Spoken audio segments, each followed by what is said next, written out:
I declare open this hearing of the Senate Economics Legislation Committee into the National Reconstruction Fund Corporation Bill 2022. I begin by acknowledging the traditional custodians of the land on which we meet and pay my respects to their elders past and present. I extend that respect to Aboriginal and Torres Strait Islander people here today. The committee will be conducting today's hearing via video conference and in person. These are public proceedings being video streamed live via the Parliament's website, and a Hansard transcript is being made. I remind all witnesses that in giving evidence to the committee, they are protected by parliamentary privilege. It is unlawful for anyone to threaten or disadvantage a witness on account of evidence given to a committee, and such action may be treated by the Senate as a contempt. It is also a contempt to give false or misleading evidence. Witnesses also have a right to request to be heard in camera. The Senate has resolved that an officer of a department of the Commonwealth or of a state shall not be asked to give opinions on matters of policy and shall be given reasonable opportunity to refer questions asked of the officer to superior officers or to a minister. This resolution does not preclude questions asking for explanations of policies or factual questions about when and how policies were adopted. If a witness objects to answering a question, they should state the ground upon which the objection is made, and the committee will determine whether it will insist on an answer, having regard to the ground which is claimed. If the committee determines to insist on an answer, a witness may request that the answer be given in camera.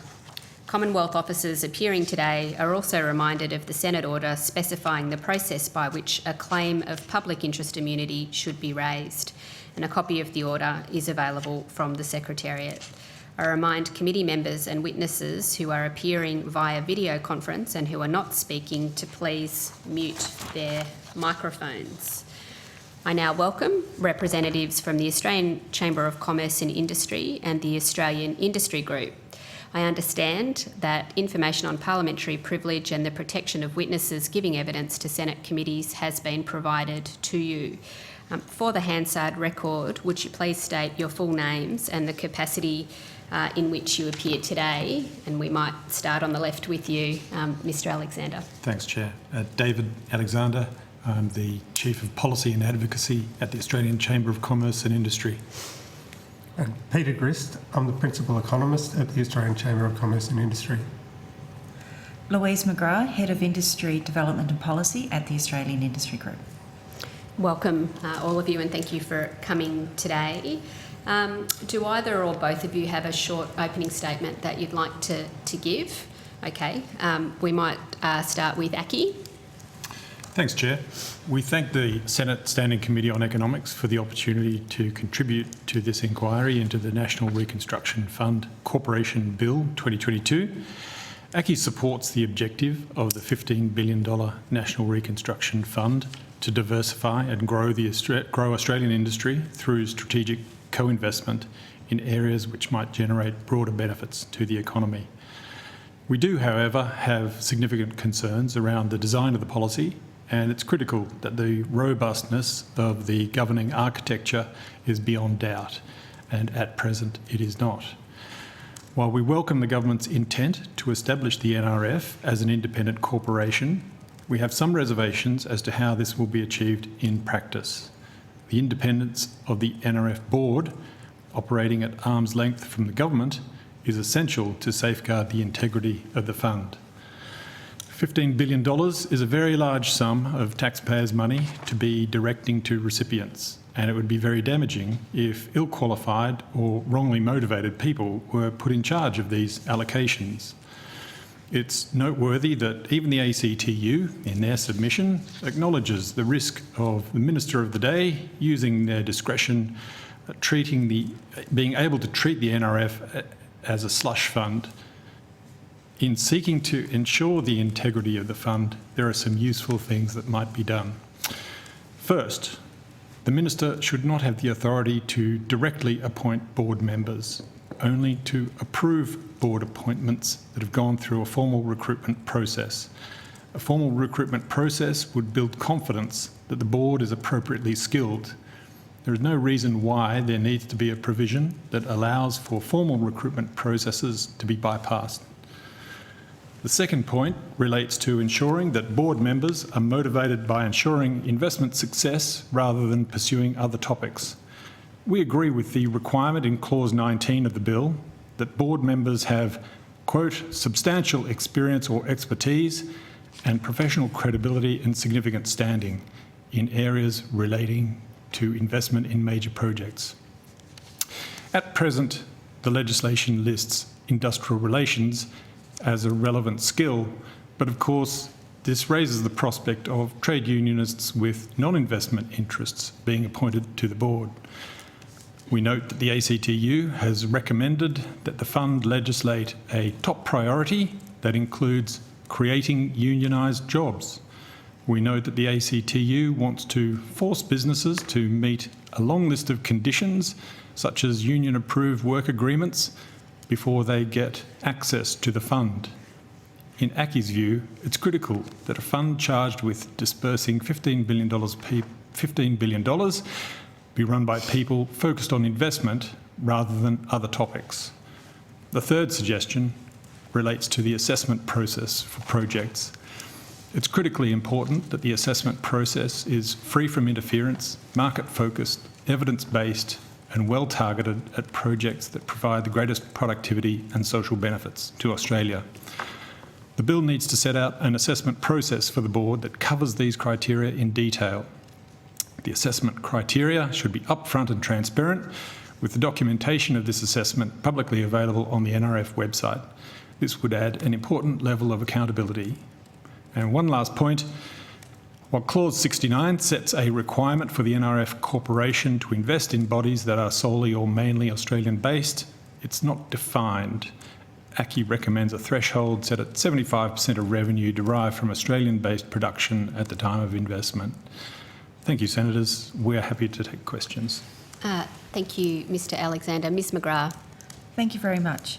The Australian Industry Group is a peak national employer association representing and connecting thousands of businesses in a variety of industries and sectors across Australia.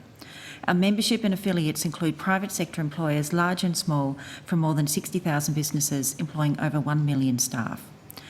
AR Group welcomes the government's commitment to the transformation and diversification of the Australian industry through the NRF. As we move into the post-COVID era, Australia is facing rapid technological shifts that require change in our economic and industrial structure. Digitalisation, automation, artificial intelligence and the clean energy revolution will remake global industry. Australia is well positioned to benefit if we can seize the emerging opportunities in areas where we have demonstrated our potential competitive advantages. The NRF provides the Australian Government with a policy lever to accelerate and shape this industrial transformation. While Industry 4 is already well underway, the NRF will provide a new vehicle to advance in areas of strategic importance for Australia's prosperity and security. AR Group agrees with many of ACCI's points on the board's membership. However, I'd just like to bring your attention to 3 strategic principles that we put forward in our submission on the NRF's role in the investment marketplace. The NRF needs a distinctive role in the investment marketplace. The NRF will coexist alongside other commercial players in the investment marketplace. Australian industry can seek loan finance from commercial banks, equity from public and private investment markets. The NRF will need to offer products that are distinctive from and competitive with existing commercial investment options. The NRF should take an ecosystem approach to industrial transformation, essentially trying to unlock the potential for future industries. In terms of targeting value-added activities, this will enable Australia to leverage our existing competitive strengths in energy, resources, agriculture and upgrade our manufacturing industry into knowledge-intensive niches. A focus on achieving industrial transformation through value-adding on top of our primary industries is welcome. But successful value-adding depends not on individual enterprises, but on the industrial ecosystems to which they belong. In knowledge-intensive industries, it is rare for a single enterprise to control all stages of production. Instead, enterprises reach the knowledge frontier by specialising in particular stages of production. Value chains linking multiple enterprises then combine their unique capabilities together to make a final product. It has long been recognised that Australia needs to build cohesive ecosystems, not simply competitive enterprises, to succeed in industrial transformation. Thirdly, the NRF should take a sovereign adaptability approach to industrial transformation. As the NRF seeks to build Australian capabilities, its agenda is therefore linked to many debates over Australia's sovereign capabilities. What are, in terms of our diverse economic needs, what should be met by local industry, and for which we should rely on imports. The NRF will play a key role in advancing the sovereign capability agenda. Several priority areas, medical manufacturing, critical technologies and defence capability, have already been identified as those where greater sovereign capability is required. However, with limited resources, Australia and the NRF will need to be strategic in which current and future sovereign capabilities we choose to cultivate. Adopting a sovereign adaptability philosophy will assist in this agenda. Sovereign adaptability considers what an industry could feasibly adapt itself to produce, not simply what it produces today under business as usual conditions. Adaptable industries are valuable because they can dynamically adjust to meet different supply chain interruptions that could potentially occur. And finally, we'd also like to ensure that the NRF focuses on a potential pipeline for projects and investment. Cuts to the Modern Manufacturing Initiative and the Entrepreneurs Program in 2022 deprive the NRF of two main pipelines for preparing innovative SMEs to be investment ready. Several state government industry support programs remain, but these are less resourced than Commonwealth efforts and may not be aligned to NRF priority areas. It is imperative that complementary industry support programs are put in place by the Commonwealth to support the NRF pipeline. Thank you. I'm happy to answer any questions. Thank you very much, Ms McGrath. I'll start with a couple of questions for Aki. I note in your submission and in your opening statement the matters that you raise around the independence of the board in particular, and I will come to that in a moment. In your submission and in your opening statement, you express a general support for the objective of the NRF to support the growth of Australian industry and to help diversify our economy. How do you broadly see the NRF best assisting to help diversify our economy and grow our industries? I'll let Peter answer that one.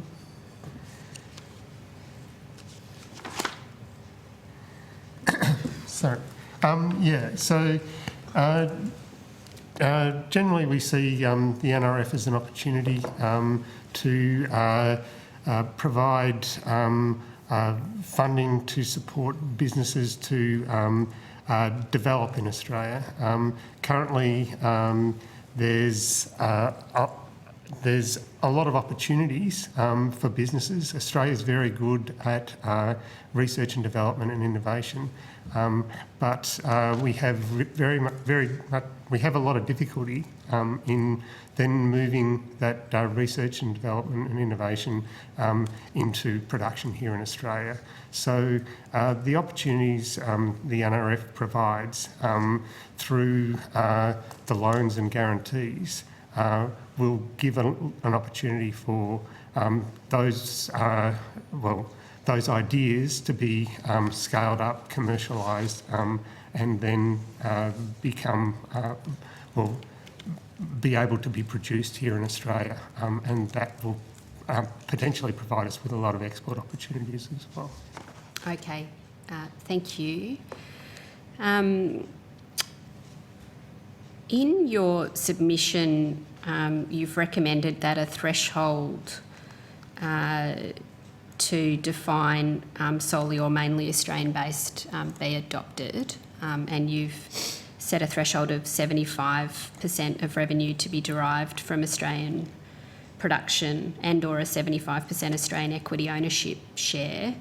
Could you detail for the committee how you decided on that threshold, and I'll just note that that is a question that Senator Orman-Payne also had an interest in being answered as well.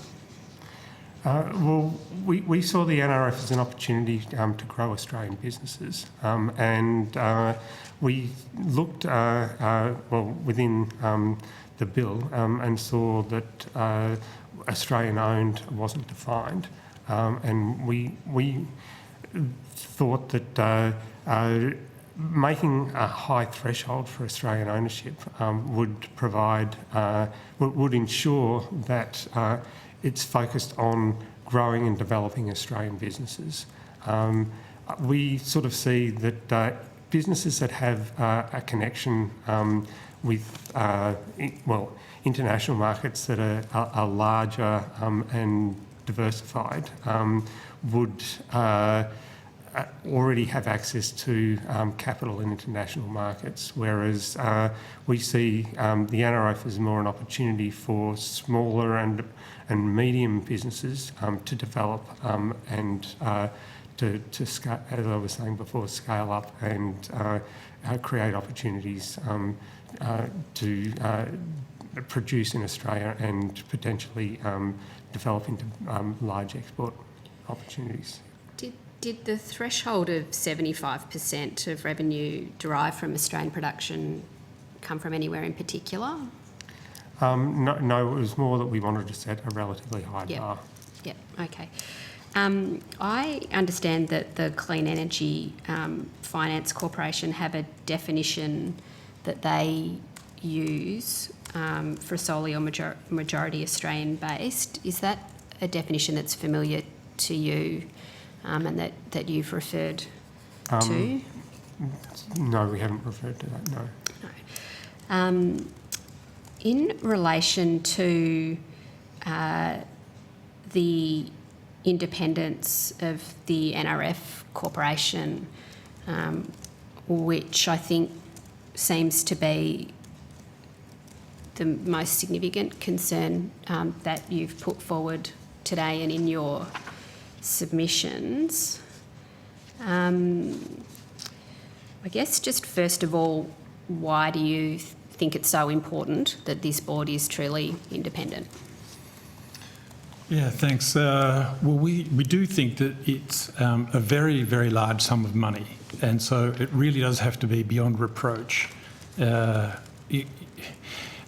public needs to have confidence that the money is being utilised purely in the taxpayers' interests, and that there can be no question that it's being used for other purposes. And we've seen the enormous damage in public confidence that can come from the perception that funds are not being dispersed in a proper fashion. And so here we are at the genesis of a major fund, and we need to set the guardrails tightly. The last thing we would want is for things to go through with a loose set of guidelines, and then 5 years down the track, there are issues that arise. Who knows? Auditors' reports that come out that blow the whistle on, irregular patterns of expenditure, say, but that the guidelines allowed some irregular sort of spending to go on. So we need right now to focus very much on ensuring the independence of the board, ensuring that the board composition is people who are solely motivated by ensuring investment according to the principles for which it's set up. And I did allude to, some of the expressions of interest from a number of the trade unions, including the ACTU, about a whole lot of other lists of conditions that they see it as an opportunity to utilise this huge piggy bank to pursue a number of other agendas. So top of their list that they want to legislate is that it become be creating unionised jobs.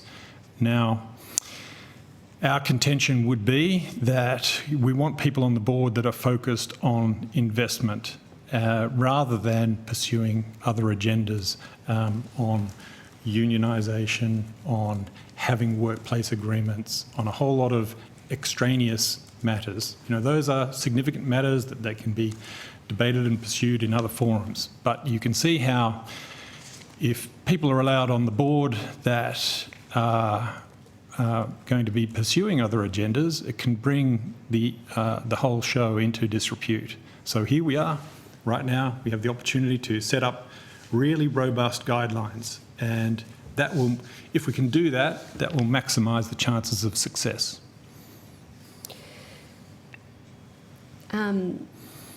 Thank you. In the consultation paper that was put out by the department on the bill, which I don't expect you to have memorised, it talks about, it asks for feedback about the investment mandate that goes to the board to make its investment decisions, including a variety of matters. So the investment mandate including matters like, awareness that we've legislated net zero, for example, in terms of investments that are made, and also the objective of creating secure, well-paid jobs. Would you broadly support those types of objectives being part of the investment mandate, and then for the independent board, as you've described it, putting that into practice in terms of the investments that it makes? Well, we would generally see that the more any mandate is spread among multiple objectives, you can water down the core intent of the fund. And so we would want to look and consider case by case, what sort of objectives are going to be put in there. So, there are things that can be less contentious, things that can be more contentious, and there's a whole spectrum in between. But we would not want the objectives to be watered down so much that things are lost in the main purpose, and that, sometimes things can seem uncontentious at one level, but a deeper examination shows that they actually are contentious for various sorts of reasons. So, I think we would want to examine things case by case. I mean, if the NRF didn't succeed in creating good, secure jobs for Australians, it probably wouldn't be very successful, would it? Well, as I say, there are some things that may be true and worthy, but they may not be necessary to put in legislation or stipulated as such. There's a whole, there are many wholesome truths that you may, for various reasons, not want to put in legislation. Okay. I know Senator Bragg will have some questions, but with his indulgence, I might just ask Ms McGrath questions. Senator Bragg, feel free to sing out on our SMS. Would you like to call Senator Bragg before I go to AIG? Oh. Yeah, thanks, Chair. Senator Bragg. Thanks. I guess my questions are probably to the Australian Chamber. So are you just concerned that this is going to be a fund that is going to be politicised in some way and used to pursue non-core economic agendas? Is that sort of what you're trying to say in a diplomatic way? Thanks, Senator. We are concerned that the way it's framed and stipulated at the moment, it would leave it open to potentially losing its purpose or being used in a way that could bring it into disrepute. So we're trying to say, right now we have to attend to this. We have to make it foolproof. We have the opportunity right now to put in hardline guidelines. And I think, I would hope that senators would recognise the importance of not setting up loose guidelines. You know, if no one would want these things to be brought into disrepute or gaps to appear, and no one would want the opportunity for it 5 years down the track, as I said, for, you know, whistles to be blown only to learn that, oh, actually it was all done within the guidelines. So let's attend to that now rather than later. Let's close off any opportunities. And Yeah, okay. if I may add, like we have seen examples with the infrastructure, where and the Infrastructure Australia priority list, where there's been the independent Infrastructure Australia identify priority projects, where the government has chosen to direct funding into other projects and bypass the list. So we don't want to be setting up the National Reconstruction Fund to be able to have that same flexibility or ability for those things to happen. We want it to be rigid from the start. And so what are the amendments to the bill you think are required to deliver that integrity? Well, it's more putting in place the requirements at the start that the board is independent, and the process for selecting the board is there is sort of no opportunity to question that. So the minister can only appoint the board after the members have been nominated through a formal recruitment process. There's so no direct appointment by the minister, and the minister has no influence in the day-to-day management of or the decision-making of the NRF board.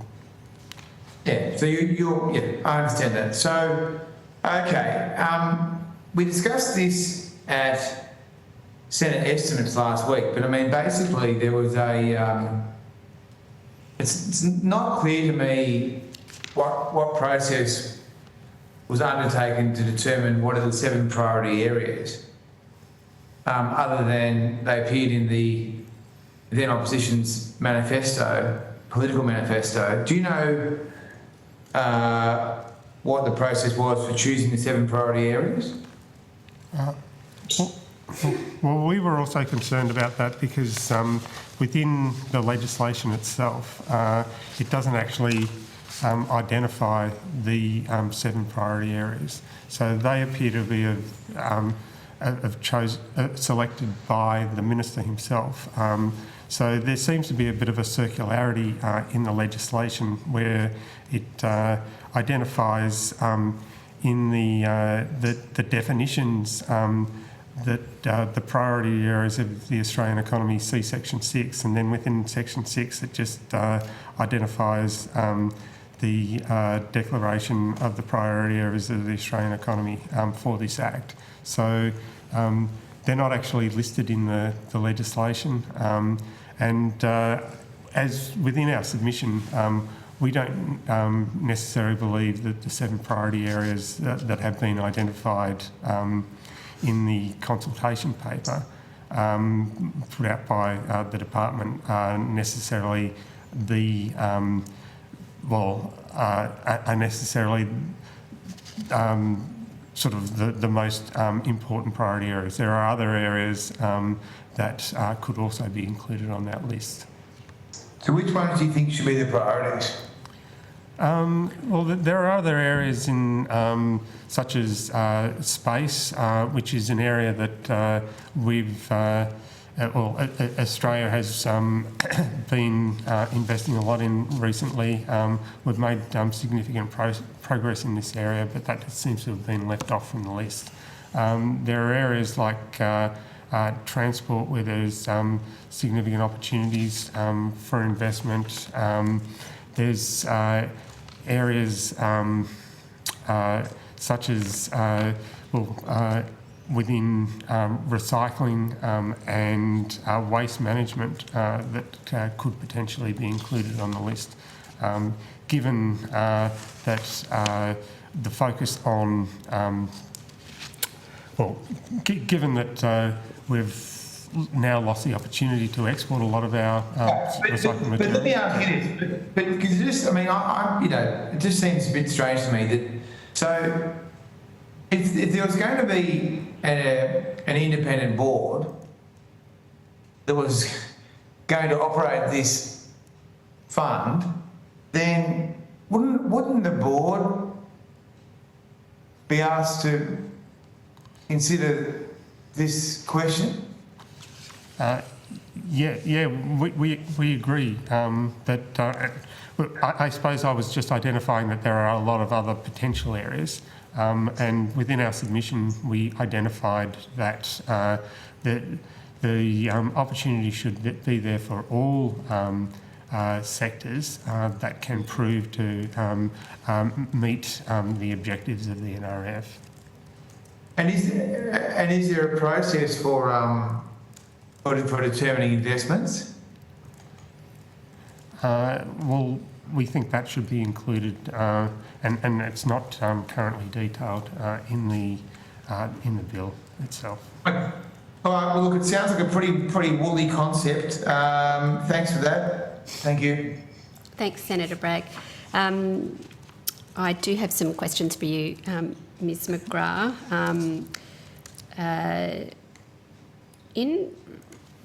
But this one is just for Aki first. So in relation to the priority areas, you've said that they may not be right and there may be more.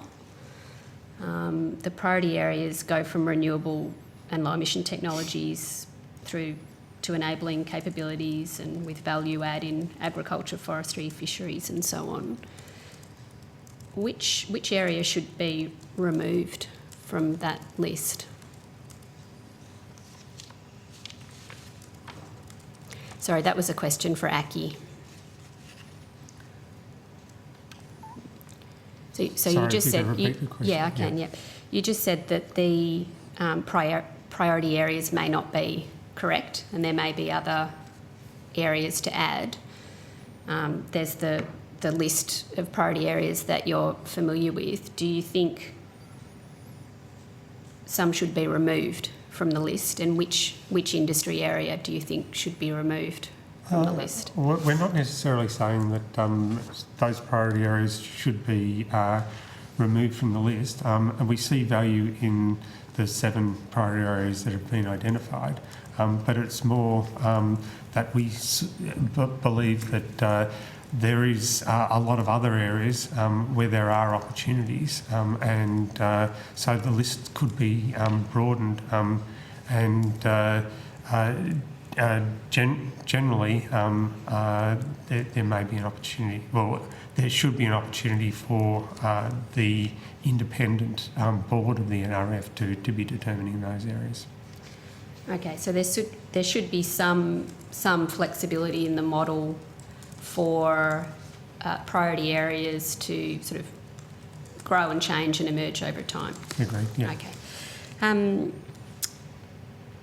On the board, the independence of the board, you know, the NRF is broadly modelled on the CEFC. Do you believe that the model set up by the CEFC works? And do you believe that it's a model that's useful for the NRF? We think that the principles that we're espousing for the NRF should be pursued in other like funds. Okay. So maximise the integrity to minimise the chance of problems. Okay.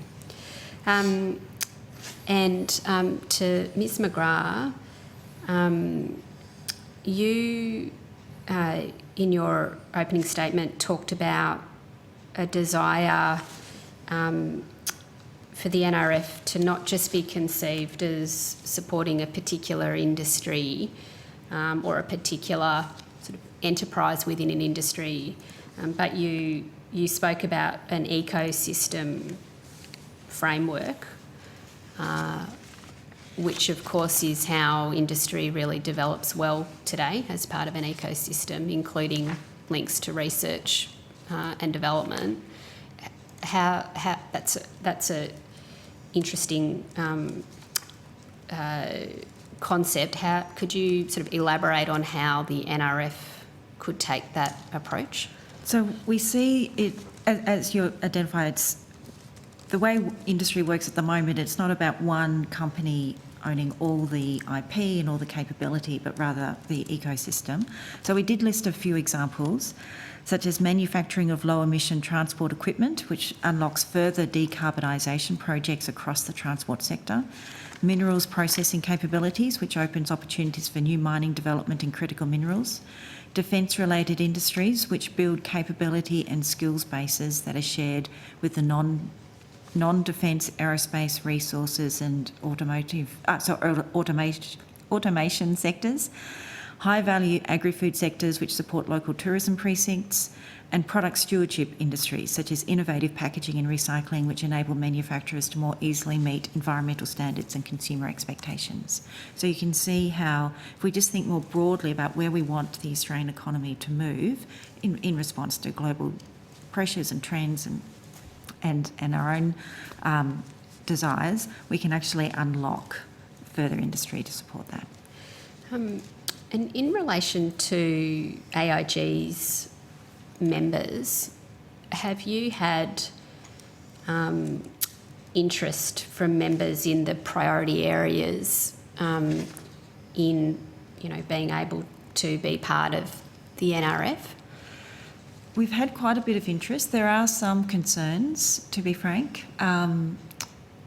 If we think of mid-size Australian-owned family-operated, family-controlled companies, they do have concerns of giving up equity. And so, we make a number of points in our submission that the NRF is competing in a competitive marketplace. It needs to win confidence and trust among companies. And so it needs to think about what sort of products it is offering and whether it is low-cost loans, whether the board is independent, whether decisions are made in a predictable, independent way, and whether or not equity is the only option. I think that will be a challenge. And it's not the only option, though? Not at the moment, Yeah. no. Okay. And you, I think you've both talked about additional industries that might like to be part of the priority areas. Is that something that's coming through for you? Yeah, so if we think back to the NMI, the National Manufacturing Initiative, it was difficult to find a place for all companies who are very successful and internationally competitive but needed help to that next scale item. If they perhaps made air conditioners or something, very high intensity in terms of skills and technology, but not eligible under those priority sectors. So I think we need to be thinking as well, we focused on the ecosystem to try to make those priority sectors as broad as possible. Okay. I think that is all the questions that I had for you. And I think Senator Bragg has concluded his questions as well. So we thank you very much for your submissions and for coming and giving your evidence today. Thank you. The committee has agreed that responses to questions on notice should be provided by 5 p.m. Friday, the 24th of February. And again, thank you very much for your evidence today. Thanks, Chair. Thank you. Thank you. I now welcome representatives from the Australian Council of Trade Unions, the Australian Manufacturing Workers Union and the Australian Maritime Union. I understand that information on parliamentary privilege and the protection of witnesses giving evidence to Senate committees has been provided to you. I can see you all there on our screens, so welcome. For the Hansard record, I'll will you please state your full names and the capacity in which you appeared today? Just to make it easier, because you're on video conference, we'll start with the ACTU, then the AMWU, and then the MUA. Senator, my name is Ben Moxham. I'm the Director of Legal and Policy here at the Australian Council of Trade Unions. Thanks, Mr Moxham. Steve Murphy, I'm the National Secretary of the Australian Manufacturing Workers Union. Thanks, Mr Murphy. Penny Howard, I'm the National Research Officer for the Maritime Union of Australia, which is a division of the CFMMEU. Thank you, Dr Howard. Do you have any opening statements that you'd like to make? Mr Moxham. Yes, Senator, Yeah, go ahead, Mr Moxham. Steve, would you like to go first? Sorry. Yeah, I might go first, Senator, if I could.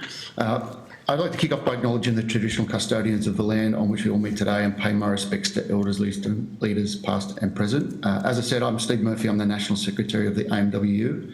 The Australian Manufacturing Workers Union has organised and represented workers across the manufacturing sector for more than 170 years, and we proudly represent workers in every Australian city and region. We've been advocating for economic diversification and industrial renewal for well over the past 30 years. Recently, what we've said is that we need to prioritise and have a sense of urgency about this economic diversification and industrial renewal in our legacy coal regions, such as the Hunter Valley, where I grew up, Central Queensland, southwestern Western Australia, and the Latrobe Valley in Victoria. The National Reconstruction Fund represents a unique opportunity to rebuild our sovereign capability in manufacturing and become a country that proudly makes things again. In August 2003, a month before the coalition government was sworn in, there were 38,100 people employed in machinery and equipment manufacturing in Australia. By the time they lost office in 2022, that number had reduced to only 33,600. It's almost 5,000 jobs gone. Over the same period, employment in transport equipment manufacturing dropped from 20,500 nationally to 16,800. And Australia lost 6,500 jobs in primary metal and metal production manufacturing. In non-metals production manufacturing, it employed 13,000 when Tony Abbott came to power, and when Scott Morrison lost in 2022, there were only 4,400 jobs left in the sector. That's almost a 70% decline. And after 10 years of a coalition government, Australia now ranks dead last in the OECD for supply chain self-sufficiency. We don't produce as much as what we don't manufacture as much as what we consume. We are way, way down the list, dead last. We're vulnerable to supply chain shocks, and we experienced that. A number of our manufacturers experienced that during COVID, but we all experienced it with bare supermarket shelves when we went to the shops. And we've failed to fully exploit our mineral wealth by value adding to our natural minerals, and then continue that value add by manufactured goods here in Australia. And that's why the AMWU has fought for government investment in manufacturing and welcomes the introduction of the NRF. But if the NRF is going to be the cornerstone of rebuilding a strong and resilient manufacturing industry in Australia, it's got to ensure that investment delivers secure, well-paid union jobs for workers, and that funding is directed to value-adding industries that can rebuild our resilient supply chains, but also diversify our regional economics as we transition away from fossil fuels. And the AMW has proposed that there's two key changes to the current legislation. The first one is that the board must be tripartite. There must be unions and industry representation on the board to form investment decisions. And I know from my own experience being an apprentice fitter in my industry, I joined a super fund that was STA at the time, Superannuation Trust of Australia, now known as Australian Super. Unions on the board, it's one of the best performing funds in the country, and it delivers for workers at the end of the day, because it's always a consideration. And there can be no criticism of the smart people from the union movement that sit on the board of Australian Super or any other super fund. Secondly, the fund should only go to companies where they have an enterprise agreement in place. This will level the playing field between those companies who want to do the right thing by workers and those companies whose business model is based upon exploitation and corner cutting. We can lift people up and have a different workplace culture and management culture in this country as part of it. As Ben Moxham and Penny Howard will discuss later, the provision of this is not exceptional. Similar provisions already exist across Europe, in the US, and now even in New South Wales. We can have secure unionised jobs and a strong, high-value manufacturing industry. Among the top 10 countries in the world, you've got Sweden, Denmark, Germany, and the Netherlands, all known for a commitment to tripartitism with workers and union involvement at every level. The other point I'd make before we go to Ben is that the research shows that high union density is a correlation with positive improvements with productivity, reduction in turnover of labour, and significant improvements in health and safety. The research also shows that unionised workforces deliver stronger investment returns as well. I'll refer to Ben to introduce the ACTU submissions and the importance of tripartitism. Thank you very much, Mr Murphy. Mr Moxham. Thank you, Senator, and thank you, Steve. I'm joining you from Wurundjeri country here in Melbourne and acknowledge their elders past and present. The ACTU has 42 affiliated unions and together they represent nearly 1.8 million workers. And together we welcome the National Reconstruction Fund and this bill, especially for the reasons that Steve has just put. I'll just speak quickly about four areas of amendments that are in the ACTU submission. And this is really to make sure that the corporation that the National Reconstruction Fund is setting up is meeting the government's stated purpose, is meeting the purpose that Steve outlined. We see three risks with the current bill. Firstly, there's a risk that an investment vehicle is set up that is just another investment vehicle that feels like a private sector actor, chasing a return on investment but not driving the industrial transformation we need that Steve has outlined. Secondly, there's a risk that without a clear purpose in the Act, proper independence, that this fund could be abused in the future, for example, to be a slush fund. And then thirdly, as Steve said, that the investments are not driving secure jobs, that they're driving unsafe workplaces and insecure work.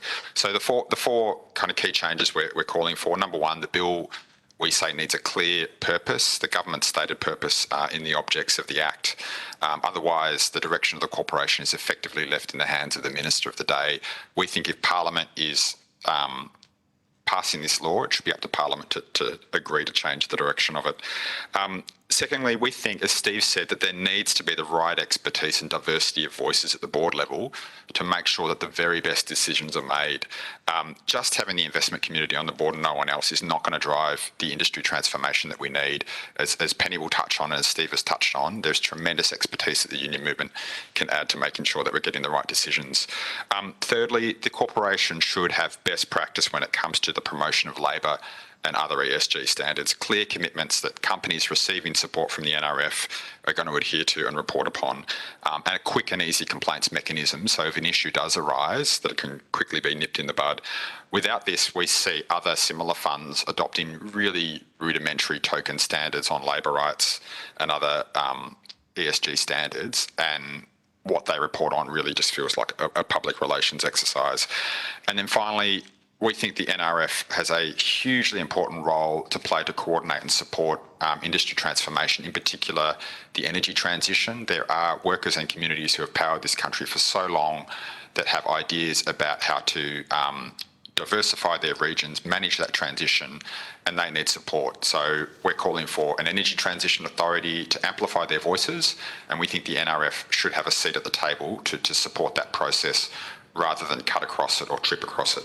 I'd be pleased to speak in more detail about any of these areas as our submission goes to, but I'll now ask my colleague Penny Howard from the MUA to say a few opening remarks as well. Thanks, Dr Howard. Thank you. Thank you for the opportunity to speak. Very much support everything that's been said by Steve and Ben. Joining you from Bidjigal land and acknowledge they are the traditional owners of this land and have not ceded sovereignty over this land. So just to pick up on a couple specific points that go to the kind of structure of the fund and the purpose of the fund and the way in which the fund could be used to meet a lot of different objectives. And in our view, that's definitely a good thing. Return on investment should not be the only measure by which we look at our economy or measure social progress in any way. We don't see the Clean Energy Finance Corporation, unfortunately, as the appropriate model for doing this. We need much better industry planning than was unfortunately a part of that process, and we need much better procurement standards than we saw there. And I want to talk about two different areas here and use a couple examples that we have to look to. First of all, around transport, really pleased to see transport included as a priority area, but we'd also like to see shipping included. It's a very important mode of transport, us being an island, and of course the supply chain shocks that Steve referred to very much were linked to our role in global supply chains and our lack of any control over those supply chains. And of course, it's a government priority at the moment to revitalise the shipping industry and to invest in a strategic fleet for Australia. And to that end, we think it's very important that the legislation doesn't just talk about projects, but also talks about services, because there are a whole range of shared services shared across industries, such as ships and such as ports, which are perhaps not strictly a project. And then the other area I'd really like to focus on is renewable energy. So for us, that includes absolutely all of the offshore wind projects that are proposed around the coast of Australia, and there's a lot of them at the moment, but also onshore renewables require very significant port infrastructure as well, not just for imports, but as we've seen in other countries, assembly and manufacturing and components. Actually, there's a lot of components that need to get shipped around, even if you do have a substantial domestic manufacturing capacity, as we certainly hope to have. So a couple of examples I'd like to discuss here. First of all, the New South Wales Renewable Energy Sector Board has been mentioned. And I'd like to acknowledge the role of quite a few people in really making this work. First of all, the Energy Minister of New South Wales, Matt Kean, who really took a bipartisan approach to the legislation. Yasmin Catley, the member for Swansea, who put the concept up of having a genuinely tripartite board that included people from industry and also includes union members on that board as well. And that board's done an incredible amount of work and has been really well supported by resources and a secretariat from the New South Wales government. I'm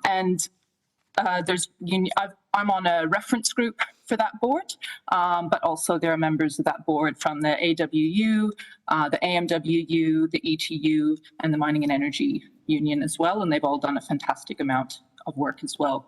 There's two really important things that board has done. First, it took on a really comprehensive planning process to look at what will be needed to meet the very ambitious renewable energy goals of the New South Wales government. What are the key pieces of that supply chain and the manufacturing that are lacking? What are the greatest areas of opportunity for the government and for all those companies to invest in? So really created quite a solid understanding, but then also key areas. And that included an understanding of the workforce and the training needs in all of the specific regional areas where they're looking to make those developments. And then that was linked to procurement requirements. So they went and looked at the procurement requirements that exist in Victoria and Queensland, which are very good. And then they also went and developed their own ones that were linked to the input that was available from all of those people from industry and from unions on the board. And those have now been implemented into the tender requirements that have just gone out at the end of 2022. So you've got minimum requirements and then stretch goals for apprentices, minimum requirements and stretch goals for First Nations participation, minimum requirements and stretch goals for employment of underrepresented groups such as women, long-term unemployed, young people, anyone else covered by the Anti-Discrimination Act, minimum requirements and stretch goals for steel products and components using locally milled steel. They want to see a contractually binding investment in local supply chain innovation, the company's record on work health and safety, payment of entitlements, timely payment of subcontractors, compliance with modern slavery. And the plan also recommends a requirement to have a current certified industrial agreement registered with the Fair Work Commission. the way that that's implemented. It's not a minimum requirement. Dr. Howard, sorry, we're not leaving enough time for questions. I was wondering if you could just conclude, and sorry that it's you that I'm asking because everyone's given an opening statement, but could you start to conclude your statement? Yeah. So anyway, there's some great examples that we can look to there. We think it's very important that the Reconstruction Fund complement these examples that have been set and certainly not undermine these examples. The other point I wanted I'm sorry, Dr. Howard. I'll have to leave it there because Senator Bragg has questions as well. Thank you all very much for those opening statements. I'll try and be quick with my questions to get to Senator Bragg. First of all, Mr. Murphy, you talked about the regions that are facing transition and job loss at the moment. How do you see the NRF being able to support those regions in particular? Thank you, Senator, for the question. This is an area where I've spent quite a bit of time travelling around Australia. I grew up in the Hunter Valley, as I said during the introduction, and I spent a lot of time in those areas talking to workers. These workers are looking for a sense of confidence about their future, that there's a commitment that there's going to be something should their current job end, which there looks to be a trajectory that there's going to be a reduction in fossil fuels as we transition to new energy. The NRF has got a critical role to play in terms of ensuring that a lot of the investment, particularly around renewable energy, is going to be manufactured in Australia, that priority be given to the manufacturing of these renewable technologies into these areas where the skills are readily available and exist. And thirdly, is to support those workers through appropriate training to pick up the skills that they need so they can get a good, secure, well-paid job should their current job end. Thank you. And Mr. Murphy, you also talked about the potential benefits of a tripartite approach to the board. And you referenced the success of that approach in the super sector. Can you elaborate on why you think a tripartite model would be of benefit to the NRF and why you think it could result in better outcomes than the model that's set out in the bill? Yes, and I'll keep it simple and then defer to Ben. The truth of this is that it is a little bit offensive when we hear rhetoric that says that unions shouldn't be on the board and that workers' voices don't matter. Workers know more about their industry, they know more about their jobs, they know more about how to improve productivity and safety than a lot of people that sit on the boards right now. We're a vehicle for workers to get that voice on there, and the track record of super funds, industry super funds, stand for themselves. I defer to Ben. Yep, thanks. Mr. Moxham. Really just underlining Steve's point, but I want to provide a very practical example. So in Queensland, industry and the government has recently established a renewable energy training centre, and that is to meet the massive skill shortages in the energy transition in that state. And the ETU sits on the board with the master electricians, so employer groups, unions, they have a shared interest and a really strong commitment to making that work. And no one knows that industry better than those two organisations. And as a result, they're recording apprenticeship completion rates in the sort of 80-90% against the national average of 50-55%. And that's because they're passionate, they know the industry, they know what works to make that skill transition in place. And we say that's the formula that should be at the heart of the NRF. It's at the heart of a range of other tripartite structures, and we say it works incredibly well.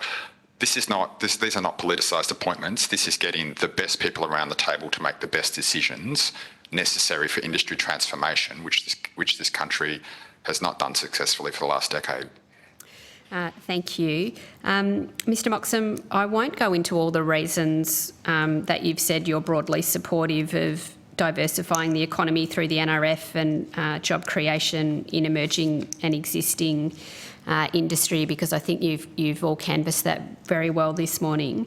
But I do note your submissions around wanting to see more in the framework of the NRF to create good, secure jobs.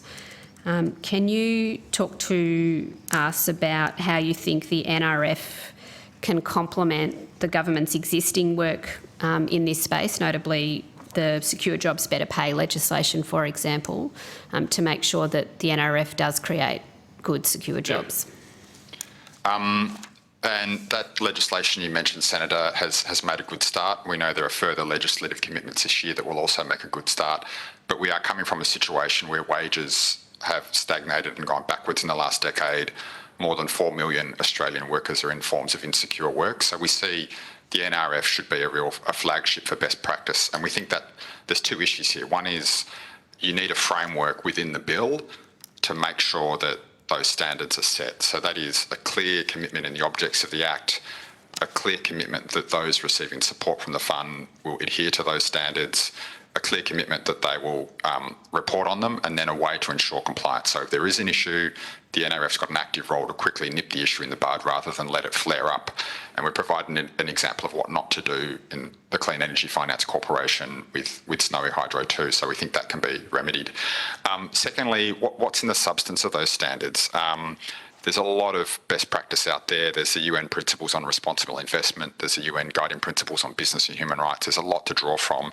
But I'll just pick up on Steve's point around the value of collective bargaining and why we say that should be at the heart of it. Look, this is collective bargaining, put it simply, sitting down with management, with the workforce fully represented to make the workplace a better place. It is nothing to be scared of. We heard from an academic from Denmark yesterday who said we have over 80% collective bargaining coverage in Denmark, and they are now ranked #1 for global competitiveness for business. And the reason for that is that industry and unions have sat down together through collective bargaining structures and said, we want to be a world leader in renewables. And they've done it. They've done it over the last 25, 30 years. We think that's a wonderful example. We think the bill should support and promote that. Collective bargaining is a way to get wages moving. Those on collective agreements prior to the current cost of living crisis have enjoyed pay increases similar to productivity growth. That's where we need to be. That's where business and academia say we need to be. The rest of the Australian workforce has not enjoyed those outcomes.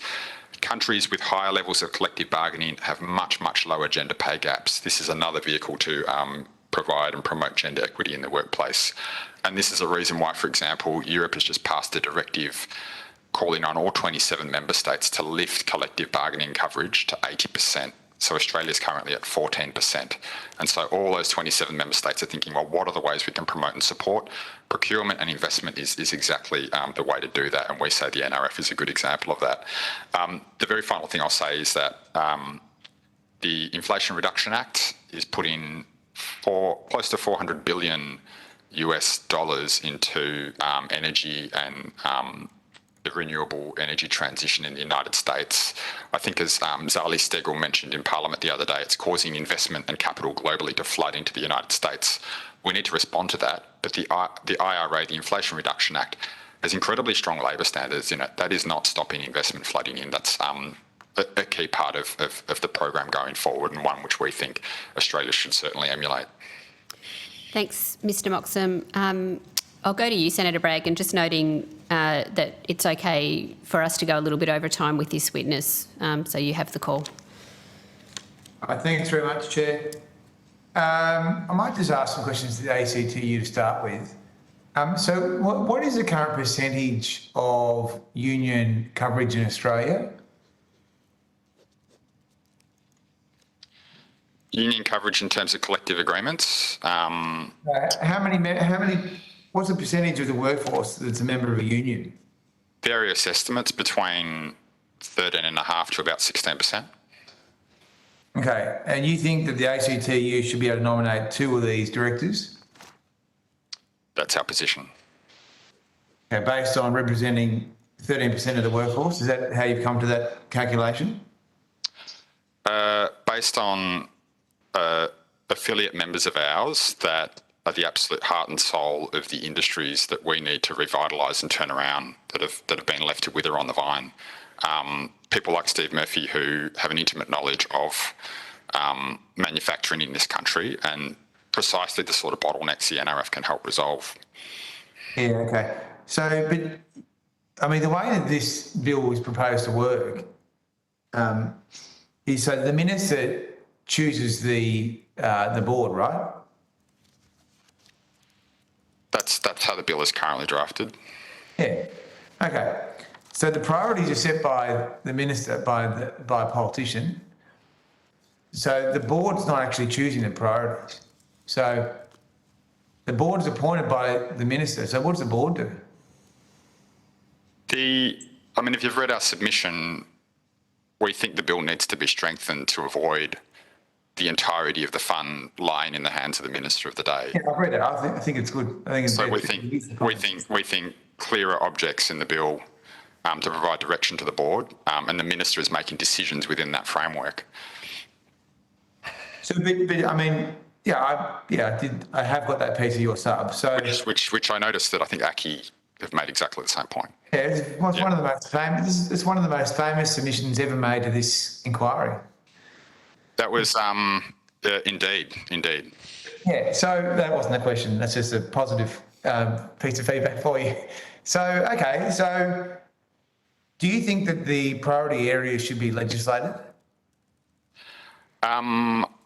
I think this is an open question. What we think should be legislated is the stated purpose of the fund, which Steve touched on, and that's higher than the priority areas. That's in terms of regional economic diversification, secure jobs. That list that Steve went through. I think it's an open question about the priority areas. I think we would agree that the 7 that have been listed are there for incredibly good reasons. Everyone we talk to in industry, our affiliates, acknowledges that. There's a lot of research that supports it. However, having some flexibility to add to the list would probably make sense where, the economy's changing, circumstances are changing. So we understand that, but those priority areas should be subject to clear objects in the bill in terms of, industry transformation, supply chain resilience, those sort of goals. Okay, but in terms of these 7 priority areas, as we discussed with the last witness, I mean, these were part of a political party's manifesto for an election. Did you have any role in helping formulate those 7 areas? No. Okay. But as you know, this was put to the electorate as well. My colleagues might want to comment on the priority areas. They're closer to that than I am. Well, I guess my question to all the groups this morning on the panel is, did you have any input into the selection of these 7 priority areas?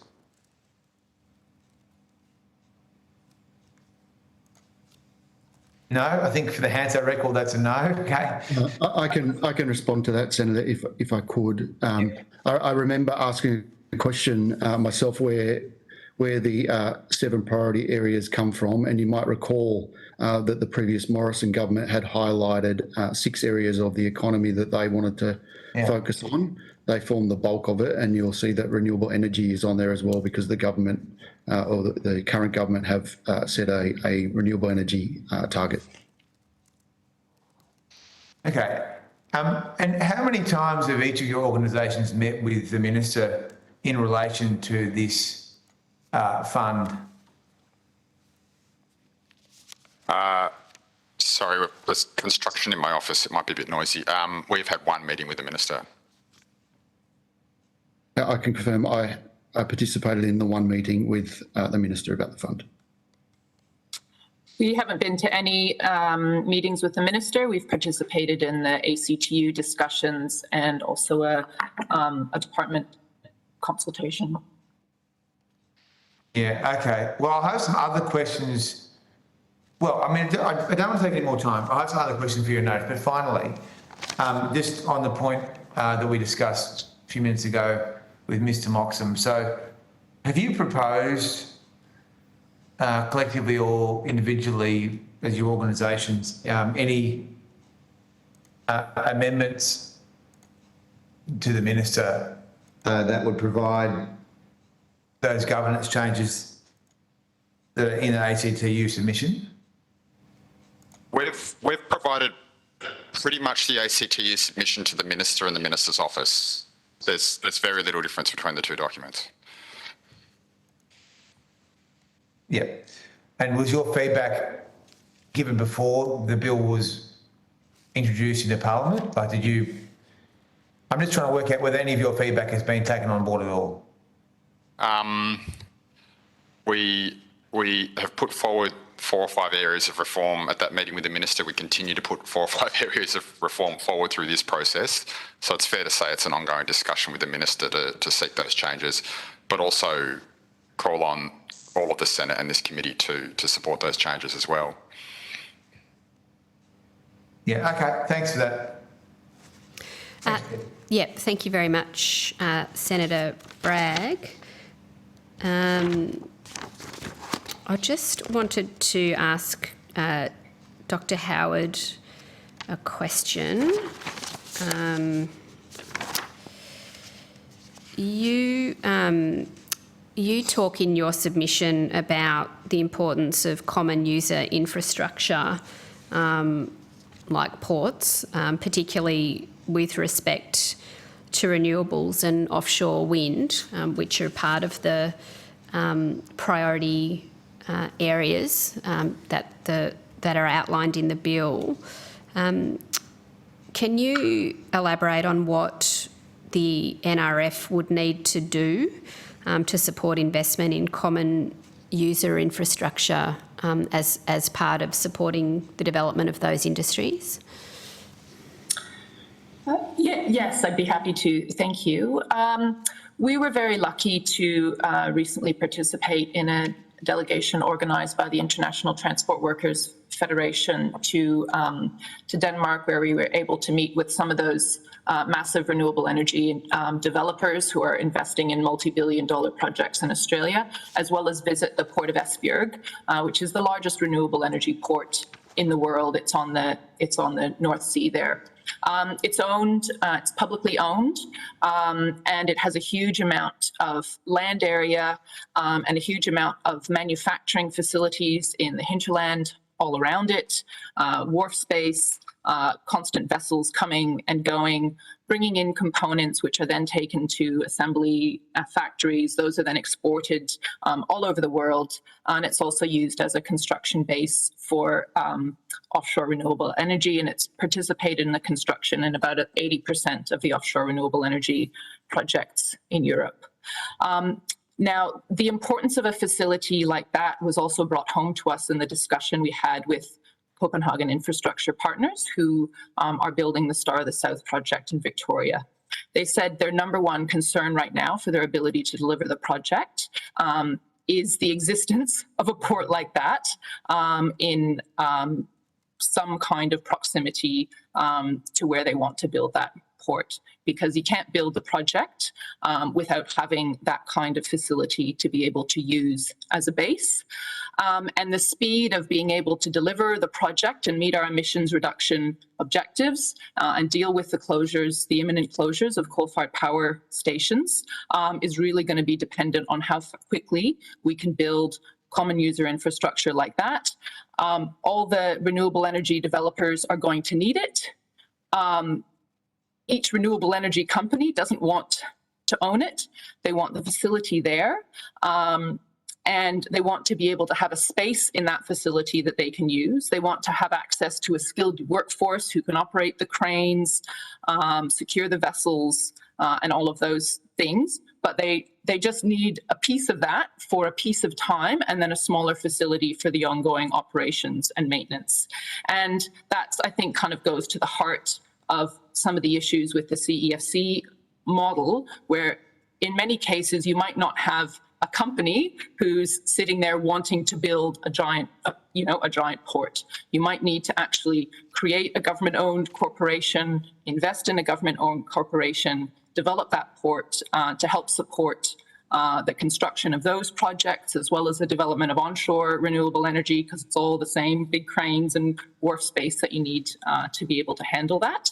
And the NRF really needs to be able to contemplate those kinds of developments and those kinds of needs. Some of those needs have already been identified, and there's probably other needs like that. Shared infrastructure, vessels are another kind of shared infrastructure as well that could be identified through a planning process to ensure that we've got a complete picture of what is the infrastructure we need to meet our emissions reduction targets and really accelerate the construction of renewable energy all over Australia. Okay. Thank you very much, Dr. Howard.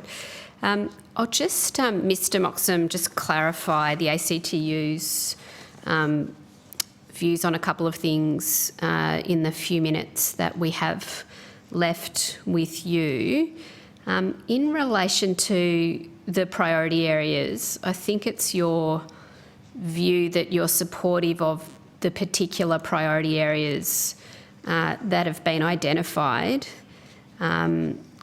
You've said that your preference is to see those priority areas legislated, and I'm just wondering how you balance that with the need for the NRF to also be able to adapt to emerging industries or emerging technologies. Yeah, we actually say the overall goals of the fund should be legislated. So, secure jobs, high-skilled, adaptable manufacturing workforce, regional economic diversification. So the bigger goals. In terms of the particular sectors, we didn't actually say anything about legislating that in the submission, but I think it's an open question whether there's value in that. But we also see value in having some flexibility to adapt or change that list within the framework of trying to meet those bigger goals. Okay, thanks for that. Thanks for that clarification. Then, so I understand then that your view about creating secure, well-paid jobs and where that should sit, your view is that that should sit in the objects of the Act. At the moment, in terms of the consultation paper that the department put out, it appears that it's envisaged to sit in the investment mandate. What are your views about an objective of secure, well-paid jobs sitting in the investment mandate? The investment mandate has very little authority precisely because it can be changed. We think if Parliament is going to create and sign off on the National Reconstruction Fund Corporation, that it should embed it in the object so it's there. It's a decision of Parliament, and that's similar to similar state legislation around procurement, the renewables board that Penny mentioned. So in our mind, it's a high-level commitment in the objects around secure jobs. It's then other commitments that there will be policies developed on labour standards that will include key elements that we think that should be a part of the Act. It's then a commitment that those receiving the funds are bound by those policies, and not just labour standards, a whole range of areas. And then a really important piece is make sure those companies are reporting on it, that's transparent, that's published on the website, it's published in the annual reports, and that there's a compliance mechanism to make sure that issues can quickly be resolved. So that's the kind of framework. And then the actual standards is the second question. We notice, if you look at the Clean Energy Finance Corporation that has effectively none of this in place, they have an ESG policy that talks about, when it comes to labour standards, I think that one of their only criteria is, have you had a health and safety meeting or a health and safety training session? And yet we look at a situation of Snowy Hydro 2 where we have a laundry list of health and safety complaints, no way to raise it through CEFC, no way to get it dealt with quickly, and it's just an issue that festers and it doesn't need to. Okay. And if we've got examples of that, the New South Wales Electricity Infrastructure Act has got right at the front in the objects of the Act, page 1, foster local community support, support economic development and manufacturing, invest in education, create employment, including employment for Aboriginal and Torres Strait Islanders, promote local industry, manufacturing and jobs. So I did note that previous witnesses were going on about how it was absolutely impossible to combine these different objectives. It is an absolute waste and a travesty if we spend this much money without actually trying to meet all of these different objectives, which cut across this government's, social objectives in many different areas. Okay, thank you. And just finally, Mr. Moxham, you mentioned the Inflation Reduction Act in the US, which you said is creating competition for capital, and that capital is flowing into the US, and that act includes some labour standards. Are you, very briefly in the time we have able to explain broadly how the labour standards work in that Act? It's a very complicated piece of legislation, so I'll just pull out the, and I can't claim to have read it all, but the main piece on labour standards is this idea that if you want to get assistance under the IRA, as a company, you need to show that you're adhering to the prevailing rates of pay and conditions in the particular sector that you're in, and that's judged with reference to things like collective workplace agreements, and so that's to ensure no undercutting, no race to the bottom on pay and conditions, which we think is an important safeguard. It's a slightly different framing than we might have here. It's probably similar to the idea around same job, same pay, which we know this government is committed to legislating this later this year as well. Okay. That commitment has not slowed down the flood of capital that sees the opportunity. Yep. Okay, that concludes the time that we have with you.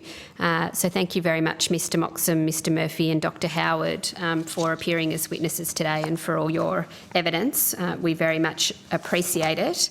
The committee has agreed that responses to questions on notice should be provided by 5 p.m. Friday the 24th of February. And I'd ask that you now disconnect from the video conference, and if you'd like to continue to observe the rest of the hearing, you can do that through the live stream on the Parliament's website. Again, thank you very much for your evidence.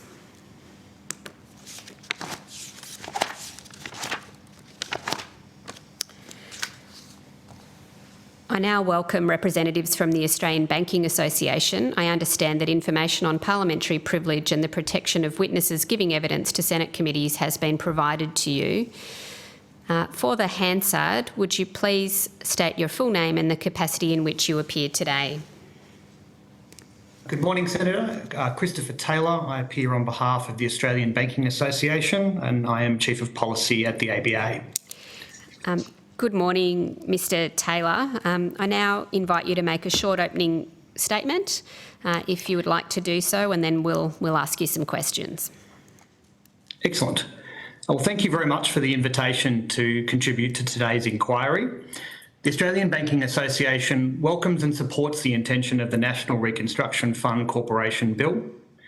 The National Reconstruction Fund provides an important opportunity to transform and diversify Australian industry and Australia's technical and sovereign capability.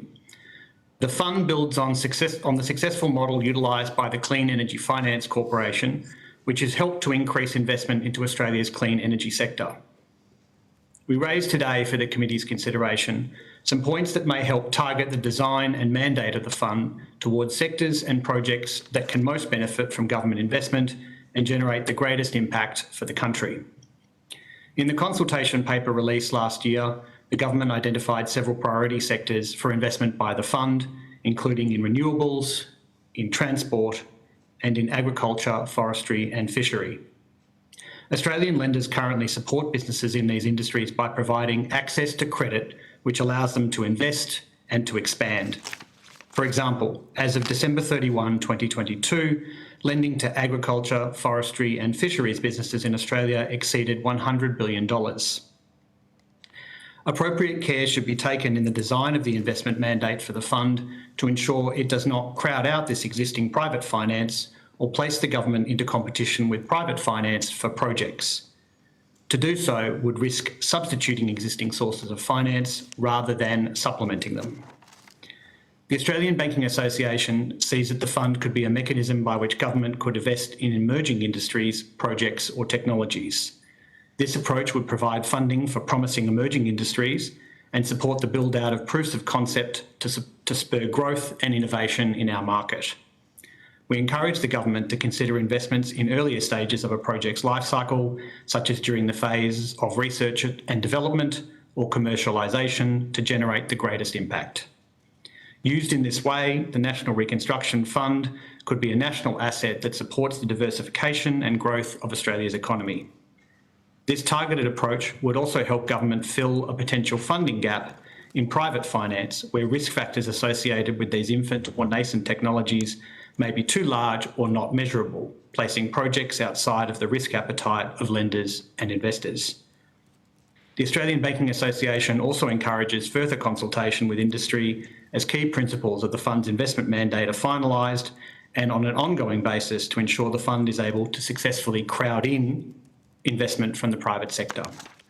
We look forward to working with the government and this committee to support the design and development of the National Reconstruction Fund. Thank you. Thank you very much, Mr Taylor. I'll just kick off with a couple of questions, and I'm sure Senator Bragg will have some as well. I'll come to the submissions that you've made and the evidence that you've given today about concerns about crowding out versus crowding in of finance. But more broadly, your submission notes broad support for the NRF, and you've noted, a desire to work with government on the NRF as it moves forward. How do you believe the NRF could contribute to diversifying our economy and supporting industry? I think taking the example of the Clean Energy Finance Corporation, the corporation, I think, has very successfully filled a funding gap in the Australian market where traditional sources of debt and equity financing have not been able to address the need. And in that way, the Clean Energy Finance Corporation has either invested in projects at an earlier stage until the point at which the private sector is able to invest in them because the risk and return profiles better match what the private sector needs for investment, and to help develop emerging technologies in research and development and direct appropriate funding into clean energy technology.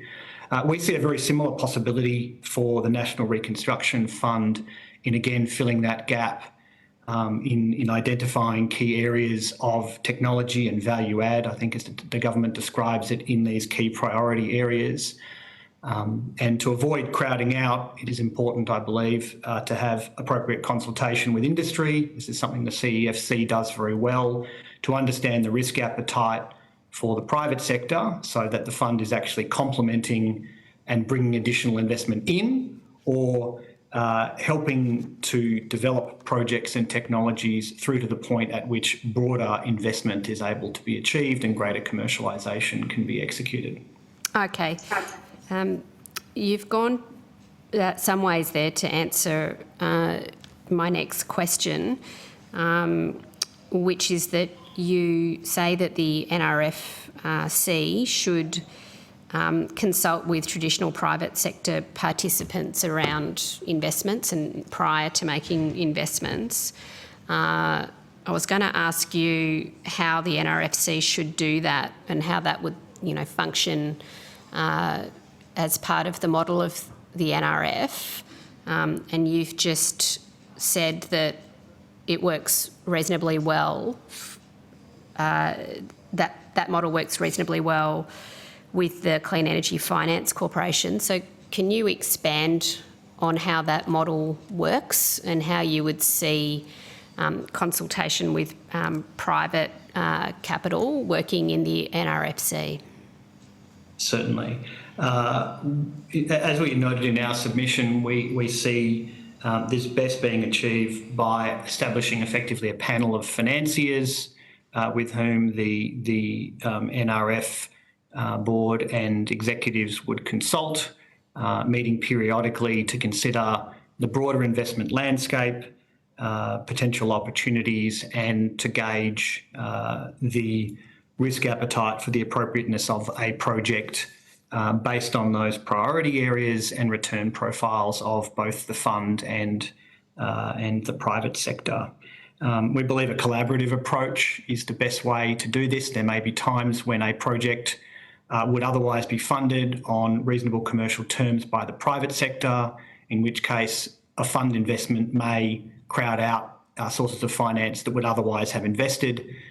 In other cases, it might be an emerging technology, in which case that consultation may understand the approach that could be taken to that investment and the time horizon for the investment in order to attract down the road further capital from the private sector as that technology is commercialised and expanded.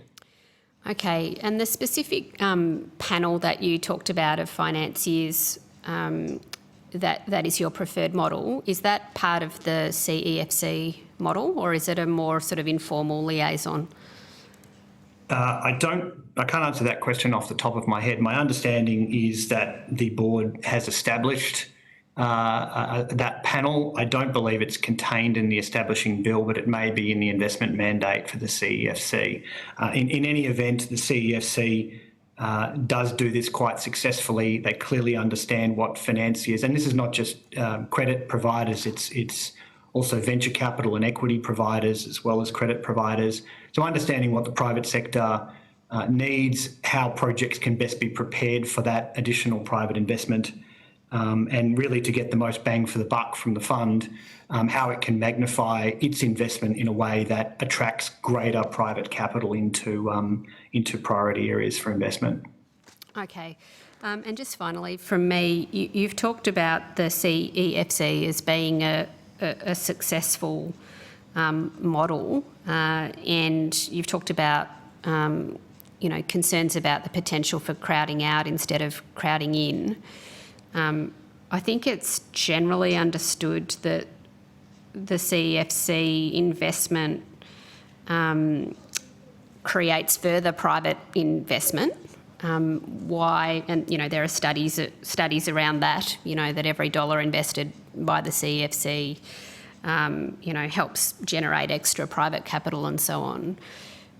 Why, given the NRFC is broadly modelled on the CEFC, and we've had good crowding in effects with the CEFC, why are you concerned about crowding out with the NRFC?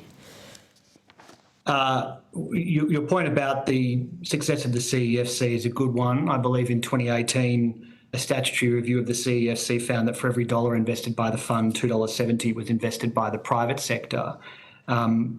Obviously, the rubber hits the road on the fund in the investment mandate, and the Senate committee is currently considering the bill. Obviously, that investment mandate is yet to be created. And so I guess our message is in the crafting of that investment mandate to be cognizant of what has been achieved successfully in the CEFC, that collaborative approach with industry and understanding the needs of other financiers in order to get that, a similar or more successful model in what the NRF is able to achieve.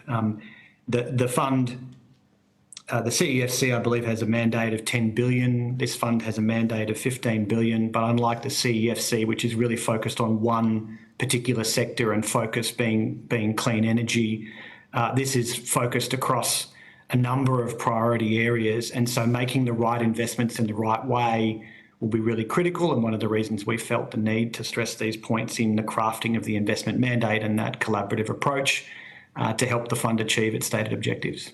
Okay.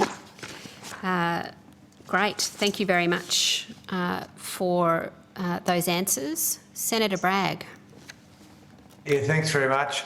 Okay, so your primary concern is what exactly? There's three things that we've suggested. We've suggested the scope of the fund in terms of the areas of focus being on emerging technologies, Yep. And earlier investments in the project life cycle. This is something that we'd suggest for consideration in the investment mandate. We've suggested collaboration with the private sector. It may be appropriate to include something in the bill around that so that the fund will actually establish those appropriate panels for consultation going forward. We had also talked about the return profile for the fund. I think the point that we made in our submission here is that while it's obviously entirely appropriate and desirable from a taxpayer perspective for the fund to generate a profit, also recognising that the fund is intended to bring other positive benefits in order to direct investment into these sort of key priority areas and help complement and supplement existing financing as well. So they're the three key points I think we wanted to raise in our submission and raise again today for the consideration of the committee. So what do you think about these priority areas that have been selected? The priority areas, I think, are important parts of the economy. I guess the point I was making earlier in response to Senator Stewart's question was where you invest within these priority areas will be important. That they're large and significant parts of the Australian economy, but you are stretching a fund across a number of areas, and so understanding and where the money can best be directed within these particular priority areas will be critical to ensure that the fund is actually enabling these priority areas and, again, supplementing rather than substituting existing sources of finance. So what's the best way to mitigate the crowding out of private investment? Again, we believe that this is best achieved through that consultation and collaborative approach with industry. In this case, given the broad number of priority areas for the fund, it'll be important for the corporation to be engaging actively with industry to understand both technologies and investment opportunities. And as we've suggested with a panel of financiers, understanding the risk appetites for particular investments that could be made and how those can best complement the approach of the private sector. As I'd mentioned previously, sometimes this might be co-investment with the private sector, but that the government will structure or the fund will structure its investment into the vehicle in a way which makes it more attractive for private financiers to come in. And that might mean taking an equity stake as opposed to a credit stake in the business. But again, that collaborative approach with industry to understand how best to shape the particular investments that are made by the fund to get that magnifying effect of investment. The ACTU want to nominate 2 directors onto this board. How many do you want to nominate? We wouldn't propose banking representatives to be nominated to the board. The bill itself provides a series of requirements for the type of skill sets that are needed for someone to successfully administer this fund. In many respects, the current bill reflects the same requirements as the Clean Energy Finance Corporation and appropriate investment and understanding of the technologies and sectors that are being invested in are skill sets. But how many people work in your industry? I don't have that number off the top of my head, but obviously a sizable number in the banking industry.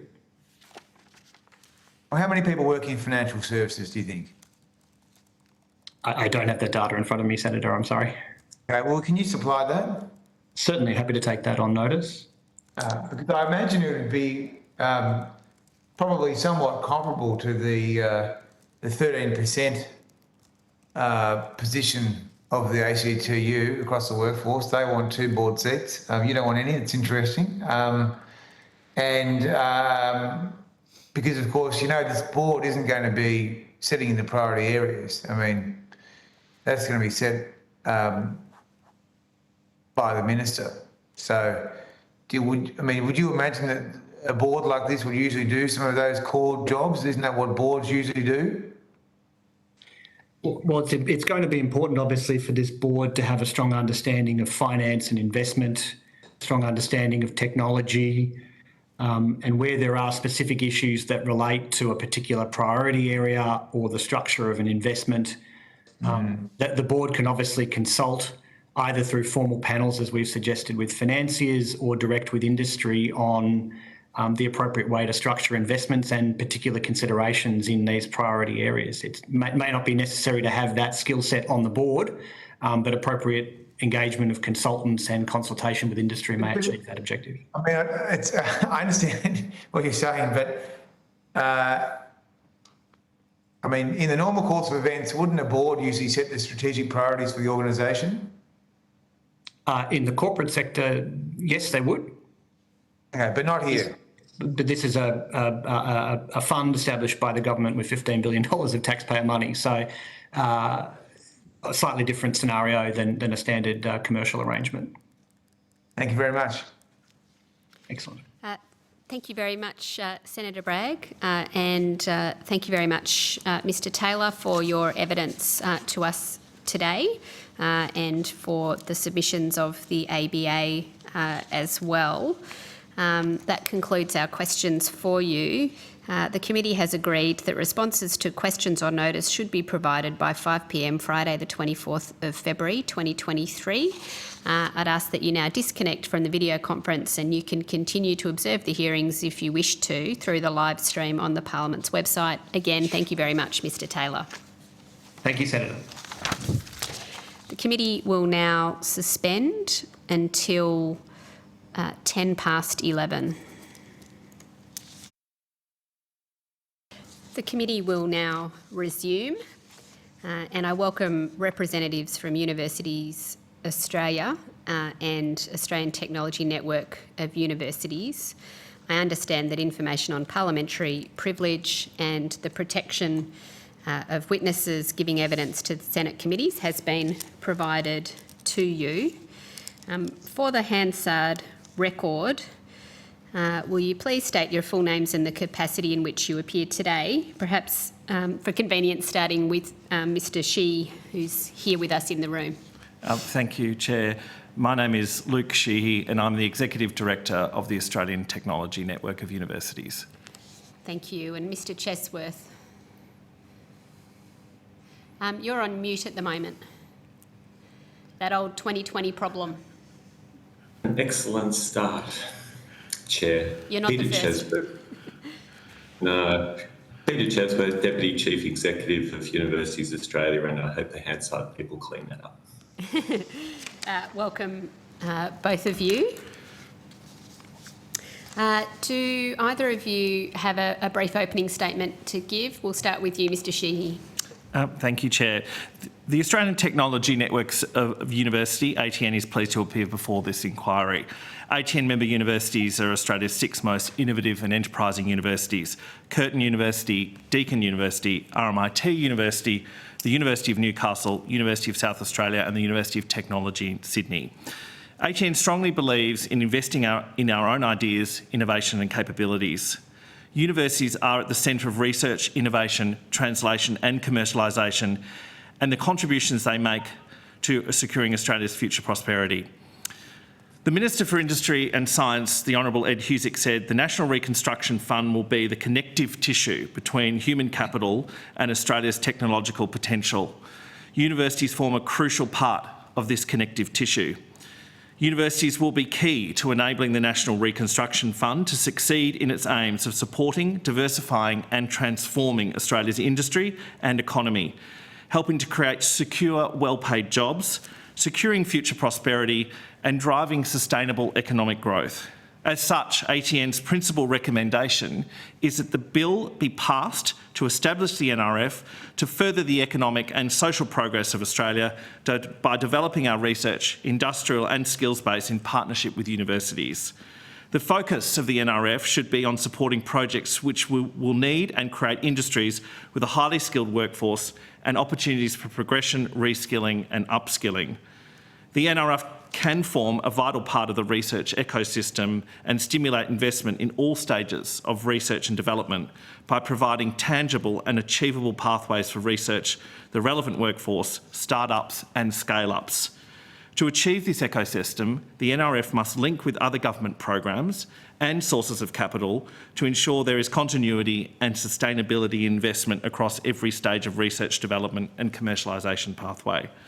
The NRF must be part of a coordinated approach with other government reforms and initiatives which seek similar aims, such as the Universities Accord, Employment White Paper, Jobs and Skills Australia and migration reform.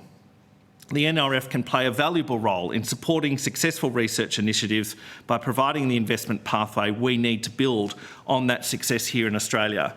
For example, ATN universities are leading 4 trailblazers in key future industries for Australia, which include resource and critical minerals, recycling and renewable energy, and space technology. These trailblazers support important research and industry partnerships, but their full impact and legacy will be through the jobs and skills and opportunities they create in Australia. The impact and legacy of these trailblazers and other research and innovation initiatives relies on having the local expertise and capacity needed to adapt, translate and operationalise Australian and overseas solutions and innovations. We must develop emerging and future industries and jobs, and it develops with the people with the skills to ensure that they will thrive in them. The NRF should be ready to capitalise on the successful products, processes and innovations being spun off, scaled up and generated by these trailblazers. Developing and diversifying Australia's economy and workforce will require ongoing investment in skills, research and people. That way we can develop and make the most of our skilled workforce, deliver on national priorities and build our national knowledge and innovation base. We look forward to working with the NRF to achieve that, and we welcome any further questions the committee may have. Thank you very much, Mr Sheehy. I'll go to you now, Mr Chesworth, for an opening statement. Thank you very much, Chair, and thank you to this committee for the opportunity to provide some comments and to answer any questions that you may have.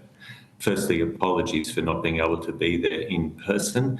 I'm at a Universities Australia annual conference today just over the lake. Just brief comments backing in everything that Mr Sheehy mentioned there. UA provided a submission to the Department of Industry, Science and Resources consultation on the National Reconstruction Fund to this inquiry. We provided that submission, and we've essentially provided that paper to this inquiry with a covering note. We don't suggest any changes to the legislation in question. We just wanted to make the following points. And in a way, we come here, we're not really asking for anything. We welcome the large investment in Australia's sovereign capability, and we specifically welcome the direct investment into manufacturing and business R&D. That's as opposed to existing measures such as the research and development tax incentive, which, whilst they have their benefits, are indirect. This is another way of targeting R&D in that critical area. Secondly, universities are critical to the NRF meeting its objectives. And as Mr Sheehy said, universities train the future workforce, train the entrepreneurs, the next CEOs and the research workforce. Second, universities undertake critical research and are significant contributors across the ecosystem of research translation. And thirdly, universities are already collaborating with industry, and the NRF could further enhance that partnership. So the one thing I think is quite critical, though, relates to the governance, and to that extent, UA recommends that higher education representation be included on the purported NRF reference group, whose membership is yet to be announced. Thank you very much. Thank you very much, Mr Chesworth, for that opening statement. I think a lot of people who might be listening might not entirely understand the relationship between the higher education sector and advanced manufacturing and other emerging kind of technologies, and how the relationships between universities and industry have developed over time. I was wondering if I could ask you each to speak to that question of how the relationships between university and industry have evolved over time, broadly. Is that a question for you that you could speak to, Mr Sheehy? I'm happy to, Chair. Thank you very much. I think if you look at the history of ATN universities, some of our institutions date back from the Industrial Revolution. RMIT is from the 1880s, and of course the predecessor to the University of South Australia comes from the 1880s, and RMIT was granted the Royal Imprimatur because of its contribution to skilling the Commonwealth in 1960, but there's always been in the DNA of our universities an explicit link between giving working people the skills they need for work. I think in a contemporary setting, that's also giving industry the ideas and the skills they need to commercialise those ideas and support job creation. So there's very much been a strong connection in our universities for a very long time. Of course, our universities became universities during great labour reforms during the Hawke era under Minister Dawkins, under so-called Dawkins reforms. At that time, we had a very small research footprint, but our universities have grown significantly in our research, driven by our connection with industry, and in particular with SMEs. Look at states like your home state and my home state, Victoria. Universities have played an absolute central role in transforming our manufacturing base from car manufacturing and other simple manufacturing to advanced manufacturing, particularly in areas like medical devices. And it's been fantastic over my time, 2 decades in this sector, to go to former car manufacturing sites that are being transformed with the know-how of our universities to develop new products, particularly in medical and other areas. So I would answer your question quite simply by saying we're integral to that, and we've seen that particularly with investment from state governments, and I draw your attention to the state government of Victoria in particular with their Breakthrough Victoria Fund, which seeks to codify some of that recent work between universities and industry in transforming our industrial base, and importantly, driving new job creation. Thank you very much, and some great shout-outs to my home state there as well.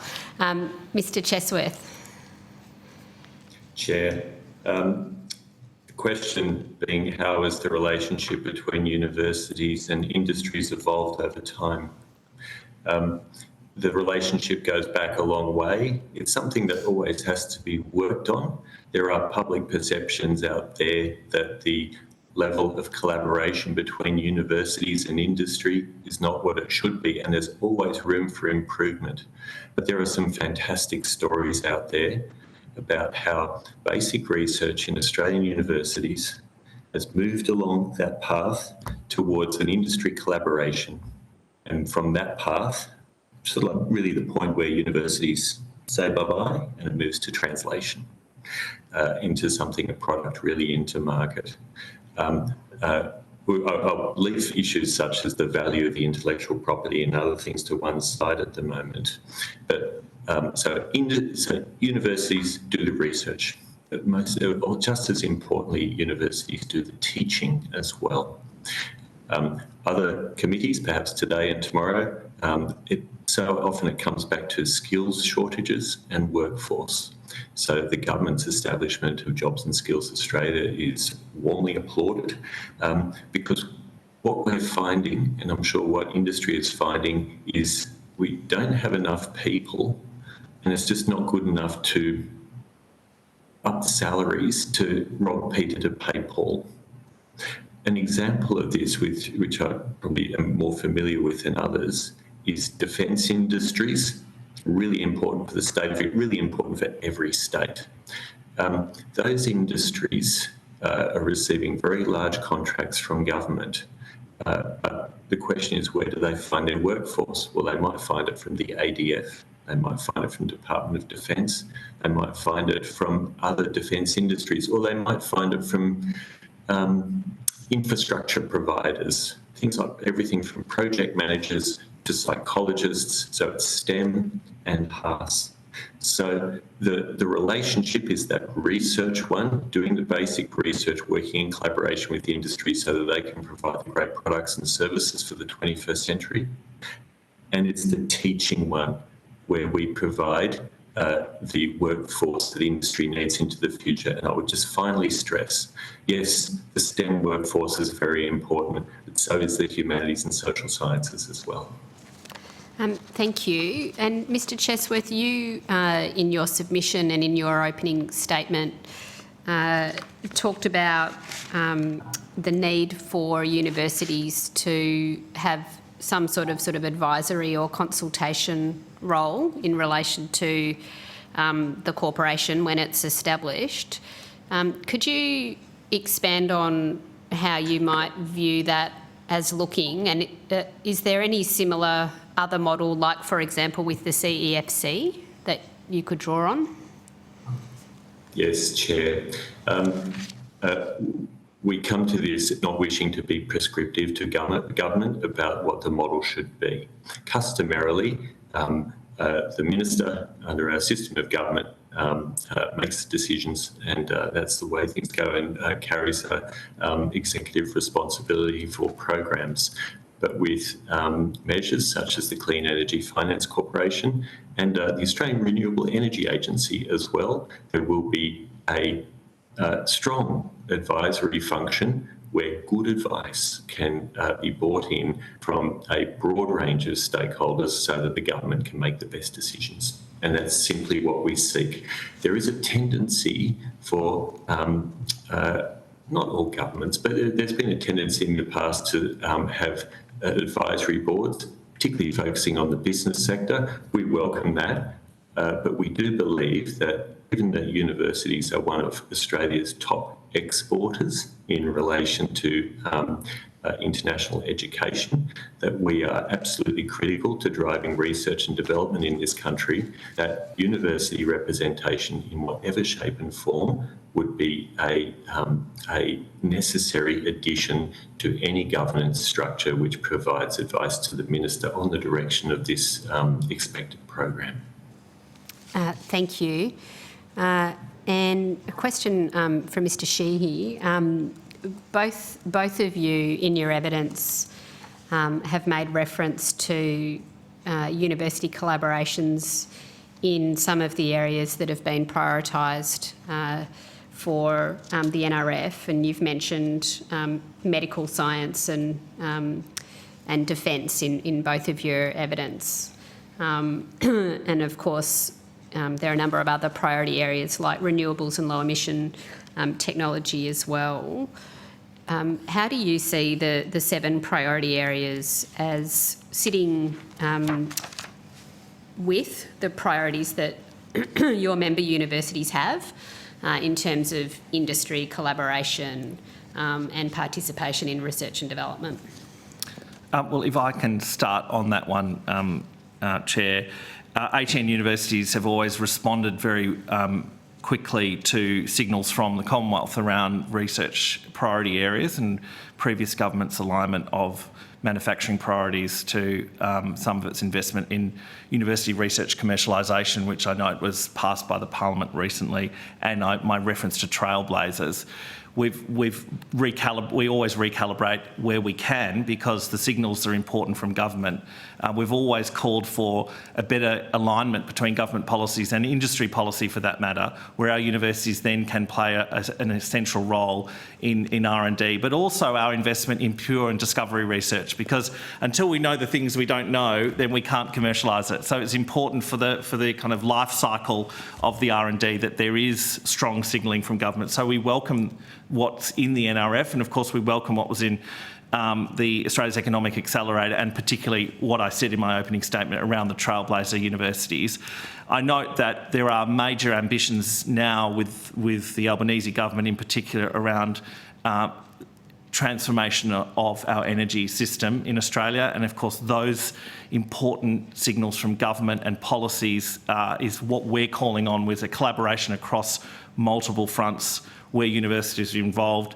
But as in summation, really, where there is a strong signal from government, we will respond, and where we think there ought to be additional investments, we'll also make that case. But in terms of the NRF, it's welcome that there's some clarity around those priorities.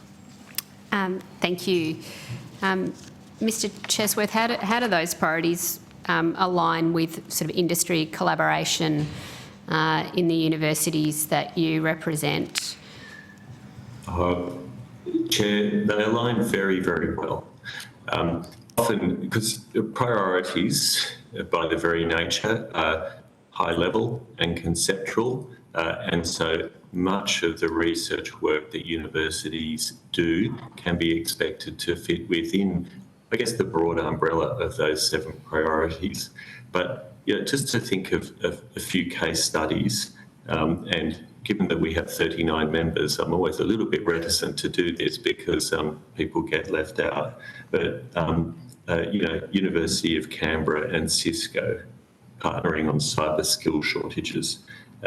We have universities right across the board, such as New South Wales and Newcastle, partnering with industry to move to clean energy.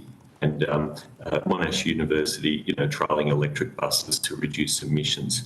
So there's the basic research, as Mr. Shi articulated so well, but there's also the applied aspect as well. There's a lot of science that needs to be done to make sure that products or services that are being developed can work in the real world. So but essentially, universities are really well placed, and they have embedded in their structures the flexibility to move towards the priorities as they arise. Thank you. And just a final question for each of you, which is, with all of that evidence that you've given in mind, how do you see the NRF both leveraging off and reinforcing Australia's significant research in fields like medical research, like renewables technologies, for example? Mr. Sheehy. Thank you, Chair. Well, as we said in our submission, both to this inquiry and, of course, to the department's consultations, we warmly welcome the NRF. I think it's incumbent upon me to mention the fact that we did not support the abolition of the Education Investment Fund, which was critical for investing in infrastructure, which, of course, was born from the Higher Education Endowment Fund before that one, was important for infrastructure. But on this fund in particular, it's important for our national profile as well as in developing what we do at our universities. And of course, our universities have significant global links, and we do our research globally. It's not confined to just Australia. And it sends an important signal to our international partners around priorities, and particularly energy transformation. Recently, I took a trip to Germany, where we have a partnership with the German Technology University Group, TU9, and our discussions were primarily focused on Australia's capacity to deliver clean energy in the form of hydrogen and to Germany, and the discussions we're having with Germany around transforming their industrial base to take that clean energy. So this fund is an important signal, not only domestically, but what we're doing internationally, so we warmly welcome it. Thank you. And Mr. Chesworth. Chair, just briefly, for us, the NRF best represents a direct investment into the nation's sovereign capability. As I mentioned in my opening remarks, this is in addition to the current indirect measures that are best represented through the research and development tax incentive. We've been saying to government for some time that we think sort of further questions need to be asked as to whether current indirect measures are the best way to get the optimum R&D outcome for this country. But that's a discussion for another day. What the NRF does is, potentially provides far more direct investment. UA also notes, and we mentioned this in our submission, the NRF intends to crowd in additional sources of private sector investment. And UA has long echoed the policy principles of additionality, efficacy and absorptive capacity for investment in R&D. So basically, the R&D has to add something, and industry in particular has to be able to absorb that capacity for R&D as well. So the requirement of additional sources of private sector investment may help reverse a current trend of declining business R&D investment and bringing it more in line with the OECD businesses who have significantly raised their R&D expenditure over the last decade or so. Thank you. Okay, and just to clarify, because you've mentioned, Mr. Chesworth, the RDTI a couple of times, do you see that measure, which you've described as indirect, but which I understand is also generally well supported. Do you see the RDTI and the direct approach in the National Reconstruction Fund as being complementary? Yes, Chair. The RDTI is one of those programs that is reviewed on a fairly regular basis. We understand that even the process of review can lead to investment decisions not being as clear as they could be. So we understand that these things can be reviewed to death, not only the principles, but the legislation and the application. I think the last review was entitled the 3Fs review, Fraser, Ferris and Finkel, and they made a number of recommendations, and some of those were taken up by government. We accept that this is the way that Australia funds much of its business R&D, I think to the tune of around about $3.5 or $4 billion a year in tax expenditures. So this, which is over a significant period of time, is something that is complementary to that approach. Okay.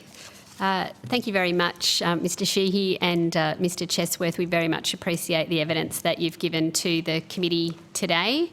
The committee has agreed that responses to questions on notice should be provided by 5 p.m. Friday, the 24th of February. I'd ask Mr Chesworth that you disconnect from the video conference and get back to your other conference. You could continue to observe the hearing if you wish to do so through live stream on the Parliament's website. And you both go with the committee's thanks today. Thank you. Thank you very much, Chair.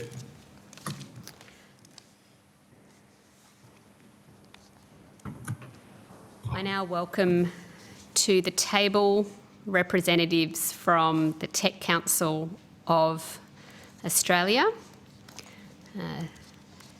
Thank you for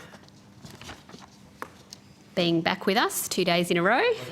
I understand that information on parliamentary privilege and the protection of witnesses giving evidence to Senate committees has been provided to you. That's okay. And thank you for coming up a bit earlier as well. That's okay. For the Hansard record, if you're ready to go, would you please state your full name and the capacity in which you appear today? My full name is Tom McMahon. I am appearing on behalf of the Tech Council of Australia. Thank you. And do you have an opening statement that you'd like to give? I do, Chair. Thank you for the opportunity to give evidence to the inquiry into the NRF bill. Given the scale, complexity and significance of establishing the NRF, we welcome the committee's inquiry into the bill. The Tech Council sees the NRF as a landmark investment in our nation's technological capabilities. We believe that the fund has the potential to drive future prosperity and underwrite our national security. It has the scope to grow new high-value industries and jobs across the country, from quantum in Canberra to agtech in Cairns. The Tech Council of Australia supports the creation of the National Reconstruction Fund, and we support passing the NRF bill in its current form. While Australia's tech sector has grown rapidly in the last 2 decades, it remains considerably smaller than similar countries such as Canada. Even though we've seen significant private investment and global success in areas such as business software and fintech, our research shows that Australia has historically underinvested in critical technology areas such as AI and cyber security when compared to global peers. For Australia to be competitive in critical technologies and enabling capabilities, we must address these structural funding gaps. Given the long-term and strategic nature of these critical technologies, governments are often the best placed actors in an economy to help address the funding gap. Governments are uniquely positioned to act as patient funders of strategic investments and crowding in further private investment. We've seen a great example of this in the news recently. I'd like to tell you about Quantum Brilliance, a Canberra-headquartered quantum company that spun out of the ANU in 2019. They employ 100 people split across Australia, Germany and the UK. In 2022, Quantum Brilliance deployed the first quantum computer at Pawsey Supercomputing Centre in Western Australia. This is the world's first quantum computer ever deployed inside a data centre. Quantum Brilliance recently raised $26 million from a range of private investors, but also from the Breakthrough Victoria Fund, the Victorian Government's public investment fund that is equivalent to the NRF. This investment will expand Quantum Brilliance's Melbourne-based research lab, strengthen Australia's quantum supply chains, and create more well-paid secure jobs in Australia. These are the kind of industry-defining companies that the NRF can invest in. Government-backed funds have the potential to be transformative and to play a complementary role to the broader market, but success is not assured. They need to be designed well and be supported by broader policy settings. We support the NRF Bill because it establishes an institution that is designed to succeed and endure. The NRF Bill achieves three key things. It establishes clear governance structures to allow the NRF to invest competitively, like Singapore's Temasek Fund. It creates the processes that enable the NRF to crowd in private investment, like Israel's Innovation Authority, and it sets the strategic mission while enabling the NRF to adapt over time. To ensure the NRF can succeed, we also need to undertake complementary policy reforms. The NRF won't operate in a vacuum. We need to ensure the broader economic environment is conducive to its success. There are two key things we need to get right in the short term: the administration of foreign investment regulation and skilled migration policy. Ensuring these policy areas are administered competitively will ensure that Australian firms can compete in global markets. This is crucial to our critical technology and enabling capabilities, which are two of the priority areas of the fund. Establishing the NRF is a big job and it's important to get it right. We would strongly encourage the NRF Bill the Parliament to ensure the NRF Bill maintains the clarity and flexibility embedded in the current bill. These are essential to ensure the success of the NRF and to realise the potential for new companies, industries and jobs. I'm happy to assist the committee with any questions. Thank you very much for those opening remarks, Mr McMahon. I'll go now to Senator Bragg.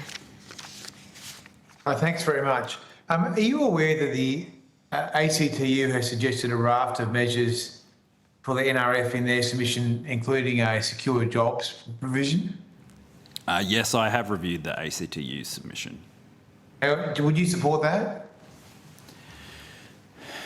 So our overriding concern is that the NRF maintains the flexibility to invest in priority areas which most will benefit the Australian national interest, and that will ensure that the fund is able to generate a return to government and to invest in the areas of technology that have the strongest promise.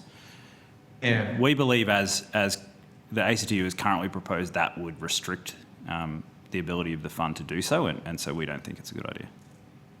Yeah, how many people work in, I know technology is a hard thing to define, but do you have a sense of how many people work in your constituent industries? So we estimate that in excess of 900,000 people work in the tech sector in Australia. That's made up both of the direct tech sector, which is the sort of typical TCA member companies, software companies, etc. And then a significant number of people working in software engineering, database administration, those kind of jobs in our major banks, resources companies. So you're about 1 million people. I'm happy for you to round it up, yeah. That's right. And how big is the labour force now? I think somewhere around 13, 14 million. I'm not sure of the exact figure. 15? Yeah, Senator Walsh is indicating, but yeah. Yeah, okay. So you're getting to a pretty decent size. Yes. The ACTU says it's got about 15% of the workforce, and they only want to have two seats on the board, which is interesting. Are you looking to have a couple of seats on the board? My understanding from reading the bill is that there'll be around 6 seats on the board. We would hope that the board is selected to ensure the success of the fund. I know that the bill currently sets out criteria for the selection of those board members. We think those criteria are appropriate, and we're comfortable that the minister will give those criteria due regard in selecting his appointments to the board. So do you think the ACTU should be able to have 2 of those seats? Look, ultimately it's a matter for the minister to decide who he appoints to the board. I think that 2 seats for the ACTU would be a significant share of those board seats, and perhaps wouldn't give as many spots as maybe would be appropriate given the criteria set out in the legislation, in the draft legislation. However, ultimately it's a matter for the minister to decide. Yeah. So are you concerned about unionisation of your startup constituency? Look, I would say that, having spoken to TCA member companies as the recent IR legislation went through the Parliament, it's not a significant issue for our member companies at this stage. There is not a high level of union density in the tech sector in Australia, but we know that conditions and pay in the tech sector are some of the best in Australia.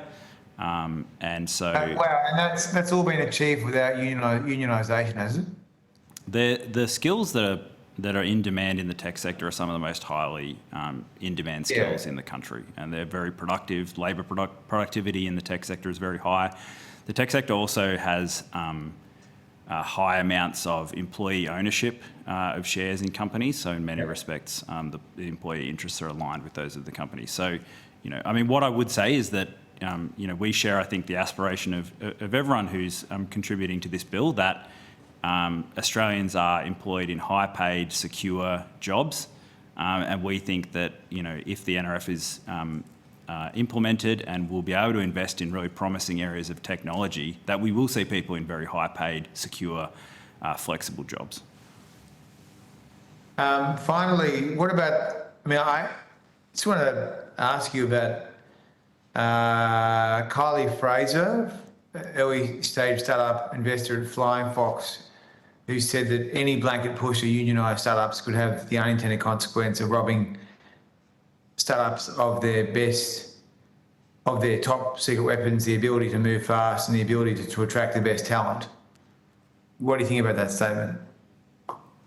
I think that in particular in startup companies, there's a higher degree of employee ownership of companies as well through things like the employee share scheme system. We think that gives, early stage companies, employees a real significant stake in the business and, ensures that there's a really strong alignment of employee and employer interests, which I think is a really strong thing. I think, as I understand it, the Minister has ruled out any kind of requirement that investments in the fund be placed in, that there be a kind of union requirement for those investments to occur, and we think that's appropriate. Thanks a lot. Thanks, Senator. Thanks, Senator Bragg. Mr McMahon, the Tech Council is significantly supportive of the National Reconstruction Fund and establishing the corporation. Amongst your members, where do you see the NRF being most useful in helping to stimulate industry growth? Yeah, so you rightly point out, Senator, that we are very supportive of the NRF, and we think that this inquiry process is a really good one. We want to get the details right, but we also want to communicate that we think there is a sense of urgency that is needed to get the NRF established, and so we would encourage the Parliament to, proceed quickly to establish the NRF. We've done significant amounts of research of the areas where Australia has a strong competitive advantage and the areas where there has traditionally been a large amount of private funding. So the areas that Australia has performed best in the tech sector are in areas such as business software, where there is already significant amounts of private sector funding. The areas where we haven't performed perhaps as well are areas where there's a requirement for longer term, more patient capital than is generally provided by private sector investors alone. So areas in deep tech such as AI, such as quantum, and such as cybersecurity are areas where we really think that the establishment of the NRF could provide a really additive and significant investment in those kind of companies. Okay, thank you. And I know in your submission you talk about some of those areas having a longer sort of development cycle and requiring kind of longer term capital. Can you just sort of speak to why government might be best placed to sort of provide that, given what you see in the private market with your members perhaps finding it difficult to convince private capital, that the timeframes that they need are sustainable? Yeah, sure. So if you think about companies that are have more uncertainty around technology. It may well be that if the technology is successful, it'll be very, very promising and can grow large companies, but there is a high degree of uncertainty about it, or that the business model around that technology is highly uncertain, or in fact that the payoff time is potentially 10, 15 years down the track. In many cases, private investors cannot wait that long to get a return on their capital. And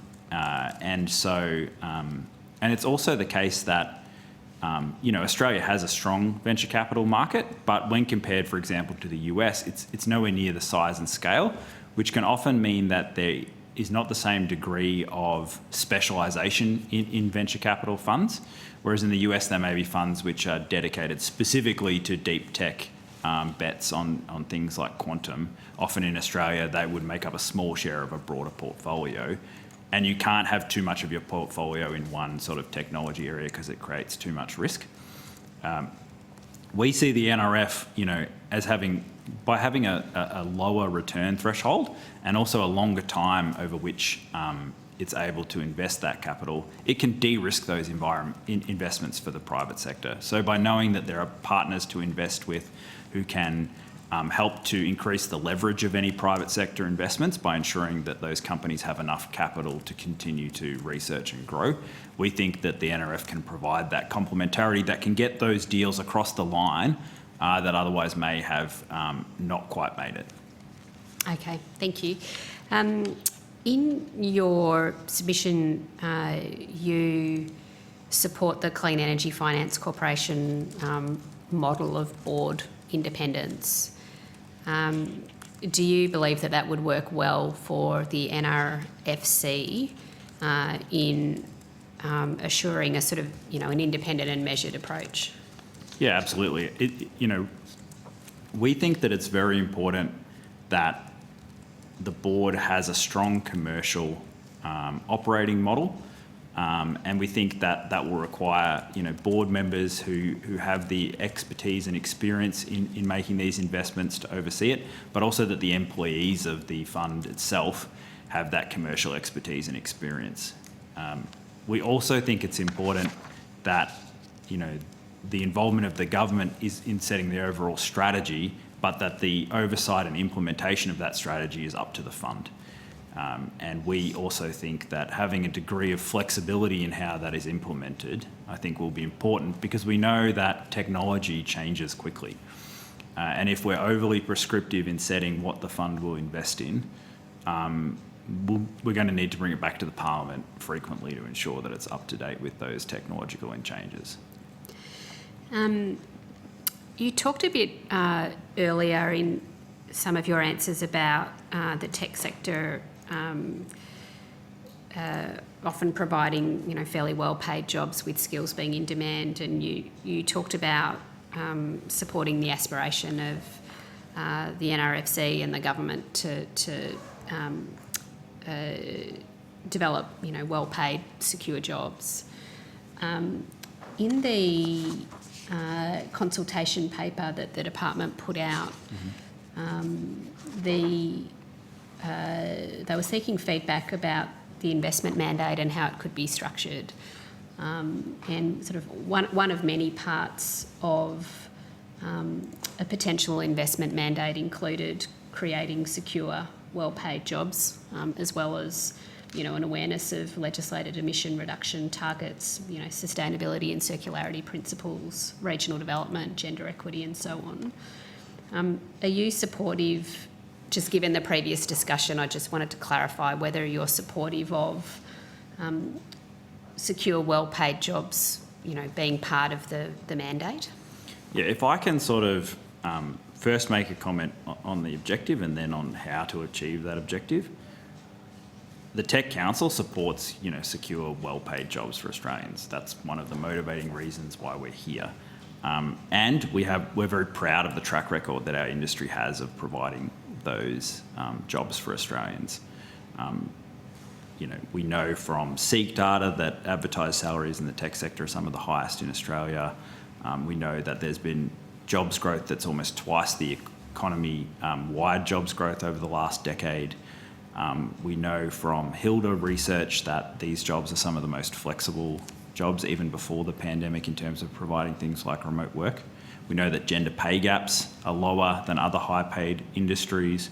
We know that there's a greater share of the tech workforce that comes from a public school background. We know that the pay gaps for vet-educated tech workers are much lower than other industries. So we think that there is a really strong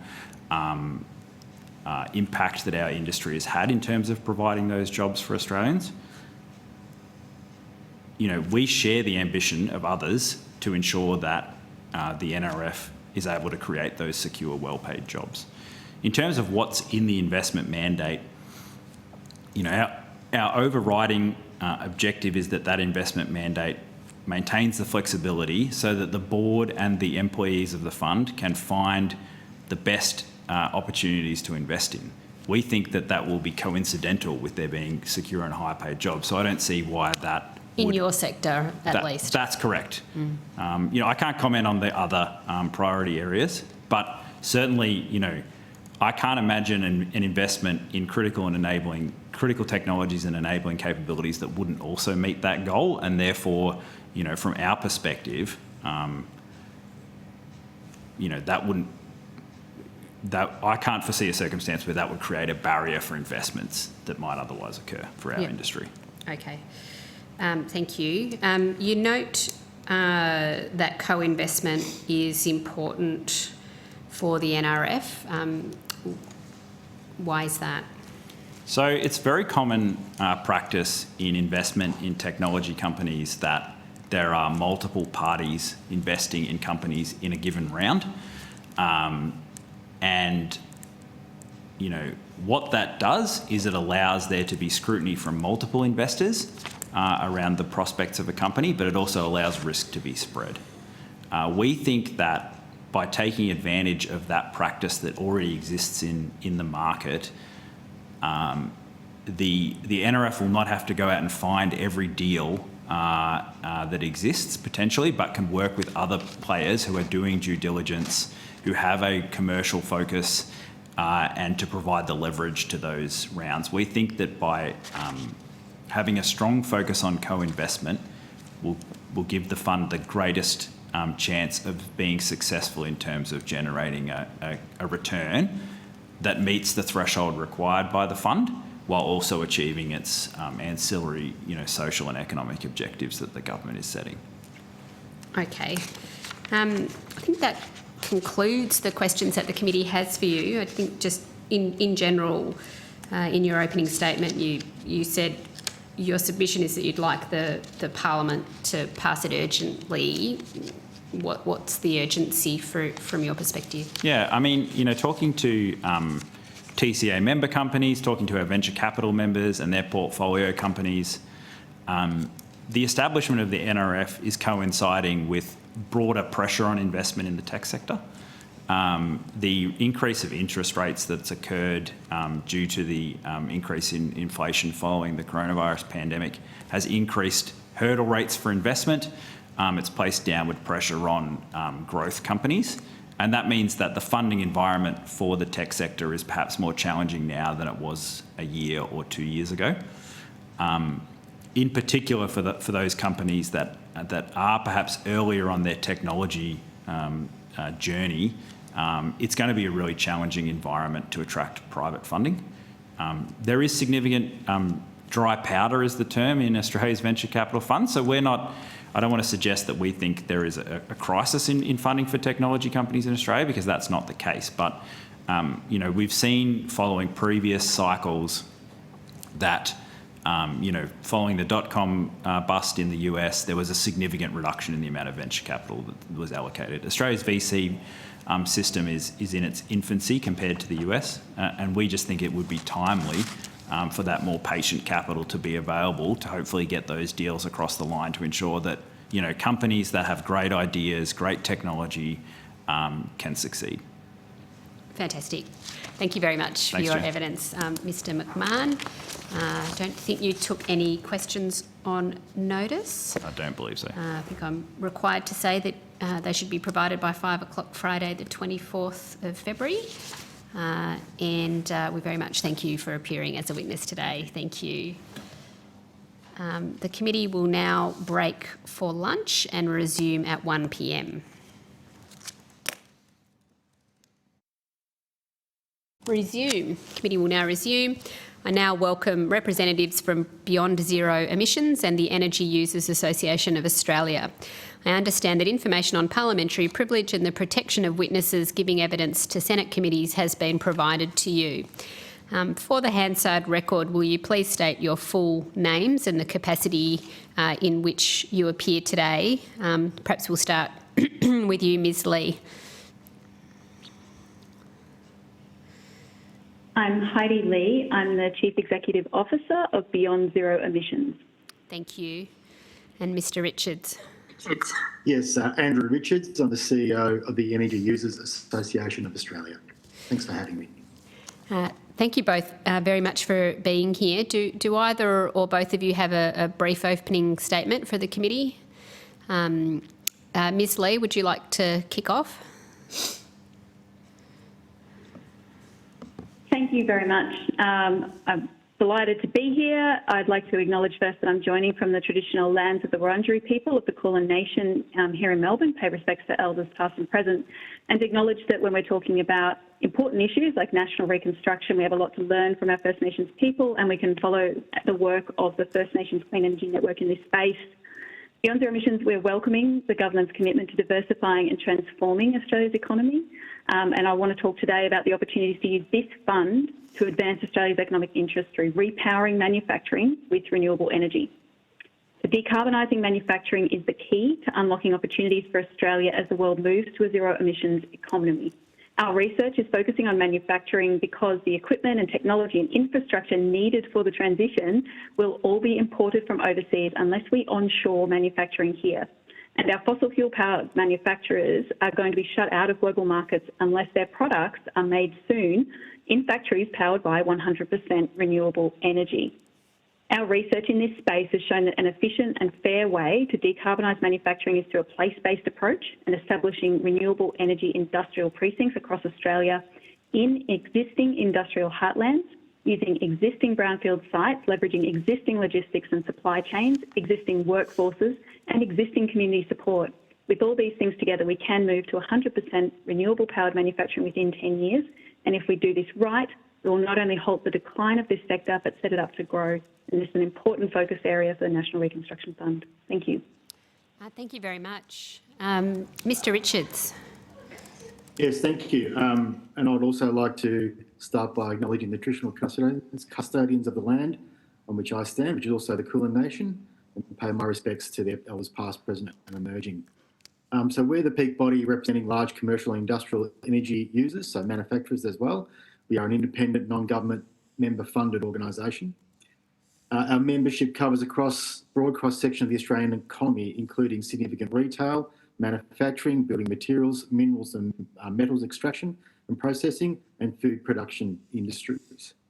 Combined, our members employ over 1 million Australians, pay billions in energy bills every year, and in many cases are exposed to fluctuations and challenges of international trade, both as exporters, but also progressively competing against jurisdictions who are importing from perhaps a jurisdiction that doesn't have the same level of commitment to climate change as we do.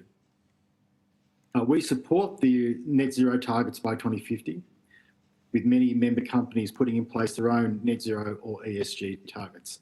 EUAA member companies have also expressed a strong desire to work closely with the federal government on deploying a workable safeguard mechanism to deal with Scope 1 emissions that also allows hard-to-abate sectors to maintain that international competitiveness while working diligently on technological innovation to reduce emissions, both Scope 1 and Scope 2.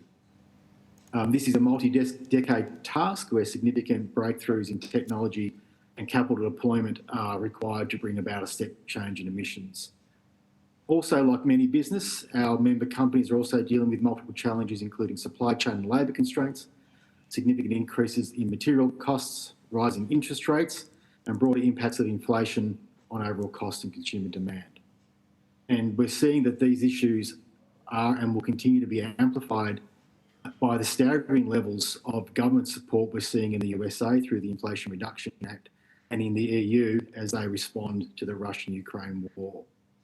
These things are acting as powerful magnets for people, material resources, technology and capital. So it's in this context that we'd like to express our support for the National Reconstruction Fund, or the NRF. Given the number and magnitude of challenges we face, if Australian industry is to maintain its international competitiveness, and again, that's competitiveness as an exporter, but also remain competitive against imports, then governments at both state and federal level need to lean into this and play a positive role to help weather this storm and get to the other side. We believe the NRF can play a critical role in achieving this, particularly as it relates to development and employment of low emissions manufacturing technologies that will help us become a low-cost, low-carbon economy. So while we can't compete with the quantum of government support we are seeing in the US and EU, and we shouldn't be trying to engage in a head-to-head battle, we can and should do what is within our grasp to maintain a high degree of national sovereignty in key manufacturing sectors while we work to decarbonise as much as we can. In particular, the manufacturing capability to fund and to provide the green energy revolution that we're all supporting and all keen on. We don't want to be importing that revolution. We don't want to be importing flat steel from South Korea, for example. We need to be able to make that here and develop that here. So while debate will continue over the design of the safeguard mechanism, Australian industry still desperately needs the transformative programs that the NRF will underwrite. The challenges we face are significant, and while the NRF should not be the only shot we fire, it's certainly an excellent start that will help establish the foundation of a more resilient Australian economy. Once again, thank you for the opportunity today and happy to answer any questions. Thank you very much, Mr. Richards. I'll start with a general question just for both of you. I'll start with you, Ms. Lee. In your opening statement, you talked about the importance of investing in the priority area of renewables and low emission technologies. And you talked about that not just in terms of creating energy and jobs in those sectors, but also being a fundamental underpinning of growth in advanced manufacturing more broadly. Can you expand on those two benefits of investing in renewables and low emission technologies through this fund? You're on mute. I think 3 years in that wouldn't be needed. Thank you. The opportunity that we have with investing in manufacturing while that's being repowered by renewable energy is that manufacturing is the number one sector in the economy for this multiplier effect that it has on supply chains and other opportunities for Australian businesses to grow. And this is everything because the manufacturing sector is from processing minerals that are mined through to creating, high-tech computer chips and things like that. So we have this full spectrum of opportunity when we're powering with renewable energy. For us, though, we're very interested in heavy industry and repowering heavy industry to meet 100% renewable energy with all of its energy demands. That the power of those manufacturers, those largest energy users within existing manufacturing sectors, is that they become anchor tenants for high volumes of new renewable energy to come online quickly. We think of a precinct of manufacturers being powered by a region of renewable energy, a RES, if you like, connected into a renewable energy industrial precinct, as providing the opportunity for meeting the requirements of those very large heavy industries, but also with marginal extra investment in that backbone infrastructure, providing the chance for that other players, small and medium enterprises, to come into that space and grow.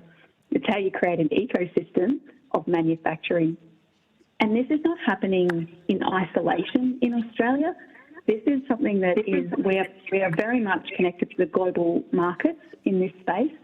So for the manufacturers that we work with, we're hearing a lot of conversations about the Inflation Reduction Act in the US providing an even more attractive setting than here in Australia for those manufacturing businesses who are growing. That might be manufacturers who are making electric trucks, they might be making batteries, they might be doing things, and it's more attractive at the moment to look over to America and what the opportunities that they're providing for their manufacturers to grow. So when you have a choice as a manufacturer and you can get those benefits out of the Inflation Reduction Act in America or in Australia, we need to step up. We really need to be providing certainty around the access to renewable energy and certainty that we're going to be supporting these manufacturers' businesses to keep them onshore. And I cannot underscore enough how critical it is to national resilience that we retain a manufacturing sector and that we power it with renewable energy. It must be zero emissions to be competitive in a global market. Thank you very much, Ms Lee. And we can hear you pretty well, but with the issues that you've had, there's a bit of feedback there as well. You've actually dialed in on your phone in the end, have you? Yeah. I think it might be best just to turn off the web stream then, and we'll be able to talk to you just via the phone. Thank you. I've got more questions for you both, but Senator Orman-Payne has stepped in with a few questions as well. So, Senator Orman-Payne. Thanks, Chair, and thanks for that indulgence to let me interrupt your line of questioning. It's much appreciated. I might go to Ms Lee first. And Ms Lee, I'm really sorry if you've answered this question sort of earlier in your other answer. Coming in late means that I didn't hear all of it. But I've got two questions for you. The first one is around the role that you think the NRF can play in the energy transition. So maybe if you could answer that, and then I'll go to the second question.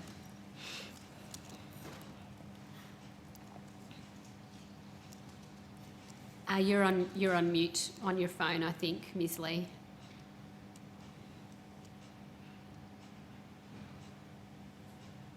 We've got what we've got with this sound. I'm very sorry about that. So the opportunity for the NRF is in looking at the renewables and low emissions technologies as a starting point. So this is that we need to be building out enormous amounts of new renewable energy, especially in regional Australia and especially as close as we can to existing industrial precincts, because these are going to be the largest off-takes, single-user off-takes for this renewable. So this actually creates the economic supply and demand solution that we need. So the NRF playing a role in this and recognising the importance of these regions is actually the leverage point that we need right now. The low emissions technologies, they need to be looking primarily at these larger new economy technologies, or like, climate friendly technologies, things like the ability to build electrolyzers for green hydrogen. That is going to be an important industrial feedstock. We do need to build and invest in different types of battery technologies as well. So battery technologies have a range of applications, and there's a whole lot of different ingredients that go into them. It's not just lithium-ion batteries anymore, but we can be building an awful lot of that here in Australia. When we look at the potential for the NRF to play a role in supporting other government targets, we're looking at things like commitments to zero emissions transport and increasing the amount of electric vehicles powered by renewable energy on our roads. These opportunities are so important because we develop flow-on industries out of those commitments. And without our regions being set up to be able to do things like service these batteries, to recycle these batteries, to take a look at the new material flows through our economy that we're creating, we miss out on the chance to service the industries that we're then setting up. So this is about taking a very medium to long-term view of what our economy is going to look like at zero emissions and preparing ourselves right now and making decisions right now with the NRF that set us up for success. Thank you. My second question is, what is BZE's view on fossil fuel investment as a low value add sector? We don't see any investment in fossil fuels necessary for the work that we do. So when we looked at shoring up and giving confidence to manufacturing sector and the businesses in there, nobody is looking for any fossil fuel, input streams to that. What we hear are people looking at the time frame for when they can turn off existing coal and gas use in their facilities. And this is because the facilities that we're looking at, everyone is dependent not just on Australian financiers, but also from global finance as well, so the sort of medium to large end of town businesses. And all of that investment money is looking for ways to decarbonise. So when we are seeing so many commercial, financial, as well as other players, we've got a whole lot of pressure coming on these businesses from all sides, from shareholders as well, for those that are public. They're all the pressure direction is on transitioning to renewables, and the question is how fast. There is no, there's a need to make sure energy is reliable today, but there is no increasing demand that we see for future-proof manufacturing to have any fossil fuels. Thank you. My last question is to Mr Richards. Interested to know, what are the financial benefits of getting your members off gas and onto cheap renewables? Yeah, good question. And look, I have to say there are some of our members who really can't do without methane at the moment or in the foreseeable future, simply because they don't have a technology that's viable to move to. And that's part of the challenge here, why we are interested in things like advanced manufacturing, particularly as they relate to Scope 1 emissions of our heavy industry. If you don't have a viable technology to move to, then clearly you're just stuck with what you've got. Now, they can go out and they can purchase renewable energy, and they're doing that in large quantities to deal with Scope 2. So certainly they see also this international competitiveness aspect. If you think about the EU and their carbon border adjustment mechanism, then quite clearly, if you have that as a export destination, then you need to be able to compete with that. So we see lots of opportunities here to start to reset the framework on which Australian industry is based. And we go back to the renewable energy situation we have, and think about that in the longer term. It's not only about all the industries that feed into building that need to become more energy efficient and reduce emissions, but from a circular economy perspective, we also need to be thinking about advanced recycling. The average life of a wind and solar farm is about 20 years. So it's not like we build out renewable energy and then we leave it. It's an engine that needs to be fed. So we need to be thinking about how we recycle all the precious metals and those sorts of things back into the economy so that we are mining less. So we actually are becoming a lot more efficient. So things around advanced manufacturing could be advanced recycling processes as well. So thinking about that in the holistic nature of the economy, making sure that we're doing it end to end. We don't want solar panels going into landfill, as an example. So I think there are significant benefits there, but for many members, particularly my members who are large industrials, it's not in the foreseeable future simply because there's not a technology to go to. So we need to make sure we're giving ourselves plenty of time and resources and flexibility to move towards that path. And there's a lot of intent to move towards that path. A number of my members are involved in precious metals recycling, which is energy intensive. So we need to make sure we're looking at the net outcome of those things as well, not just what it looks at the face value. So there's certainly opportunities there, but it's a long way to go for us. Could I maybe just ask a supplementary question then to Ms Lee? And Ms Lee, does BZE have a view on some of these challenges that Mr Richards has spoken about, and how doable it is, I guess, for us to meet those challenges in relation to renewables, noting that Mr Richards has identified that some of his members have concerns around, where they're going to get their energy from?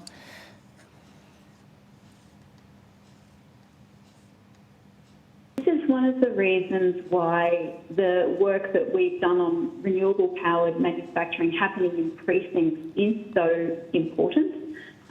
We're seeing that this is not yet a clear policy area nationally. And when you have manufacturers individually trying to meet their own energy needs and secure their own power purchasing agreements and their own energy reliability contracts, that becomes onerous, and it puts all of the challenge back on individual manufacturers who, as we all know here, they're under enormous pressure right now already we don't need to be doing this. We can actually create access to reliable and affordable renewable energy through taking a precinct-based approach. It is a different way of looking at things, and what it does is it consolidates the demand side by co-locating manufacturers, bringing a precinct-based approach to this, that it is actually taking like a science or engineering first approach to the problem. It is what you see overseas when we look at precinct-based manufacturing in Europe, in Germany. Like, these countries here are already putting in things like embedded networks for electricity, embedded networks for green hydrogen, embedded networks for industrial heat. That creates efficiencies on the factory floor for how energy is used. And then we're able to resource those networks, that precinct, that entire precinct, with renewables. That means there is less transmission lines going through less properties. There's more opportunities to get community support for this to happen. But it also enables us to consolidate the renewable energy generation on the other side, because they have the confidence on the offtake. So this is about us alleviating, our proposal around manufacturing precincts alleviates that chicken and egg of where are we going to get the green energy from and where are we going to get the large off-takers. Thank you, and thanks very much, Chair. That's the end of my questions. Thank you very much, Senator Orman-Payne. I'll go to you, Mr Richards. We've already spent some time talking about how investing in renewables supports industrial energy users of the kind that you represent. Might just ask Ms Lee to mute everything she's got going on at the moment there, if possible. So we've already spoken about that broad theme. Why is co-investment key for that work? Why is the NRF important, and why can't we just rely on private capital to get us there? Yeah, it's a very good question, Senator. There's a lot of risk and uncertainty that sometimes, or a lot of times, it's too difficult for financial institutions or companies themselves to go it alone. So getting that sort of safety net in place, if you like, and that support. In a previous life, I was involved in a couple of renewable energy projects that received funding from the Clean Energy Finance Corporation, for example. And they stepped in where one or two of the financial institutions were being quite conservative about how they approached that project financing. So what happens is the CFC stepped in and removed those highly conservative financial institutions and basically freed up the deal so that we could actually move forward. And it actually reduced a number of basis points of risk associated with that deal. There's a similar thing here in the sense that let's be targeted at areas where there is a significant blockage, where private equity is saying this is too risky, or we're still waiting on technology. We've got to take a risk in bringing on a new technology that we're not sure will work. And I'm particularly talking about Scope 1 emissions in this. I think from a Scope 2 emissions and the energy sector itself, the energy precincts thing is interesting, but we need to co-locate it with ports and other transport and all those sorts of things. But how do we actually maintain or the existing capacity we've got in, say, making flat steel to build wind towers, as an example? How do we make sure that we're building a long-term sustainable steel industry here, or aluminium industry, or glass, whatever it may be, key inputs into that renewable energy future, to ensure that they are competitive? But there's a lot of risk in that. So the co-investment's really important to alleviate some of that risk, for people to take a chance, if you like, and that's how a potential board would think. Because once you get one or two of these off the ground, you start to understand the risks, and therefore the risks start to dissipate. The technology can start to be advanced, and then you can start to see a broader scale deployment. So if we think about what's going on in the EU and in America at the moment, they're probably going to do a lot of the heavy lifting on things like green steel. So we need to be part of that so that we can be a fast follower with that technology to deploy it here when and where we can. So, but we need to be setting ourselves up to be able to do that. And this is where we think the ERF, so the Renewables and Low Emissions Technology Fund, the Advanced Manufacturing Fund in particular, will be important. It's a good start. It will be important as we move forward. Okay, thank you. I think you started to very much answer my next question in that answer, which is what type of projects would you see as being the most beneficial at this point, and you talked about green steel in relation to the sector that you represent.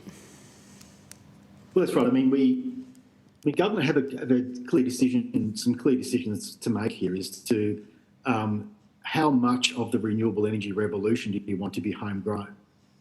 How much and how much you're prepared to ensure that happens? Because under, say, the safeguard mechanism, we continually load these companies up with an emissions price that actually inhibits their ability to actually make investments. So we actually got to understand where we can make those emission reductions in scope 1, where we need help, what's possible, and then work in a much more cohesive fashion on ensuring that, yeah, we do have the inputs to the renewable energy revolution that are homegrown, that we keep the jobs here, that we build the manufacturing capability here.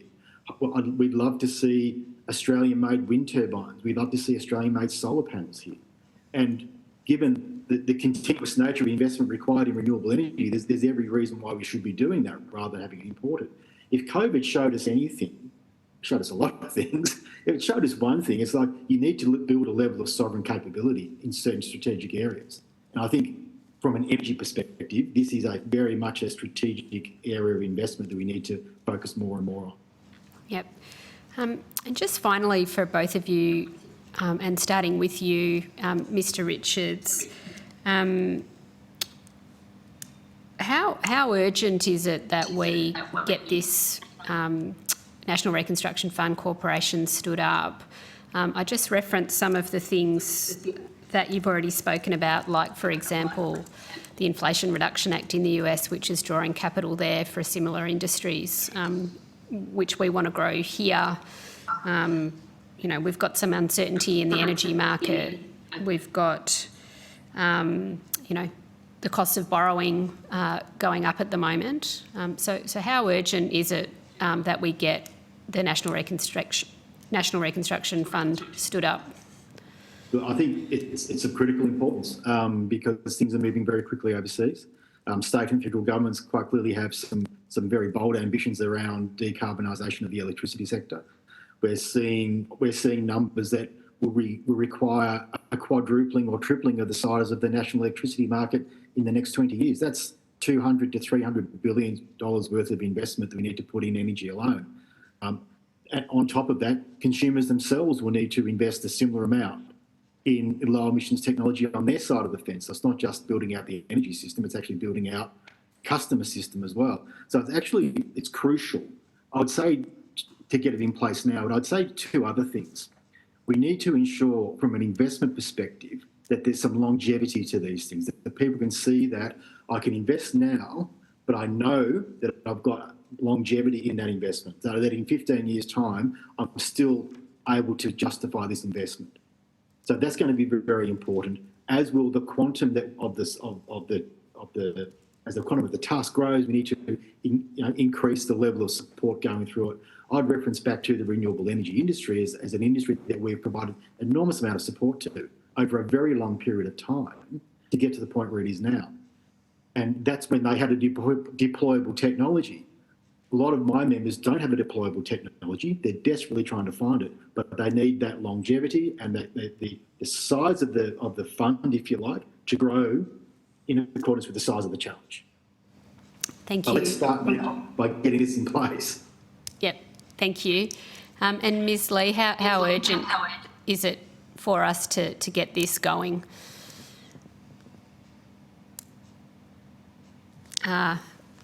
Having asked you to mute, I'll now ask you to unmute. It's a team effort. We're doing a great job. Can you hear me now? Yes, we can. Thank you. Thank you. Thank you. Look, it is absolutely critical that we get the funds released out of this into these priority areas straight away. And from our research and our perspective, starting with manufacturing, starting with these precincts, actually taking these precinct-based approaches to energy demand will save the energy they're currently using already. There is no way to lose by investing in a precinct-based approach to energy demand in our manufacturing sector. The longevity of this sector, being able to maintain and grow a workforce, being able to commercialise more Australian innovation onshore, all depends on us being able to take our existing industrial manufacturing areas and transitioning them quickly to renewable energy. But we can do the efficiency stuff today, but we need to be able to use tools and facilities like the National Reconstruction Fund to be able to coordinate investment into a precinct-based approach. We are losing opportunity, we are wasting money, we are wasting time by doing a facility-by-facility approach. There is enormous opportunity and private sector backing behind a coordinated and collaborative approach here. So let's get this fund quickly, urgently, deploying funds into these spaces right now, because this is where we're going to start to see cost savings for Australian businesses, and that's going to help us address this cost of living challenge in the medium and long term. So we're in the go now camp. Great. I'll finish on that note. Thank you very much, Ms Lee, for enduring those technical issues and for giving us your evidence today. And thank you to Mr Richards for appearing before the committee today. We very much appreciate your evidence. The committee has agreed that responses to questions on notice should be provided by 5 p.m. Friday the 24th of February. And I'd ask now that you disconnect from the video conference. If you'd like to keep observing, you can do that through the live stream on the Parliament's website. But for now, you go with our thanks. Thanks again.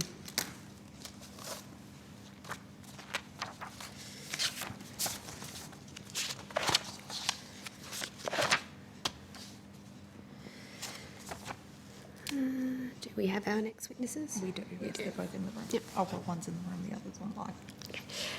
I now welcome representatives from the Business Council of Cooperatives and Mutuals. I understand that information on parliamentary privilege and the protection of witnesses giving evidence to Senate committees has been provided to you. And I understand we have a representative in the room and also one appearing via video conference. Ms Morrison, for the benefit of Hansard, it would be great if you would please state your full name and the capacity in which you appear today. Yes, thank you, Senator, and thank you very much to the committee. Melina Morrison, I'm the CEO of the Business Council of Cooperatives and Mutuals. And Mr Taylor on the video conference. I'm Anthony Taylor. I'm the Senior Policy Officer with the Business Council of Co-ops and Mutuals. Great. Thanks for being here, both of you. Do you have a short opening statement that you'd like to give? Thanks, Ms Morrison. I do. Thank you, Madam Chair.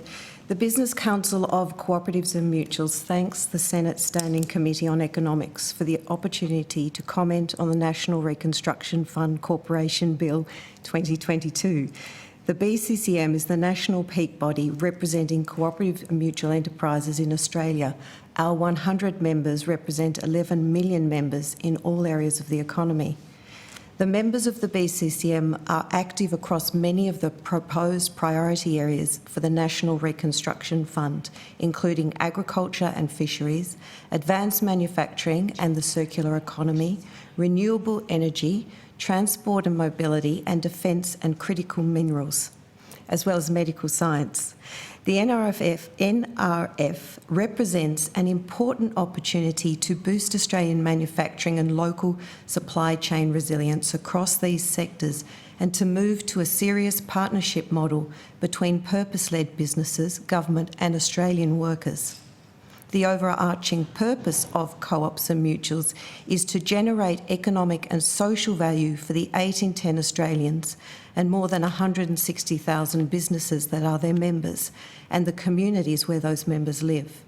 Co-ops and mutuals are long-term investors in domestic manufacturing because their members are local. They increase resilience of Australian SMEs in a range of industries by helping them to reduce input costs and access global markets. They are domestically owned and pay taxes domestically, earn vital export income for Australia, generate quality employment and enhance the function of markets. Public investment in co-ops and mutuals will support these outcomes and will also act to accelerate the maturation of markets for member, community and private investment in co-ops and mutuals, addressing historical constraints on the growth of CMEs. The BCCM welcomed the government's election committee commitment to ensure the NRF will be able to invest in co-ops and mutuals, including through cooperative capital units and mutual capital instruments. Our submission is focused on providing feedback on how the bill can be designed to enable the NRF to achieve this.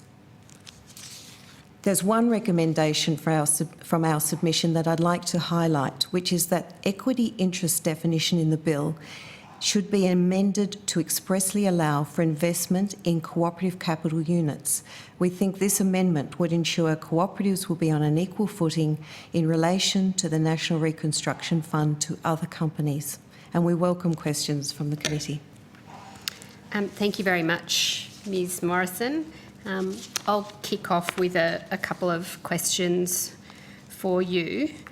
You mentioned that you welcomed the commitment that the NRF would engage with cooperatives and mutuals and would be able to provide funding to them.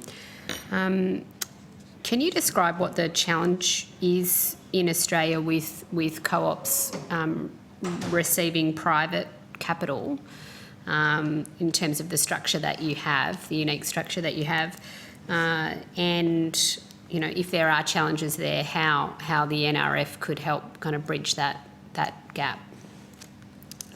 Yes, thank you, Chair. Historical constraints on cooperatives and mutuals in Australia are mirrored around the world, and that is that the traditional mechanisms by which they grow and innovate is retained member capital, reinvestment of their surpluses, and debt.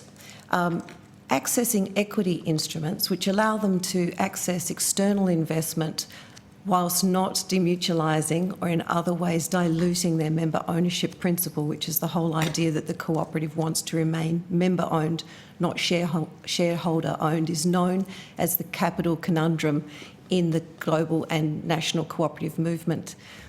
Australia now has first-class legislation in place because of the bipartisan support that the government took with Labor's support to introduce a new type of security to the Corporations Act that allows, historically for the first time, mutual companies under the Act, A, to be positively defined, and secondly, to raise capital that can act on the right side of the balance sheet for investment to grow and innovate on behalf of their members and the Australian economy. And this is an unparalleled opportunity for cooperatives and mutuals which in the past may have incentivised a takeover or a corporatisation because they were trying to access that capital for growth, which has in fact diluted some of the diversity in our economy. This is an unparalleled opportunity through the NRF to incentivise this economic contribution or partnership co-investment model so that cooperatives can grow. I might just ask my colleague to just provide a few more remarks on behalf of state-regulated cooperatives and the CCUs that we would like to see included in the bill. Thanks, Melina. So to add to that, in our sector we have two key legal regimes. Melina's spoken about mutual companies and mutual capital instruments.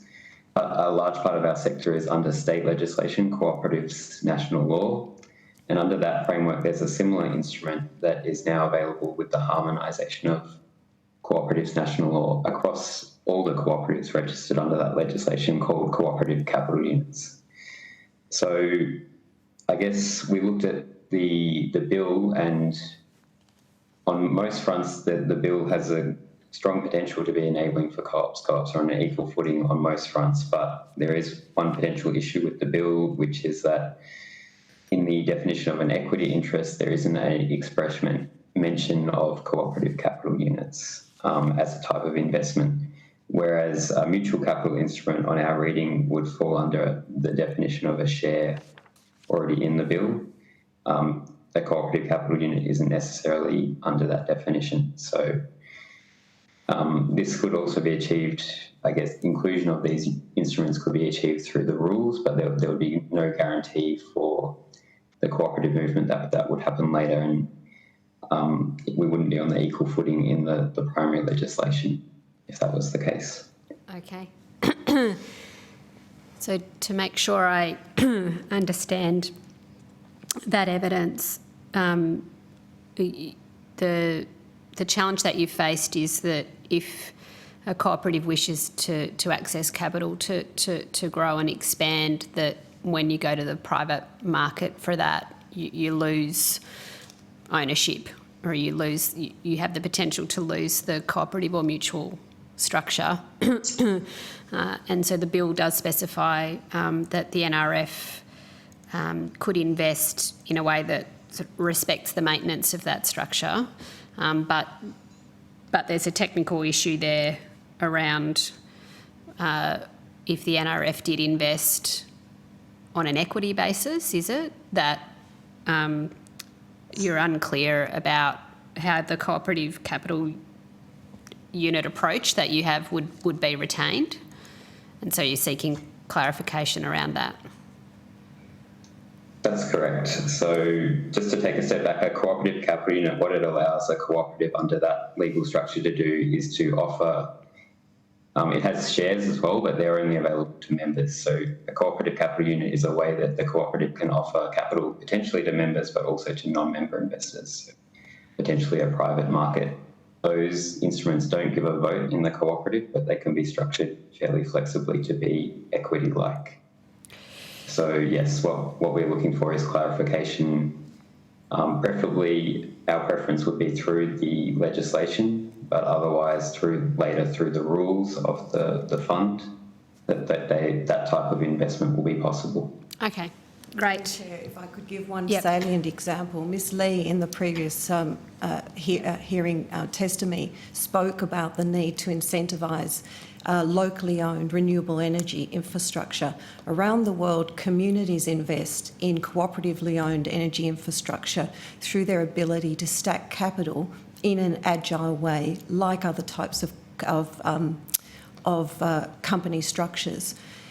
The National Reconstruction Fund, with these priority areas, including such vital components or priorities as renewable energy, provides an opportunity to bring investment in from community partners, impact investors, and other aligned interests in a way that doesn't dilute the community ownership. And so it's vital that the bill envisages all types of capital investment. And as my colleague has just pointed out, traditional ideas around share capital tend to attribute them to having influence and ownership on the company, which, as we know, often extracts value from the local community. Thank you. I think you're just giving me quite a quick lesson in the world that you operate in, and it's a really interesting set of perspectives that you're bringing, and interesting and obviously very important that the NRF is able to invest in and with cooperatives and mutuals in a way that maintains the structure that gives it the value in the community that you're seeking. I understand that there's a specific benefit of the NRF being able to support co-ops in agriculture, and I was wondering if that was a good example for you to be able to expand on. So what does the co-op agricultural sort of sector look like, and if we can sort of resolve this technical issue that you've raised, how would it look like for the NRF to provide benefit to that sector?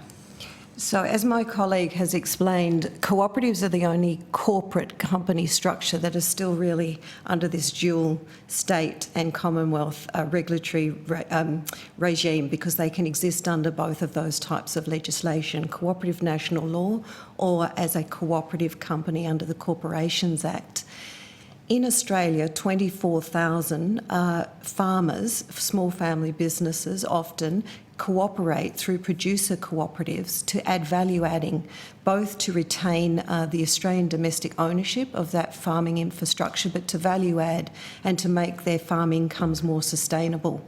if we look back at the past, and one of the areas that the National Reconstruction Fund seems to want to address is food and beverage manufacturing. The great history of canneries, for example, those brand names were cooperatively owned. One of the things that incentivised the corporatisation of those was lack of access to capital. There were other reasons that were occurring, and a lot of offshoring of our food and beverage manufacturing has occurred. What the pandemic and other recent crises have really shone a light on is that we've got a really important job to do as a nation to secure our food security, as well as to make sure that Australian domestic employment workers and business is repatriated and onshored. In farmer cooperatives, there are around 250 of those, but notably some of them are the largest agricultural companies in Australia, such as CBH Group, which is 4,000 farmers cooperating in Western Australia to export 40% of our grain, are vitally protected through that cooperation. It's businesses like those, but also like Casino Food Cooperative, which is Australia's last remaining domestically cooperatively owned tannery and meat processor, I should say, need to be able to access capital to innovate and grow and to do more of that value adding. These are the areas that vitally need to be able to attract capital. They're also trying to rebuild their balance sheets after supporting their communities, their members and their workers during the pandemic and some of the recent climate events. I'm not sure if my colleague has anything to add. I just add one thing, which is that a big opportunity, and I don't see any barriers in the bill for this happening. It's more of an implementation question with the NRF, is for co-ops be offered financial accommodation or loans from this fund. If it's properly designed, those can fit under existing tax settings for agricultural co-ops in Australia. That sort of loan has not been available in all jurisdictions, only some jurisdictions offer it. So there's a big opportunity for a boost to investment in agricultural co-ops all across Australia, all across the regions, if the fund is implemented in the right way. Great. Is the value add in agriculture priority area the main one where you see benefits to your members? You also mentioned local renewable energy generation projects as well. Amongst the priority areas, where do you see your co-op and mutual members perhaps engaging most with the NRF? Thank you, Chair. We have a few priority areas that I'd like to outline. I will just also add, I think, a very salient example right now to do with agricultural cooperatives is the investment that's being made through CBH and other agricultural cooperatives in fertiliser businesses, another area that we saw became a sovereign risk issue during the pandemic. So we've talked about expansion and innovation in existing agricultural cooperatives. The onshoring of food and beverage and other food manufacturing is a key area of priority for our members and the wider cooperative sector. Green energy components and supply chains. The circular economy, and we have some very new and dynamic examples of those, including the Bega Circular Cooperative, which is a partnership between Bega Cheese, the council and others collaborating on a local circular economy business together. Defence and minerals is an area that is already provided with a cumulative $8 billion worth of business generated through the HunterNet Cooperative, which is around 150 small and medium engineering businesses that grew out of in response to the BHP Steelworks closure. So those businesses have been retained locally. They network and globally compete and contract for tendering into defence and other critical minerals. Renewable energy is a huge area of opportunity, not only for communities to be able to have access to capital where they may actually be able to co-invest in locally owned energy infrastructure, but also, again, in examples like the Hunter and Newcastle, which have become a biofuel, precinct and capital, that we can have deep investment into some of those, really quite investment heavy and fast, innovation projects that we need to act on now. And in relation to the focus of the NRF on supporting industry being mainly or solely Australian-based, do you have a perspective on how that might be defined? Obviously, from your statements and the nature of the entities that you're representing, you would be very much in support of that. Do you have any thoughts about how to define that? Yes, thank you. Thank you, Chair. We have commented on that part of the bill as well, which we think we could expand from Australian-based to also include something around Australian-owned. We believe that local ownership is a really important safeguard for public investment to deliver the long-term outcomes of the NRF and for Australia and Australians. And investment in cooperatives, for example, is recirculated in the areas where there are members. There's generally a long-term commitment to maintain these operations and services close to members. So we think that this is a really important element that should be considered. We have some suggestions. I might just ask my colleague to outline how we thought that Clause 170 and Clause 182 could perhaps be expanded or enhanced to yes, draw that would be attention helpful. to this. Thanks, Mr. Taylor. So our recommendations on ownership were to have a 50% requirement for domestic ownership for investment. That could be in Clause 70 or potentially a new clause. And on Clause 82, which deals with measurement and reporting for the fund, we thought it is very important that the fund measures and reports on ownership, what types of firms it's investing in. There's a goal around diversifying the economy for this fund. So to measure that, we think you really have to be measuring ownership and make sure that that's in the design of the fund up to the primary legislation. So those are the two recommendations we have in relation to ownership. Just finally then from me, how important is it, given all the evidence that you've given us today, that the Parliament supports this bill and that we're able to stand up the NRF, fairly quickly? Ms Morrison. We are very strongly in favour of the NRF and of course, the bill and the investment mandate that will support the bill.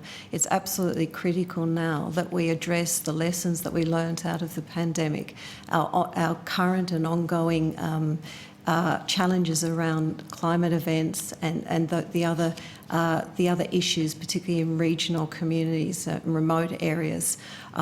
Incentivising strong long-term partnerships between Australian domestically owned businesses, but also really looking at ways to incentivise bringing together more of those small and medium enterprises to build in build back into this sort of missing middle that we have in Australia, where we have a preponderance of small and micro enterprises and larger corporations which may be dominating more markets in terms of ownership.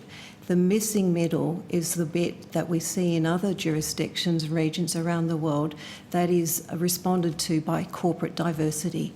In Germany, they have the Mittelstand, and many of those businesses are sort of the larger, long-term family-owned enterprises. In Spain, in Italy, they have very successful examples of networks of smaller businesses through cooperatives that enable them to participate in the economy as well. The NRF is a key way that this could be prioritised in our view, and we strongly welcome it. Okay. Thank you very much for your evidence, Ms Morrison and Mr Taylor. That concludes the questions that the committee has for you. So we thank you both for appearing as witnesses today. The committee has agreed that any questions on notice are provided by 5 o'clock Friday, the 24th of February. Mr Taylor, we'd ask that you disconnect from the video conference. You can continue to observe it if you like through the live stream on Parliament's website. But Mr Taylor, Ms Morrison, thanks very much for your evidence today. Thank you. Thank you. Thank you, Senator Walsh. The committee will now take a short break and resume at 2:10 p.m. So the committee resumes. I now welcome representatives from Research Australia and the Australian Academy of Science. I understand that information on parliamentary privilege and the protection of witnesses giving evidence to Senate committees has been provided to you. For the Hansard record, would you please state your full names and the capacity in which you appear today? And we'll start with those in the room today. Well, I'm Ian Chubb. I'm the Policy Secretary of the Australian Academy of Science. Christopher Anderson, Director of Science Policy at the Australian Academy of Science. Thank you. And Mr Mullins. Yeah, I'm Greg Mullins, Head of Policy for Research Australia. Thank you. Welcome, and thank you all for being here. Does the Academy have an opening statement? We do, Senator, and I'm going to ask Chris to reveal it to you. Okay, I look forward to this, Mr Anderson. Thank you, Senator. Thank you, Ian. I think we'd like to thank the committee for the opportunity to present evidence to this hearing and speak to the Academy's submission. As we noted, today we have myself, Director of Science Policy at Academy, and Professor Ian Chubb, who wears a number of hats but today is Secretary of Science Policy at the Academy. The Academy welcomes the National Reconstruction Fund for its potential to address the critical decline in Australia's economic complexity and resilience.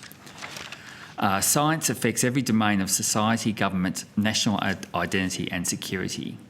We are living through one of the most far-reaching upheavals since the Industrial Revolution, touching every sphere of work, leisure and life.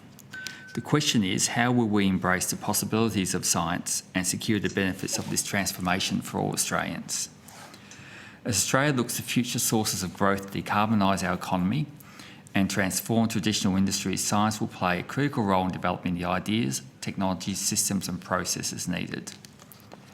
Science is already helping to decarbonise heavy industries, assist agriculture with changes in rainfall and climate risk, and uncovering new minerals needed for a clean economy.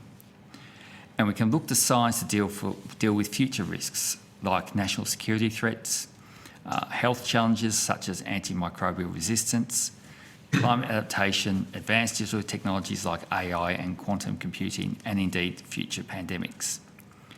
In this context, the National Reconstruction Fund is an important and timely initiative. The context around this legislation is important. Australia has a falling national investment in science from 2.2% of gross domestic product a decade ago to 1.79% in 2020. By our calculations, that equates to $10.6 billion less invested in science, research and development in 2020 than otherwise would have been the case if our R&D investment had remained the same. The consequence of this is potentially future lower economic activity than would otherwise be the case, lower productivity and less capacity for new industries and new jobs to be created.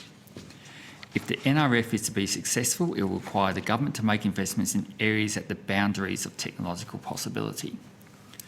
The Fund's board will need to make clever, prescient decisions about where to direct its investment.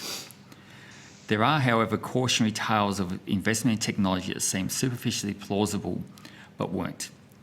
The most high-profile example is one of Theranos, a company in the US offering a seemingly revolutionary medical scanning technology that was simply scientifically implausible and ultimately shown to be fraudulent.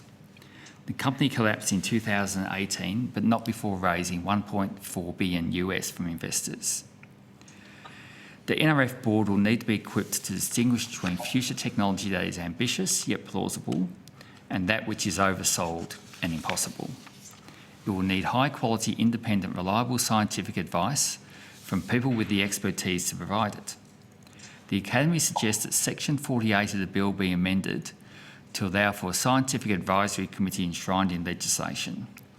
This will give formal status to a body that can provide expertise, review proposals and provide evidence to support the board in its recommendations.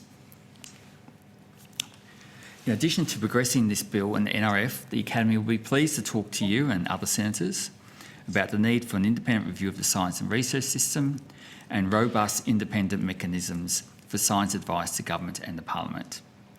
That concludes our opening remarks, and we thank you for the opportunity. Thank you very much, Mr Anderson. Mr Mullins, do you have an opening statement? I do, thank you, Chair. Look, Research Australia is really pleased to have this opportunity to address the committee. A little bit about us. We're the national peak body for Australian health and medical research and innovation.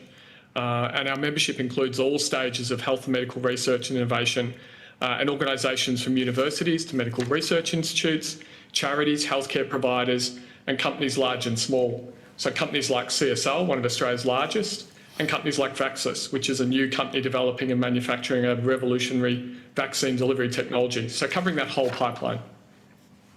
And that's the perspective we bring to this. So Research Australia is supportive of the passage of the bill. We believe the NRF provides the opportunity to better leverage Australia's world-leading health and medical research innovation and to use that to create a vibrant, successful medical products industry, which could propel Australia forward to become a net exporter of medical product. Doing this would provide Australians with more secure access to medical products, better health outcomes and the creation of well-paying jobs and new businesses in a sector that's got enormous global growth. Currently, approximately 23% of all Australian research and development investment is spent on health and medical research in one form or another. The NRF will be an important vehicle for ensuring this significant investment results in new industries, in more jobs and better ways for Australians to manage their health. We're aware that there's opposition to the bill, and in our submission we've sought to place the NRF in a broader international context, showing how other countries, notably the US and the UK, are providing similar support to their researchers and industry.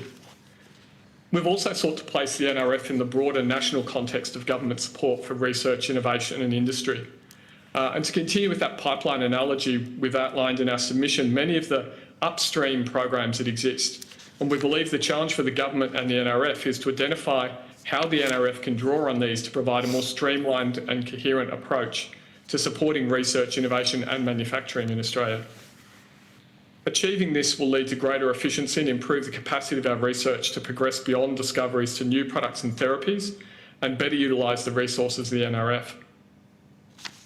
Approximately 0.4% of GDP is spent on health and medical research and innovation, and yet there's currently little clarity about whether this investment is efficiently and effectively invested in the areas of greatest health need or greatest economic opportunity. We think a national medical products industry plan would bring a new and clear focus to the disparate policy initiatives, funding programs and actions being taken by Commonwealth, state and territory governments. It would help consider how we can better address the unique challenges to commercialising medical products, and it'd look to the strengths and opportunities of our existing manufacturing capability and how these can be supported and expanded. It'd also take a workforce lens to the entire pipeline from research through to manufacturing to ensure we have the skills and capabilities necessary to deliver on this vision. While we recognise the creation of such a strategy goes well beyond the consideration of the provisions of the bill, we do believe the bill can be amended in one key respect that will support this broader goal of driving greater coordination and unity of purpose across the government's entire pipeline of support for research, innovation and industry. And that's why we're proposing that the NRF bill be amended to require the ministers to report to the Parliament on how the NRF has complemented other measures by the government to support research, innovation and manufacturing. And this could potentially be included as one of the terms of the regular reviews provided for under Clause 91. Requiring complementarity of programs is one way of encouraging consideration of the NRF and its activities in the broader context of government support for research, innovation and industry. Our second proposed amendment, also simple, goes to the question of transparency. The NRF bill is the government making investments and loans on behalf of the Australian public, and as a matter of principle, Research Australia believes the public has a right to know where that money is going. Clause 82 of the bill requires the NRF Corporation to publish quarterly investment reports. It does not require identification of the priority area to which the financial accommodation relates. It also doesn't require the recipient entity to be identified. This provision in the bill, like many others, is modelled on the Clean Energy Finance Corporation Act 2012. The quarterly reports provided by the CEFC don't identify the entities to which financial accommodation has been provided. The CEFC does, however, provide more detail about its investments, including identity of recipients selectively in press releases. There's no apparent reason why the default position should be that the identity of the recipient of the NRF's investments are kept secret rather than the other way around. This is why Research Australia has proposed that Clause 82 of the bill should require the quarterly investment reports to identify recipients of financial accommodation by name and to specify the priority area to which the financial accommodation relates. We recognise that there might be reasons why the identity of a recipient is considered commercial in confidence and shouldn't be published. And if that's the case, the NRF Corporation should have the discretion to not identify the recipient and instead provide an explanation of this decision in investment report. As I said at the start, Research Australia supports the NRF bill and believes the minor amendments we propose will strengthen the NRF and increase public confidence and support for the fund, which is in all our interests. And that concludes our opening remarks. Thank you for the opportunity. Thank you very much, Mr. Mullins. I've got some questions for both groups. I'll start with the Academy. Your submission welcomes the NRF as a strategic measure to address Australia's falling economic complexity and areas of strategic need.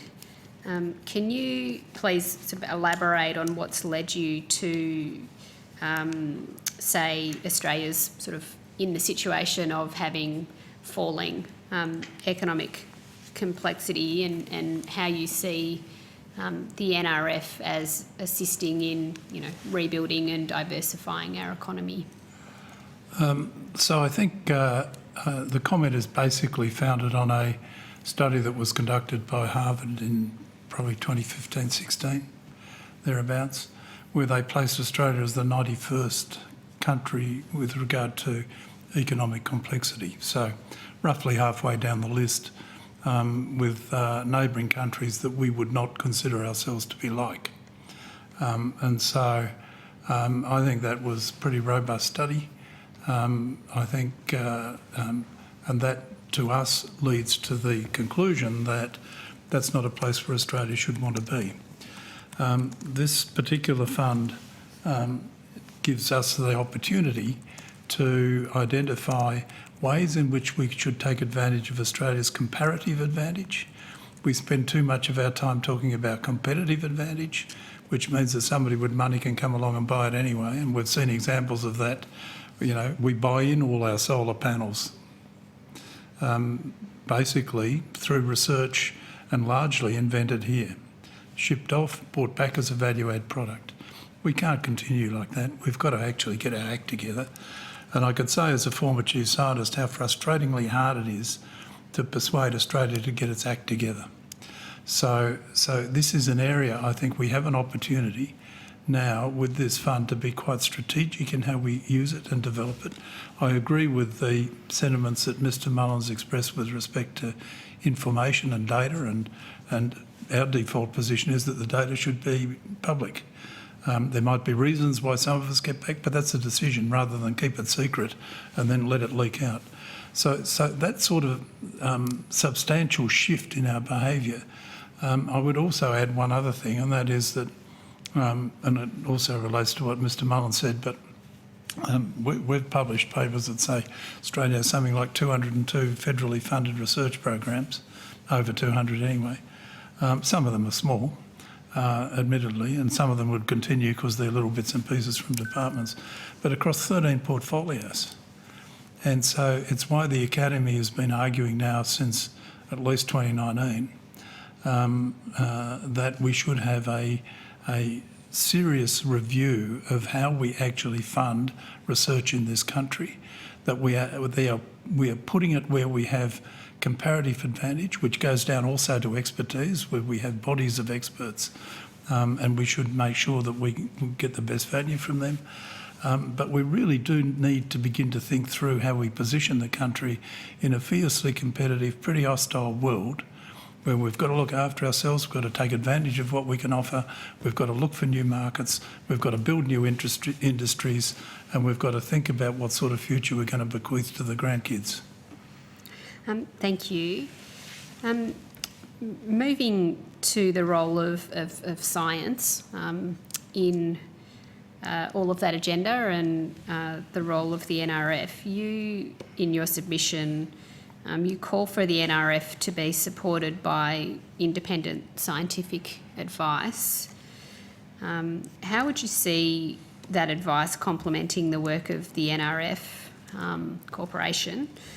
And are you able to sort of elaborate on, whether there's a mode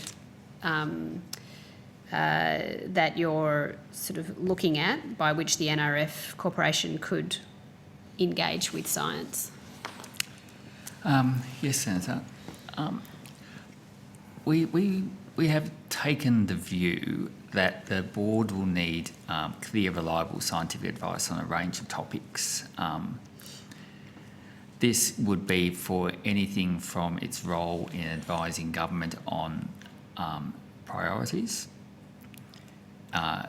in allowing it to understand trends and changes in the, if you like, the science at the frontiers of industry and translation, but also that question of when it makes investments, does the board have the skills and the capabilities to understand what is plausible and what is worth not taking a bet on, but what is worth investing in?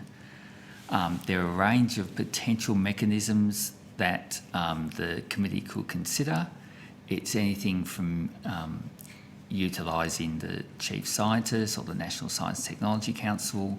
It could be, we suggest establishing a legislated and constituted advisory committee to the board. And we believe that putting in legislation provides it with a level of authority and a level of security. It's not something that can be easily ignored in the future.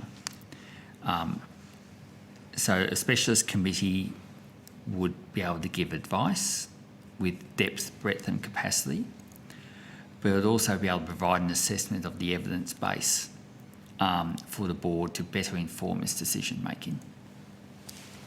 Thank you. I'd just add to that, Senator, that I think a key thing there is that it's independent, so that it's not actually a government organisation, if I can put it that way, because there's a lot of them. But it is independently appointed, so that the government of the day or the minister of the day is getting advice that draws on the evidence base, not affected by sort of other things. Funding arrangements and appointments and those so sort on. of things, yeah. And I think that's an important thing. And we've seen in the past that you can make it work, and we've seen in the past where it doesn't work.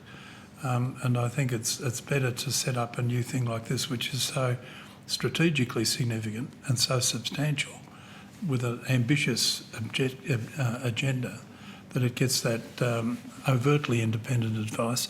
And our view is that if the minister doesn't accept it, that's how the world works. But the minister should, or the board should, be saying why it doesn't accept it. I think there's a lot of money at stake. I think it goes back to data and all the rest of it that Mr. Mullins first introduced. But that concept of accountability, I think, is an important thing about when you're setting the new sails for the direction of the big ship Australia. And that's what this has the potential to do. Just before I go to Mr. Mullins, just staying with the Academy, I think probably all of the 7 priority areas that are identified have a significant relationship to science. And over time we've seen the relationships between science performed in university and science performed in independent research institutes, linking more and more in with industry and with advanced manufacturing. And those relationships are important.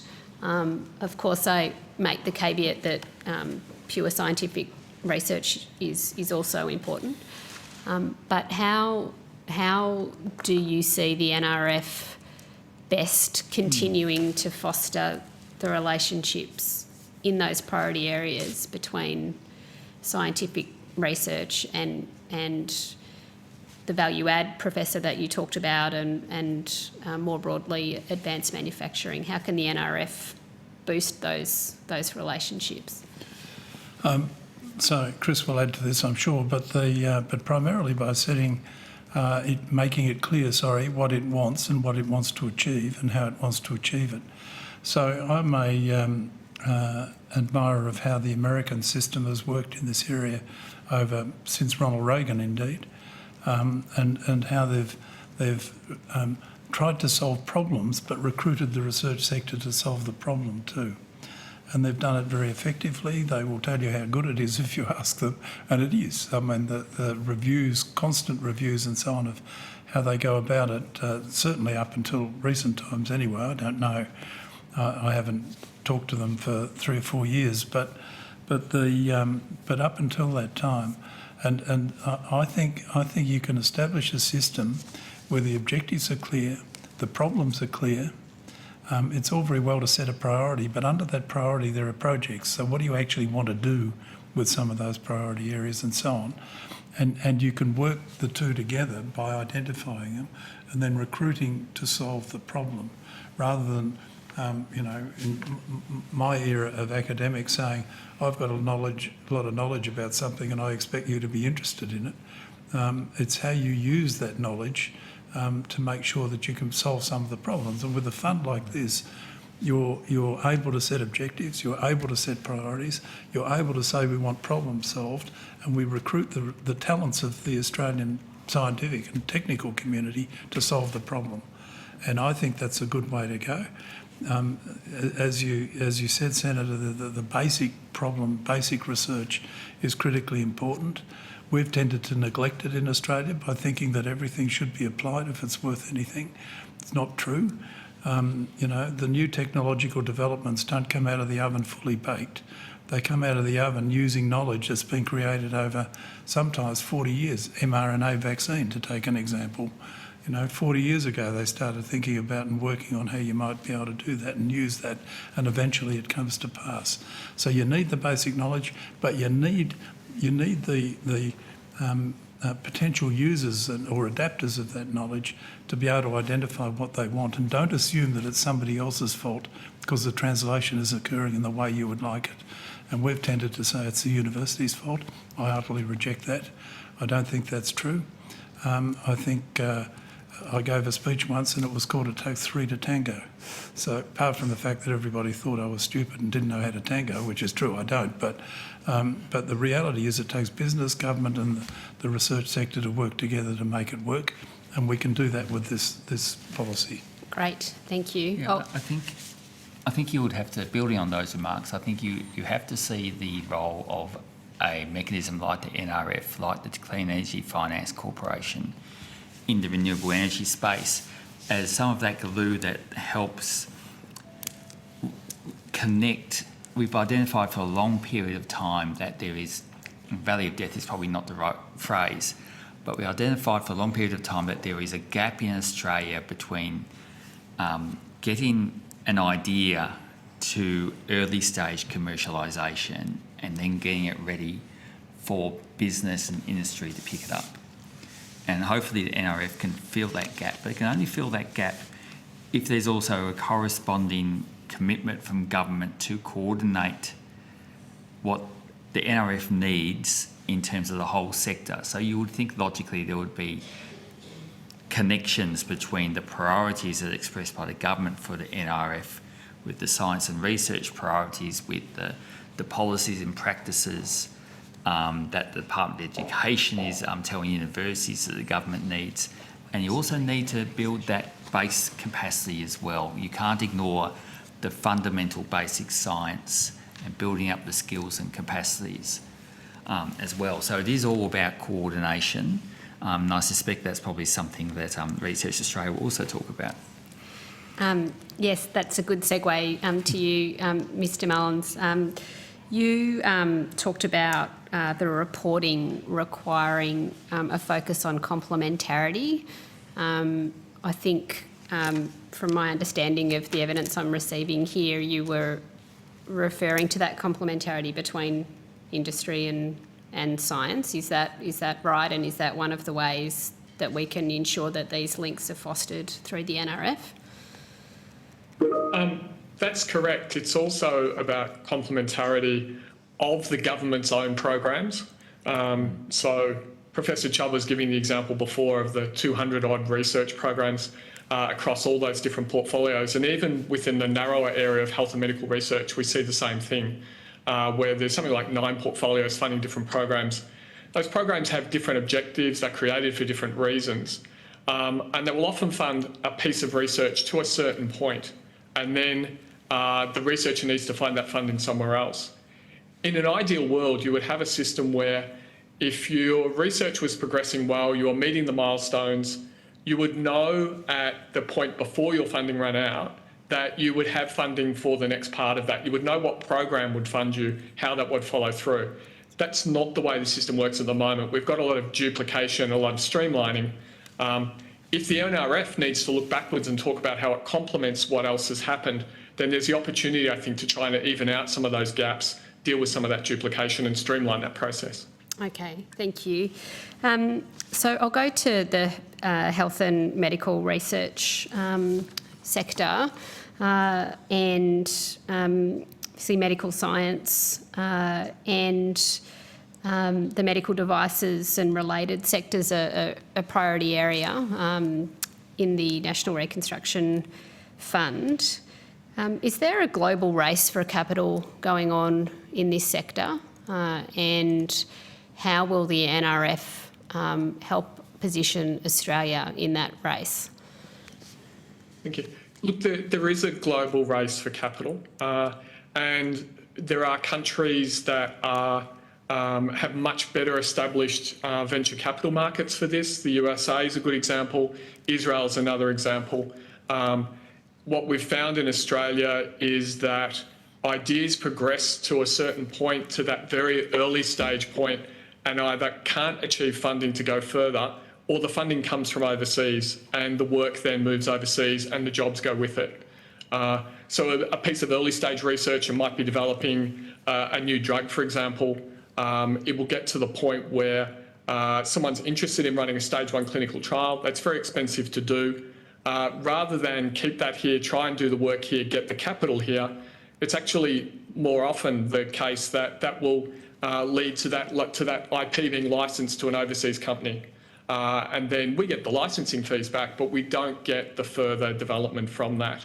And I think there's an opportunity for the NRF to intervene at that point, to actually fund some of those, more of that research, keep it here, develop it here, so that we work through the phase 1, the phase 2, the phase 3 clinical trials. We actually do the manufacturing here for the clinical trials, and then in fact for that product when it's completed. Right, so you see the potential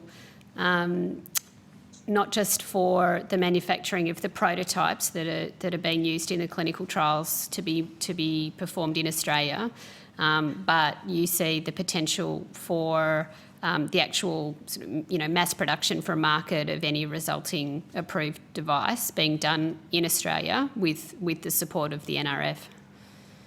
Yeah, absolutely. And I think it's important to recognise that we do have capability in this area. So if we look at pharmaceuticals, for example, Australia is actually a net exporter of pharmaceuticals now. We export about $3 billion a year worth of pharmaceuticals, but we import more than twice that, about $7.5 billion a year. So we've got a base to start with. What it's lacking at the moment, I think, is that capital and that investment. And that's the opportunity for the NRF to provide some of that investment, to drive co-investment from here, so that we actually turn that round. So we get to the point where we become a net exporter of these products. I think one of the things about medical products generally is that medical products attract a premium in price. There's a premium attached with quality and safety. So you're not competing for the lowest common denominator in this space. If we're investing cleverly in products where a lot of the cost is invested in the IP, not so much in the manufacturing, then you can deal with the fact that you're manufacturing at perhaps a higher price here than you might be overseas. And there are good examples of that in the medical product space. Senator, could I just add one comment to that? Professor Chubb. Thank you. As much for your information, that I've just nearly finished chairing an advisory committee which was started a year or two ago, I guess, to get a single national policy for clinical trials in Australia. That's now with government. I don't know where it is because, once we do our advice, we give our advice. But it was designed to overcome some of the issues that Mr. Mullins just outlined. Again, every jurisdiction had at least one policy. Lots of hospitals within a jurisdiction had their own variations on a policy and so on. So although we were an attractive site for clinical trials, the whole international context has changed quite dramatically, and we had to be able to keep up the pace. So the pace is to have a national policy, less duplication, less bureaucracy, patient-oriented, so there'll be a public portal for people can see what's available for them and so on. But it's quite consistent with trying to build the sort of industry that Mr. Mullins just outlined, because you've got to have the whole pipeline in place to be as successful as we could be, and we have a lot of potential, but to realise that we need to get our act together. Thank you. Mr. Mullins, in this sector, we're already quite successful as a country, particularly, shameless plug for my home state of Victoria and town of Melbourne, due to a long-term fostering of the ecosystem there. What are the challenges, I guess, that the NRFC could help overcome in this global race, I guess right now today? So, you mentioned that our venture capital sector in Australia is not as sort of rich as it is in other parts of the world. We also have the costs of capital going up at the moment. We've got a lot of interest in this sector for, around the world for building sovereign capacity in general. How important is it that we set up co-investment through a fund like this to meet the challenges that we face right now? Look, I think it's really critical, and there are a couple of good examples in the medical product space where this has occurred. Probably the first one's the Medical Research Commercialisation Fund, which was started in about 2008, and it was really a number of universities and medical research institutes coming together with state governments and with the Commonwealth Government to create a funding vehicle to try and advance research from our universities and MRIs through to commercialisation. And they took a very commercial model, but the government was a co-investor in that. And it made its first investments in about 2007. And in 2012, 2013, we really had the first proof of concept that this worked. And one of the things that that body had done was, because the government was involved, and the government was actually supporting it, a number of superannuation funds, the industry super funds, had gotten behind it. They'd been early investors. They saw the success of it and really could see that there was a place for that kind of investment in their portfolios. That if you had the spread of it, you could spread the risk, you could manage the risk. And that then created further demand from them for further investment through the Research Commercialisation Fund. And that's been a really successful model. We can do more of it though. We could do it across many more industries, and we need more of it within the medical product space as well. The Biomedical Translation Fund's another example of something that's done something quite similar, where they have explicitly invested in co-investment with the private sector. And there are a number of investments there that have been made at the moment. we're waiting to see them come to fruition. And in relation to the National Reconstruction Fund Corporation, how important is it to stand that up quickly in the current global race that we're in? Look, I think it's critical. We can't afford to wait. We've seen how quickly some of these things move. Professor Chubb referred before to the mRNA vaccines. It was 40 years in the making, but it was really 2020 when it came into being. You can't afford to sit back and wait. You really need to be on the front foot with this, looking at those kinds of industries and getting in, at that really early stage. If you wait, you're going to be beaten by competitors overseas. You've got to act now. Okay. I think that concludes the questions that the committee has for you. I'm just saying that in a way that will allow any other senators to jump on and ask questions. And I confirm that does conclude the questions that we have for you today. We very much appreciate you coming in, Professor Chubb, Mr Anderson and Mr Mullins, you joining us online. We've really appreciated your evidence today. The committee's agreed that responses to questions on notice should be provided by 5 p.m. Friday the 24th of February. Mr Mullins, I'd ask that you disconnect from the video conference, and if you'd like to continue to observe the hearing, you can do that through the live stream on the Parliament's website. And again, thank you all very much for your evidence today. Thank you, Senator. Thank you, Chair. Thank you very much. Bye.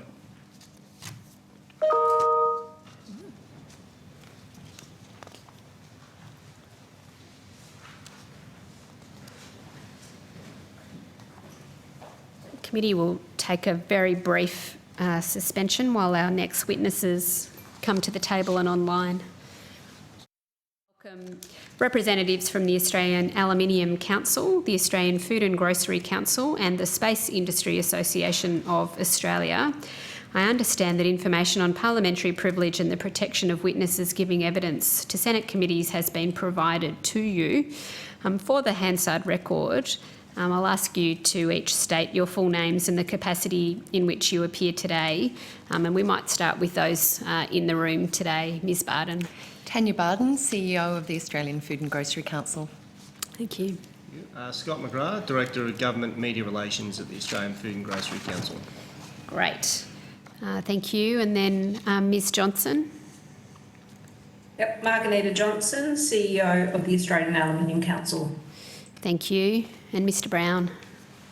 James Brown, CEO of the Space Industry Association of Australia. Great, thank you.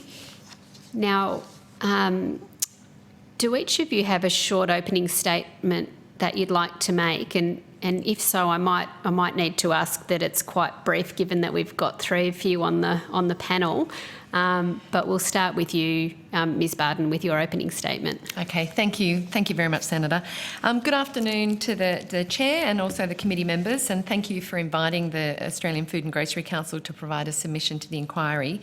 Just by way of background, the AFGC is the leading national organisation representing Australia's food, beverage and grocery manufacturing sector. And the sector is the largest manufacturing sector in Australia, and it equates to over 32% of total manufacturing turnover. The industry makes a significant contribution to rural and regional economies, with almost 40% of its 272,000 employees working in these communities. An investment of $15 billion from the National Reconstruction Fund is one of the biggest in our nation's history, and our sector sees this funding as a signal to the industry that the Albanese government recognises the long-term future of food and grocery manufacturing in this country. In welcoming the announcement last year, the AFGC highlighted not only the essential nature of our sector in feeding Australians, but also the high-tech value-adding potential of our industry.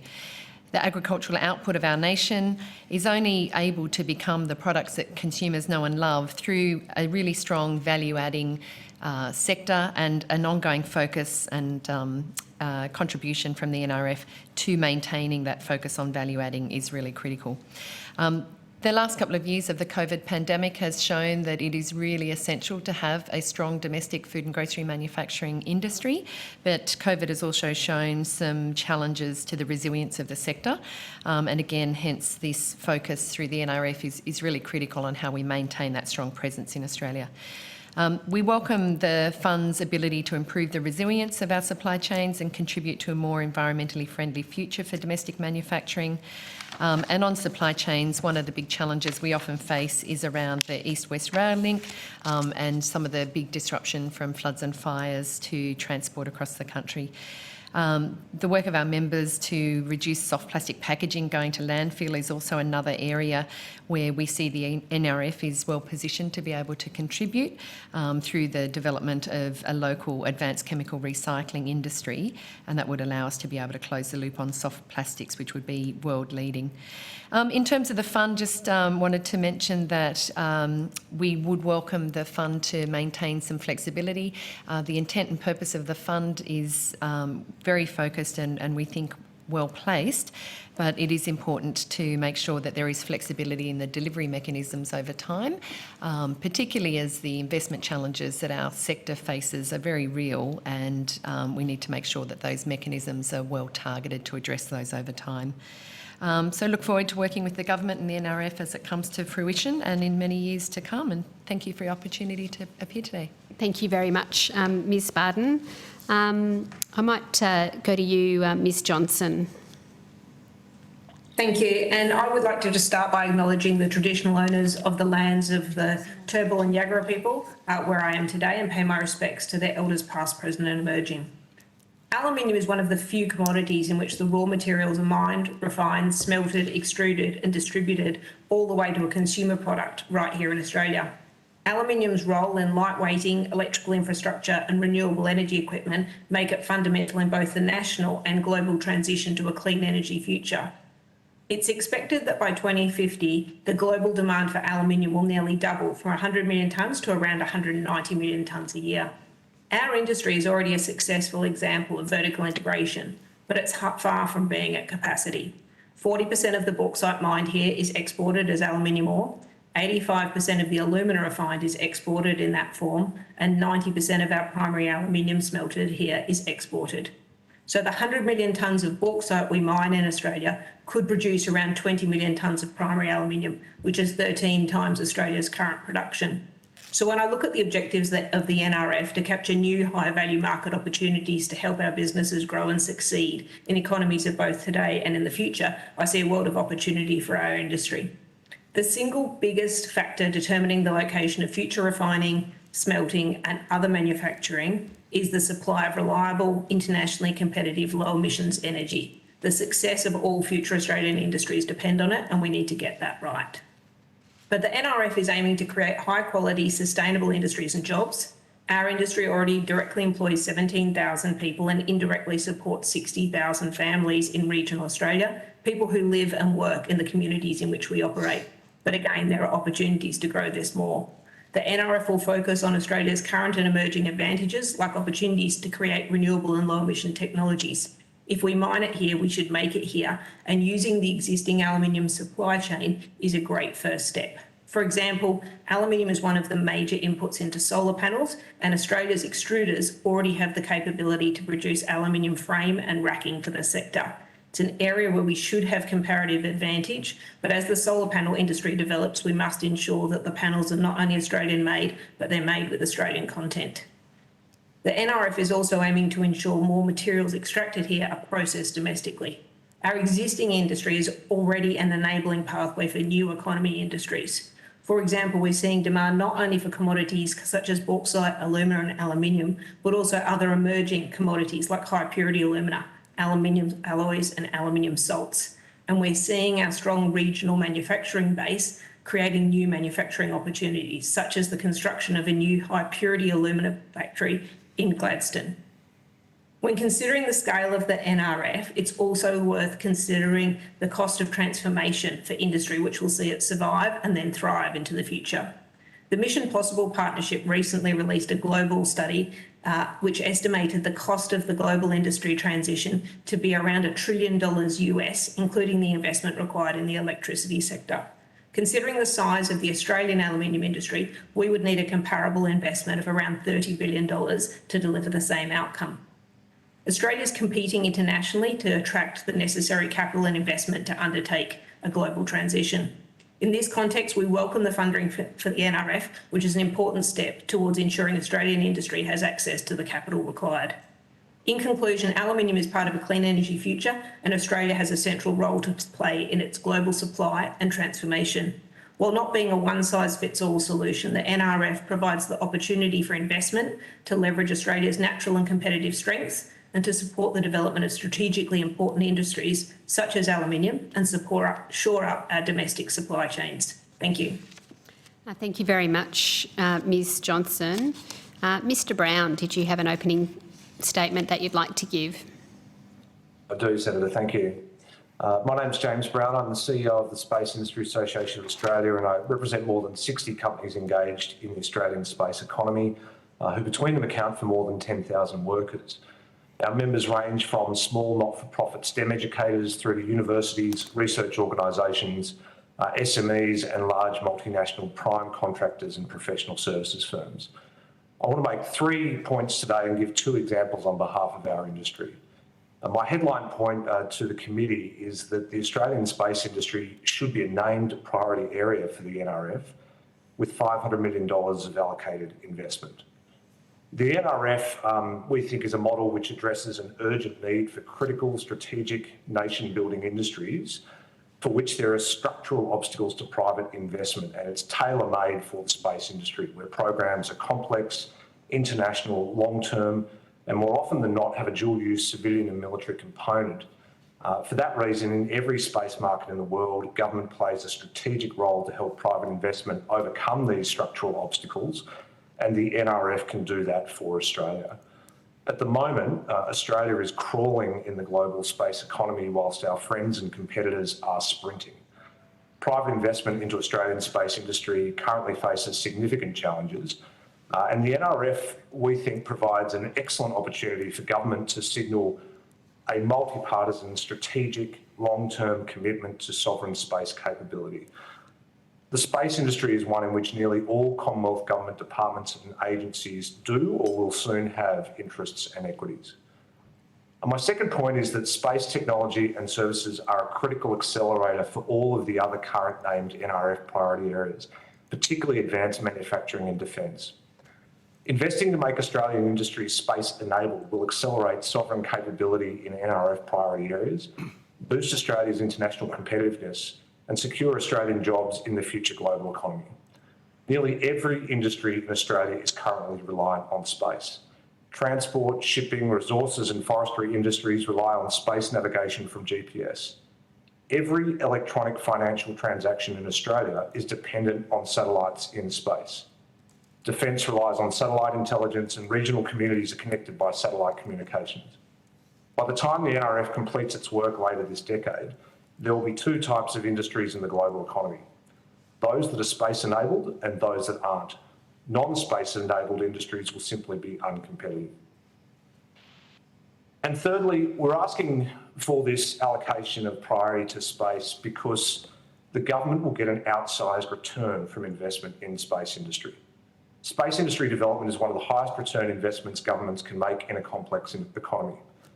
UK research shows that for every dollar invested by government, the return to the economy will be, for Earth observation, for example, space data to support agriculture, a direct return of $2 to $4 or an indirect return of $4 to $12. For space telecoms, the return is higher. So, for example, a kind of investment like Starlink or the NBN satellite, you see a $6 to $7 direct return for every dollar invested by government and a $7 to $16 indirect return. And of course, the result from investment into space navigation like GPS has been quite significant indeed. The 2 examples that illustrate these points. Climate and weather observations are critical to Australian industry, as well as Australia's efforts to monitor and mitigate climate change and detect and mitigate natural disasters. 95% of the data in the Bureau of Meteorology's models comes from space. 80% of the measures that detect climate change can only be measured from space. Currently, Australia does not own and operate any weather satellites of its own. The NRF provides an opportunity to secure government needs for climate and weather data and unlock private investment into new capabilities for Australia in carbon market assurance, freshwater quality management, and disaster detection and response. This would unlock further economic value in agriculture, forestry, fisheries and other parts of the economy, as well as improving Australia's environmental and social wellbeing. The Space Agency and industry can start moving on this project today. The work has already been done. And secondly and finally, because of Australia's geography, scientific expertise and defence connections, we are well positioned to be a major global contributor to space domain awareness and space situational awareness. That is, developing ground stations, radars, lasers and telescopes to help manage traffic in space as the number of satellites grows from 2,500 to 100,000 later this decade. This industrial capability will be vital for Australia's national security and critical national infrastructure, but it's also increasingly in demand globally for commercial service as the global space economy grows to be worth more than 1.8 trillion annually by 2030. The NRF could help innovative Australian SMEs in this field, in some cases commercialising technology direct from CSIRO, to scale fast enough to be globally competitive, ensuring Australian exports and sovereign capability in a critical emerging field of advanced manufacturing. Most of the ground stations for these facilities would be in regional Australia, generating new high-tech jobs in regional communities. In short, Senator, we see great potential for the NRF model if it's well allocated, well executed, and space is a critical and pivotal part of the NRF's approach. Thank you. Thank you very much, Mr Brown. Thank you all for those opening statements. Senator Bragg. Well, thanks very much. I've got some questions for the Aluminium Council first. I note that you have said that the single biggest factor in determining the location of future refining, smarting and manufacturing locations is reliable, internationally competitive, low emissions energy. Does this bill address any of those input cost issues?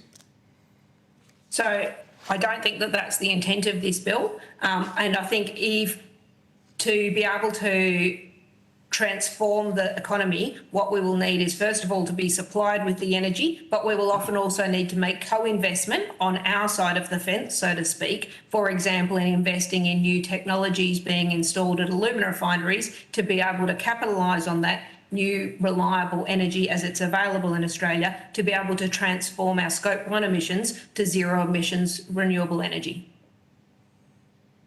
Okay, so one of the pieces of evidence that's been heard today has been from the Banking Association. They've said that they thought that there would be crowding out of private investment in some areas.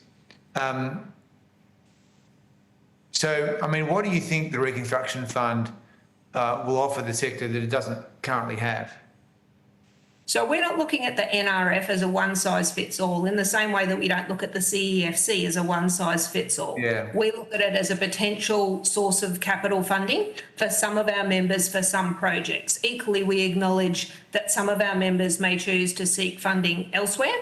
They may seek private funding. Some of them are large multinationals that have access to their own equity, but some of my smaller members will be seeking this type of funding. So it's not one size fits all. I don't think it'll crowd out private access to funding, but it's a question of we're going to need every option in the playbook to be able to successfully transform Australian industry and to grow new industries. And we think that this is an important option to be available to Australian industry. All right, thanks.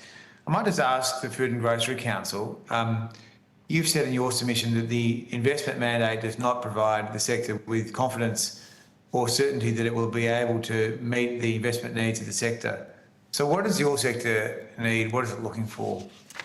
So thanks, Senator.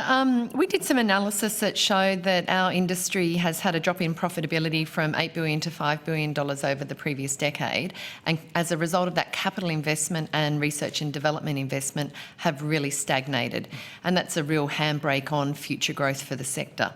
So we have identified a need to really boost capital investment from the current levels of about $3 billion to a level of about $8 billion in order to be able to double the size of food and grocery manufacturing to 2030. In order to do that, we need to overcome, some of the barriers that the sector faces are obviously same as with other manufacturing around high costs and, as I've outlined, some of the low margins. And where we see investment is really critical critical, is being able to mitigate against some of those cost pressures by, improving resource and cost efficiency, but also improving sustainability, whether that's through, more sustainable energy formats, but also other options for improving use of water and energy and so on, as well as to be able to do further investment around product reformulation, healthier choice products, and importantly, supply chain resilience, to be able to digitise the industry's data and information so that we've got greater transparency of information and agility to respond to supply chain challenges. So you've also said you think there's a real risk that the NRFC becomes a handicapped investment corporation. What do you mean by that? So I think one of the challenges is that it becomes, very focused on areas that are just chasing high profit.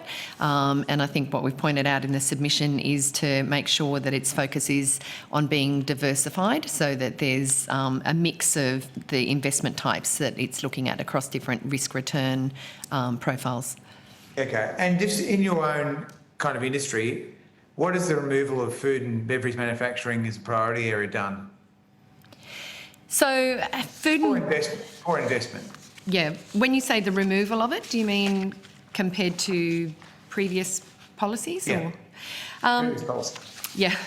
So, look, the reality is that, food and beverage investment, as I say, has stagnated for quite some time. The level of any government program over the years on the sector has been very minimal, and I think other programs were very much in their infancy. I think the fact here that we've got a focus on value adding of agriculture does give opportunity for food and grocery manufacturing to be included in the fund, and so we see that as a real positive, that there is that recognition that it is a sector of importance to the economy. Right, okay. Now, on the Space Industry Association, can I just get you to ask what your sort of feedback has been from your constituents about the removal of space as a priority area? There is concern in our industry about the lack of signalling on space investment at the moment in Australia. Government plays a pivotal and critical role in space industries in a way that it doesn't in other industries because of the nature of space. Programs have been under review for some time, and that is causing uncertainty and a difficult environment for private investment.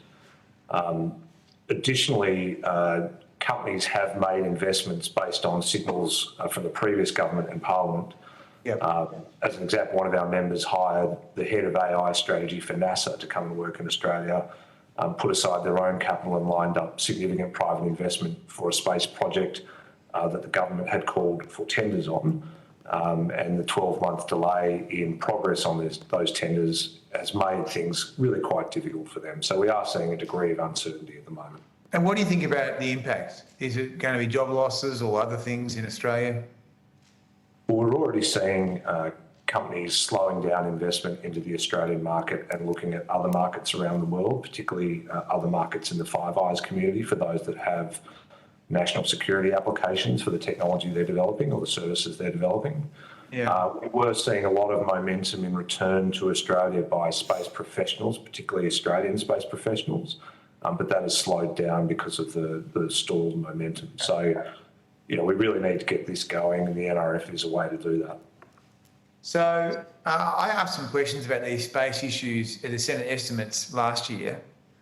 You might recall that.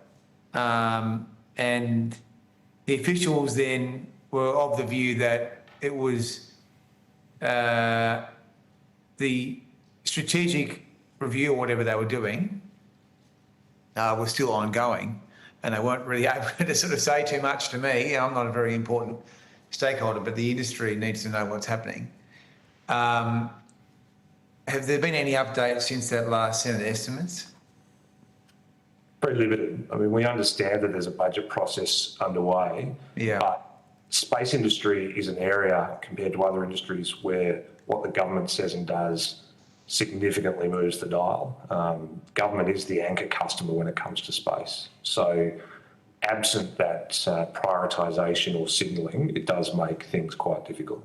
Okay. Have you been able to meet with the department and get an update from them? Some of our members have had meetings with the department. We certainly have had a lot of meetings with the Space Agency. We haven't as yet had a meeting with the Minister.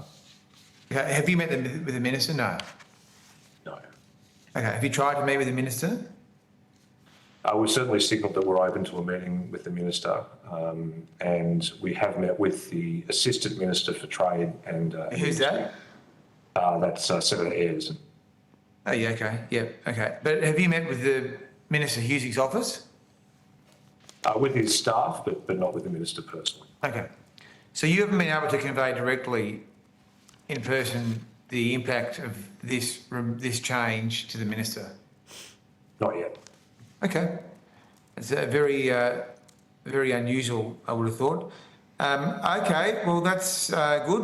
I don't have any other questions. Thanks, Chair. Okay, thank you very much, Senator Bragg. I might just stay with you, Mr. Brown, on the space industry.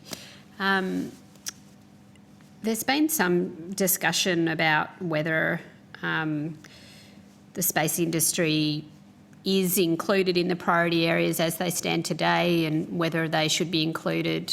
As Senator Bragg referenced, there's been discussion around that at Senate estimates, for example. I believe the evidence of the department at Senate estimates was that the space industry does intersect with some of the priority areas, like defence, transport, enabling capabilities, low emission technologies and so on. Is it your submission that the space industry needs to be separately identified as a priority area, or is it your view that the space sector, could benefit from the National Reconstruction Fund through those other identified priority areas?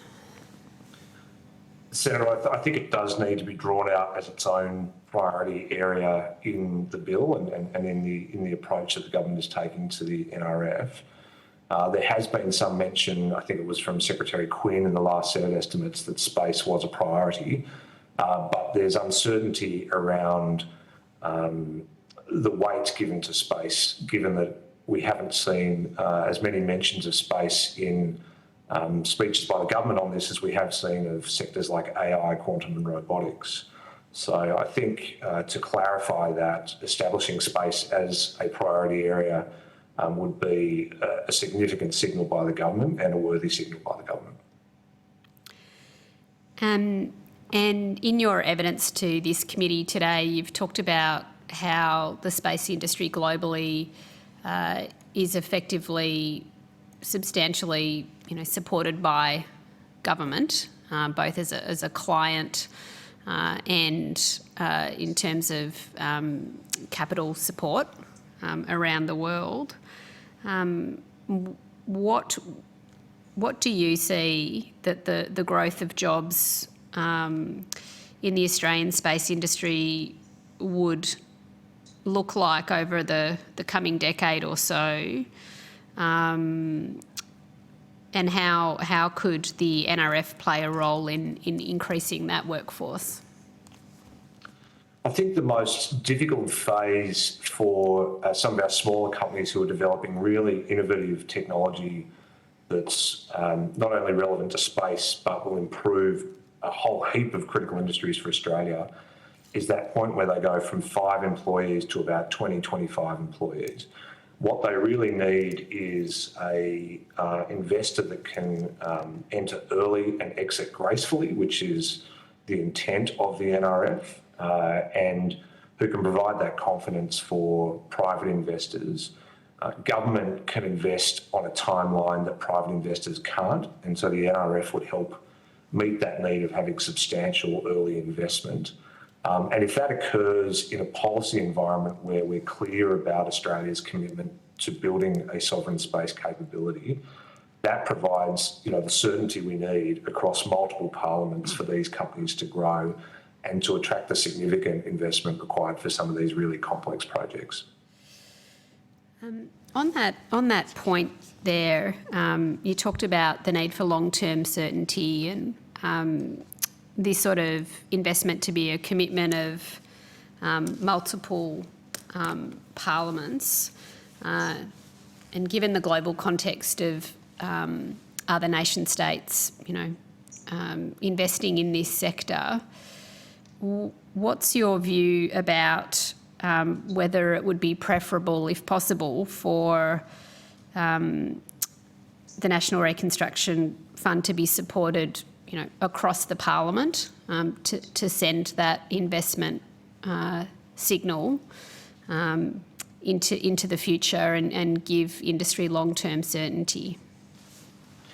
We can't afford for space investment to be a partisan issue. It needs to be supported on a multi-partisan basis. I think if you were able to amend the National Reconstruction Fund designed to put a greater priority on space, that would be a really tangible way for Australia to demonstrate that our commitment to space is not a thought bubble from one side of politics or the other. It's a decadal-long commitment to an industry that is going to be critical to every aspect of Australian life, from how we navigate ourselves day to day to how we protect our way of life. And so in a general sense, is it your preference that the National Reconstruction Fund would be supported across the Parliament? As we know at the moment, it's not being supported across the Parliament. Would it give better investment certainty if it were? That's probably a question that I haven't canvassed my members on, that goes to more political considerations. But to speak frankly, Senator, from looking at some of the objections from the coalition to this bill, space has featured prominently in some of those objections, concerns around space not being enough of a priority in the NRF. So I think any efforts the committee can make to steer this towards a greater priority for space will meet some of those concerns, I would assume. It's an interesting perspective. Thanks, Mr. Brown. It's not one that I've heard elsewhere, but thank you. I'll go to you, Ms. Johnson, on the aluminium sector. Your submission references, and your opening statement references the high usage of aluminium in clean and renewable energy technologies like solar panels, for example, which are clearly identified as a priority area. You also mentioned issues around ensuring Australian content as those sorts of investments are made. Can you talk us through that? Does renewable and low emission technologies being a priority area give a boost to your sector through the NRF, and how can we make sure that it does? Yes, certainly.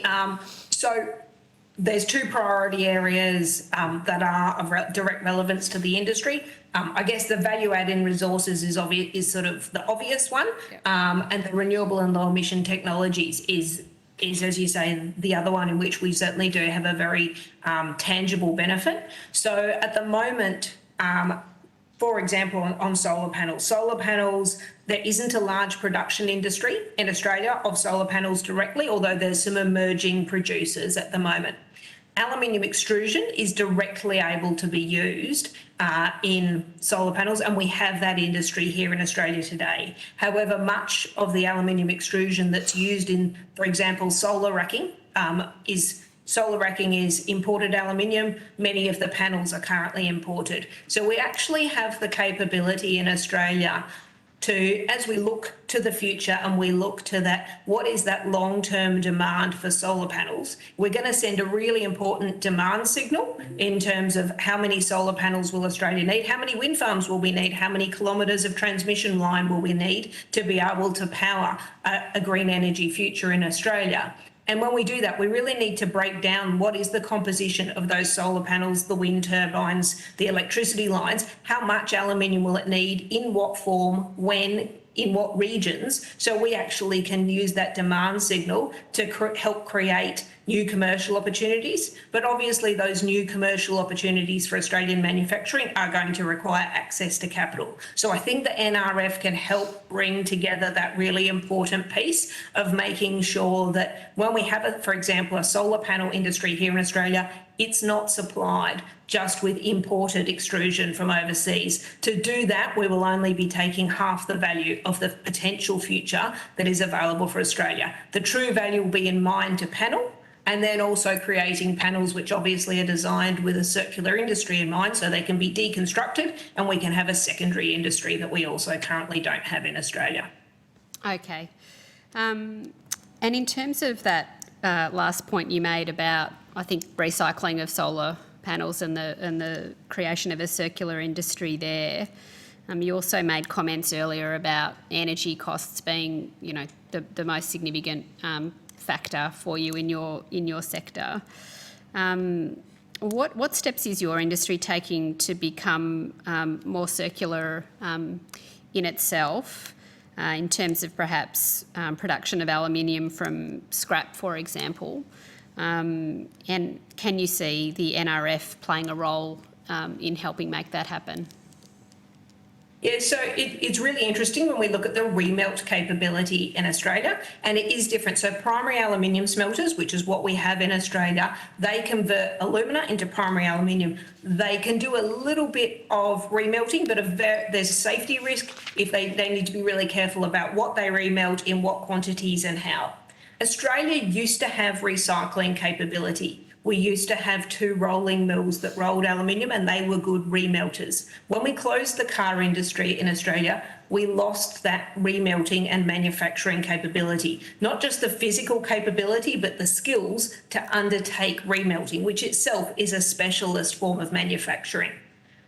However, as an industry, we're now contemplating that, but I'm starting from scratch as an industry. We don't have that capability here in Australia, as I said, either in terms of a remelt facility or the skills to do it. But it is something that we are interested in partnering with government to see how can we develop that remelt capability in a commercial sense. But it is also something where, as Australia looks to some of the regions which are undergoing transformation, unlike a bauxite mine, the bauxite is located in the ground where it is.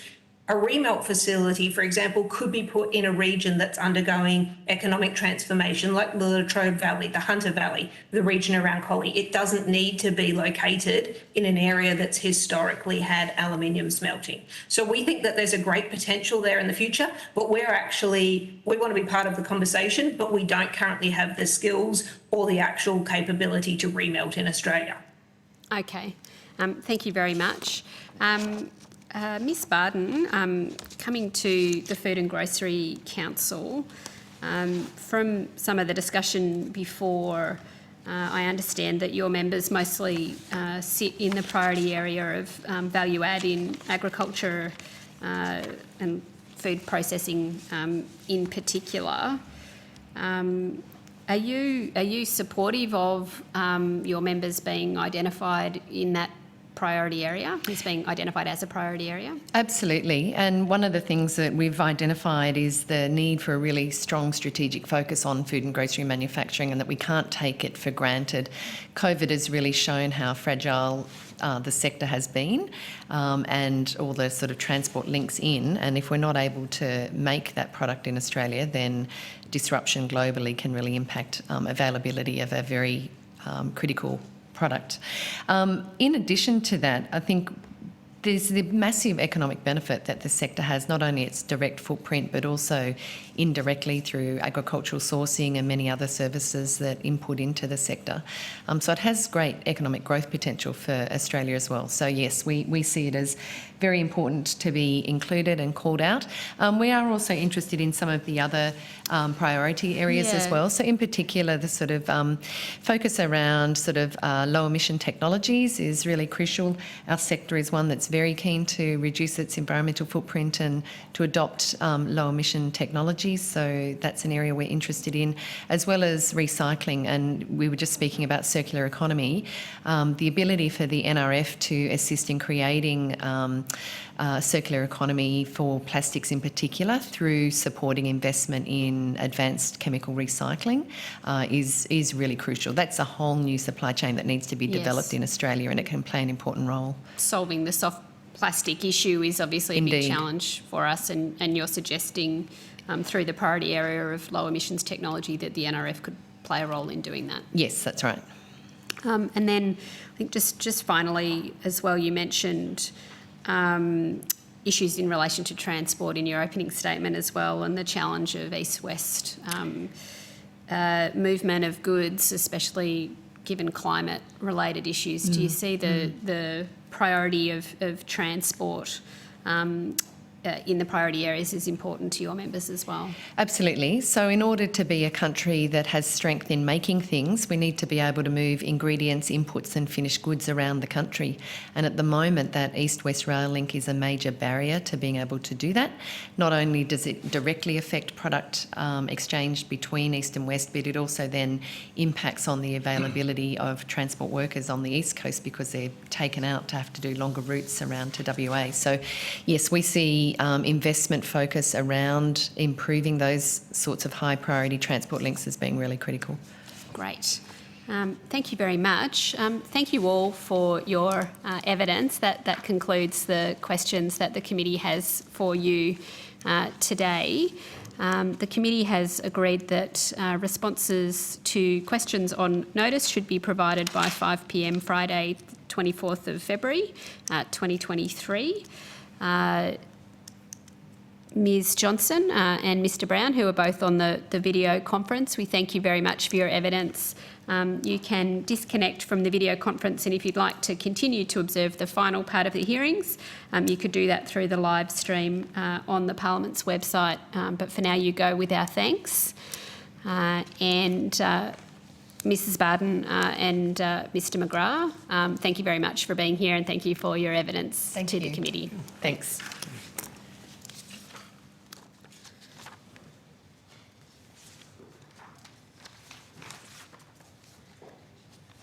I now welcome representatives from the Department of Industry, Science and Resources. I understand that information on parliamentary privilege and the protection of witnesses giving evidence to Senate committees has been provided to you. And as you take your seats,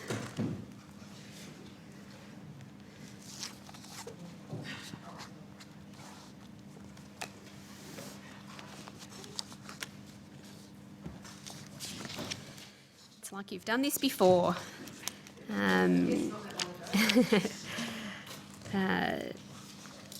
So I'll just ask you now for the Hansard to please state your names and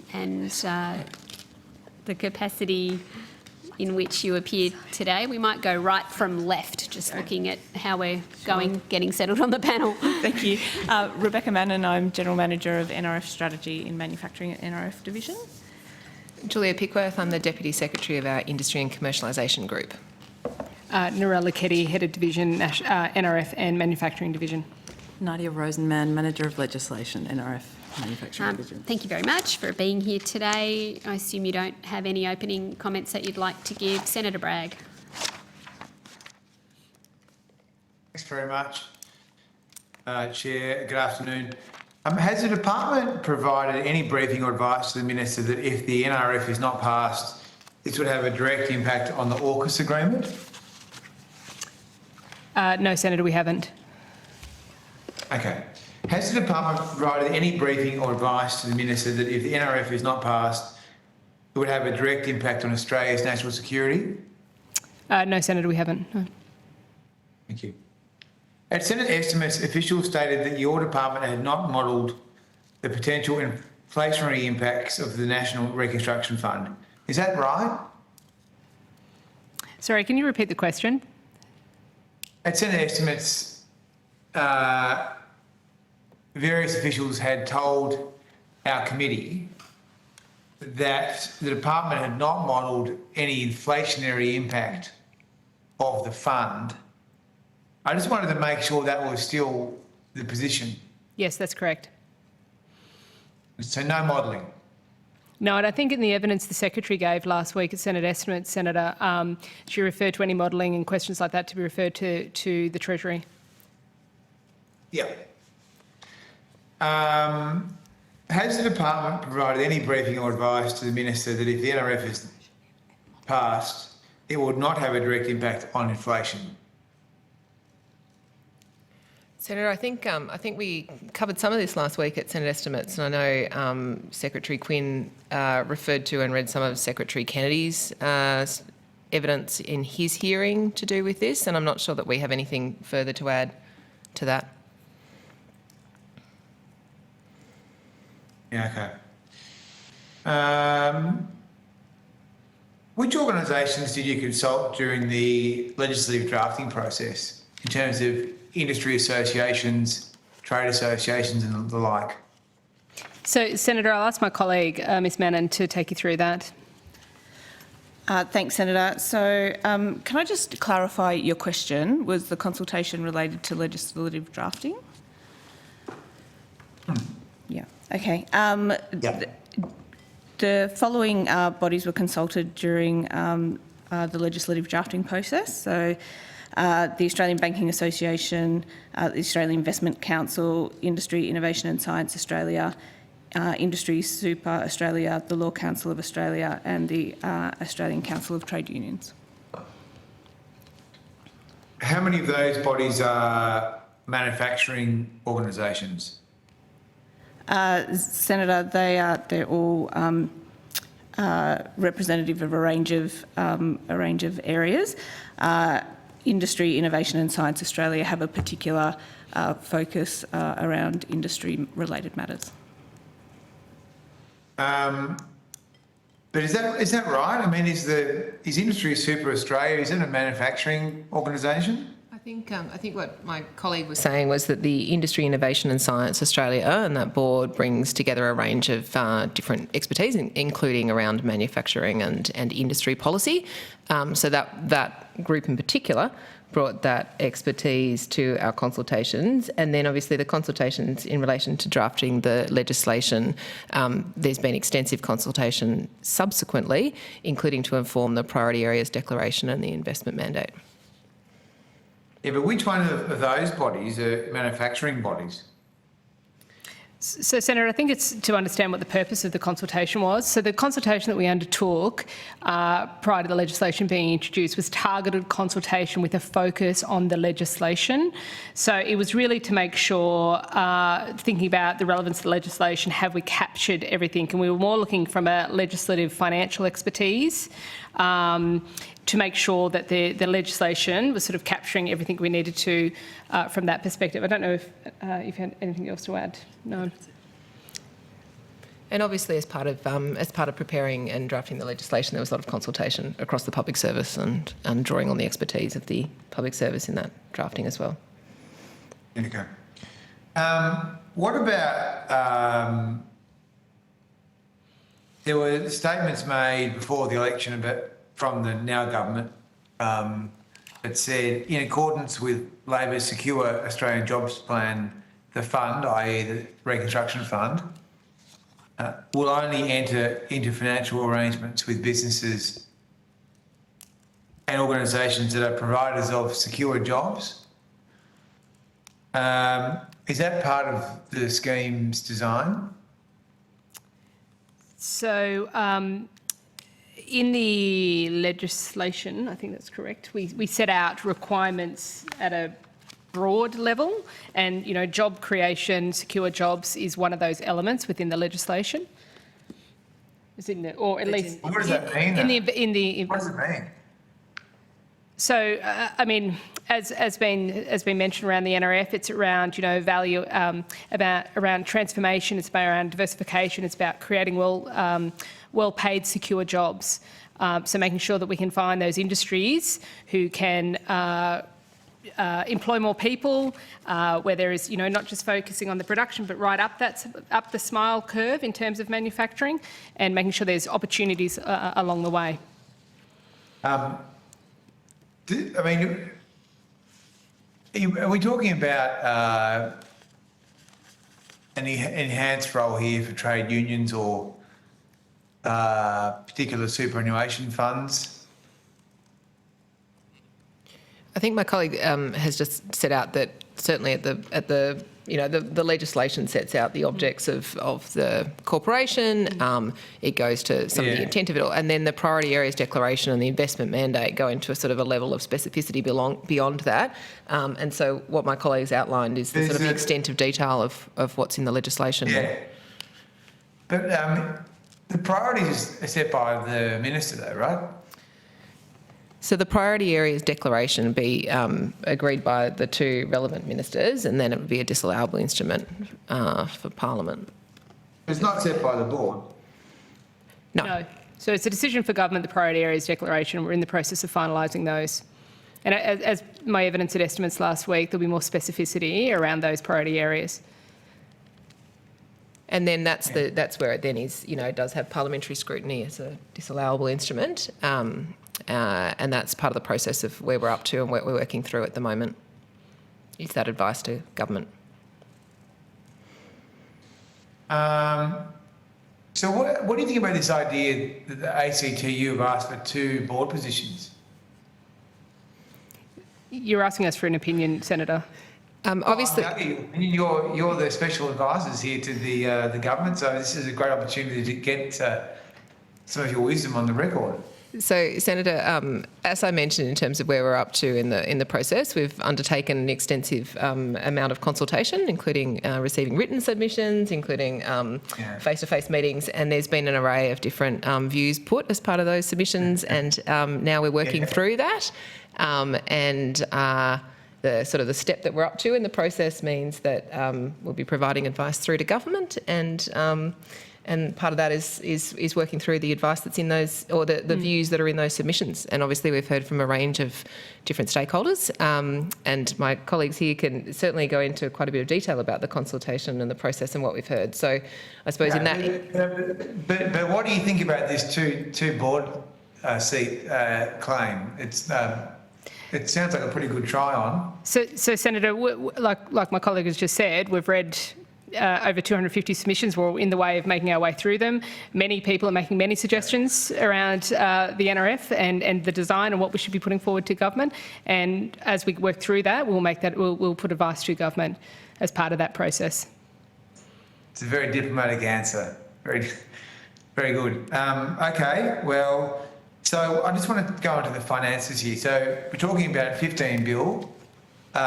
Is it true that $8 billion has been earmarked already? $3 billion for renewables, 1.5 for medical, $1 billion for value-adding resources, another $1 billion for advanced manufacturing, another for critical tech, and $500 million for value-adding in agricultural, fisheries and forestry. Is that right? Yeah, so that was part of the election commitment, Senator. The government earmarked, allocated that funding. And they're, just to be clear, they're target investment levels for that, so... Yeah. But these have been... But I mean, this is one of the strange elements. I mean, talking about an off-balance sheet fund here, where you're going to have directors coming in not to choose priorities, not to allocate funding.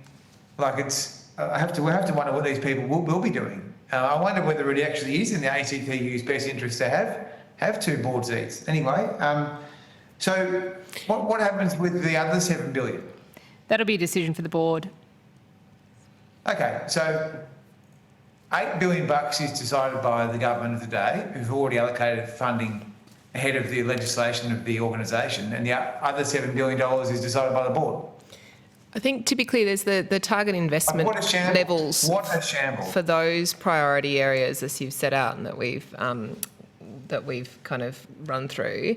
Obviously within those priority areas, in terms of the investment decisions, there's a range of different opportunities within those priority areas, and so that absolutely is where the investment decisions are a matter for the board in giving effect to that. I think this is a key point, right? I mean, this is a key point.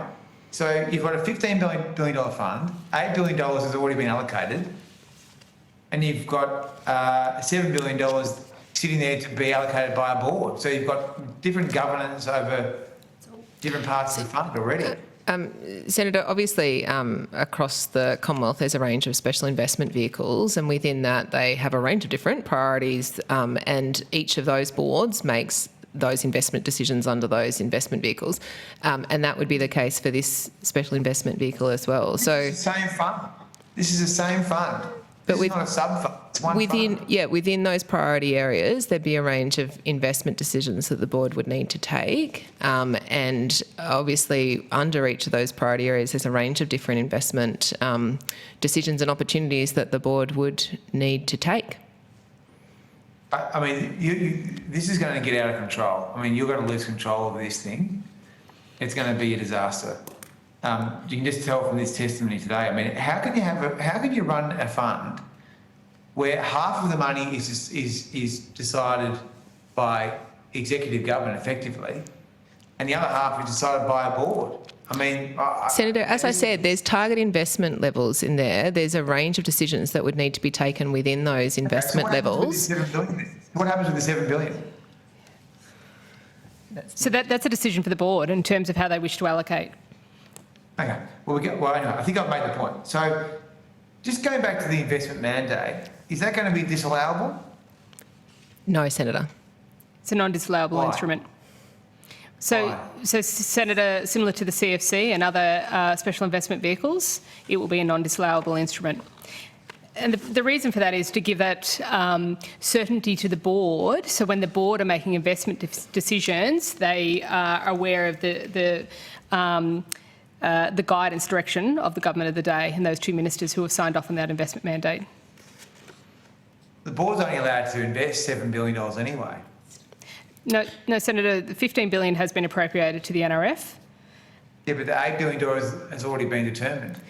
Senator, the $8 billion, as I mentioned before, is target investment levels and a range of priority areas. Within those priority areas, there'll be a range of investment decisions for the board to take, and that level of detail is absolutely a matter for the board. The legislation sets it up as a corporate Commonwealth entity with the board to make investment decisions, and that's that absolutely remains a matter for the board as to the investment decisions under those priority areas. Okay, so what is the investment objective for the fund? Sorry, Senator, the investment objective?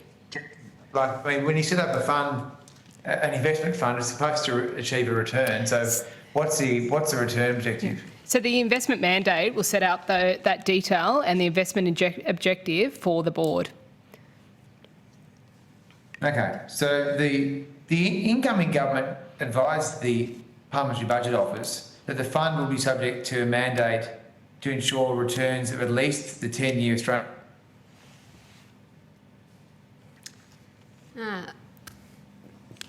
Senator Bragg, Senator Bragg, you just dropped out a little bit, but I think the witness has got the gist of what you're saying. So just continue.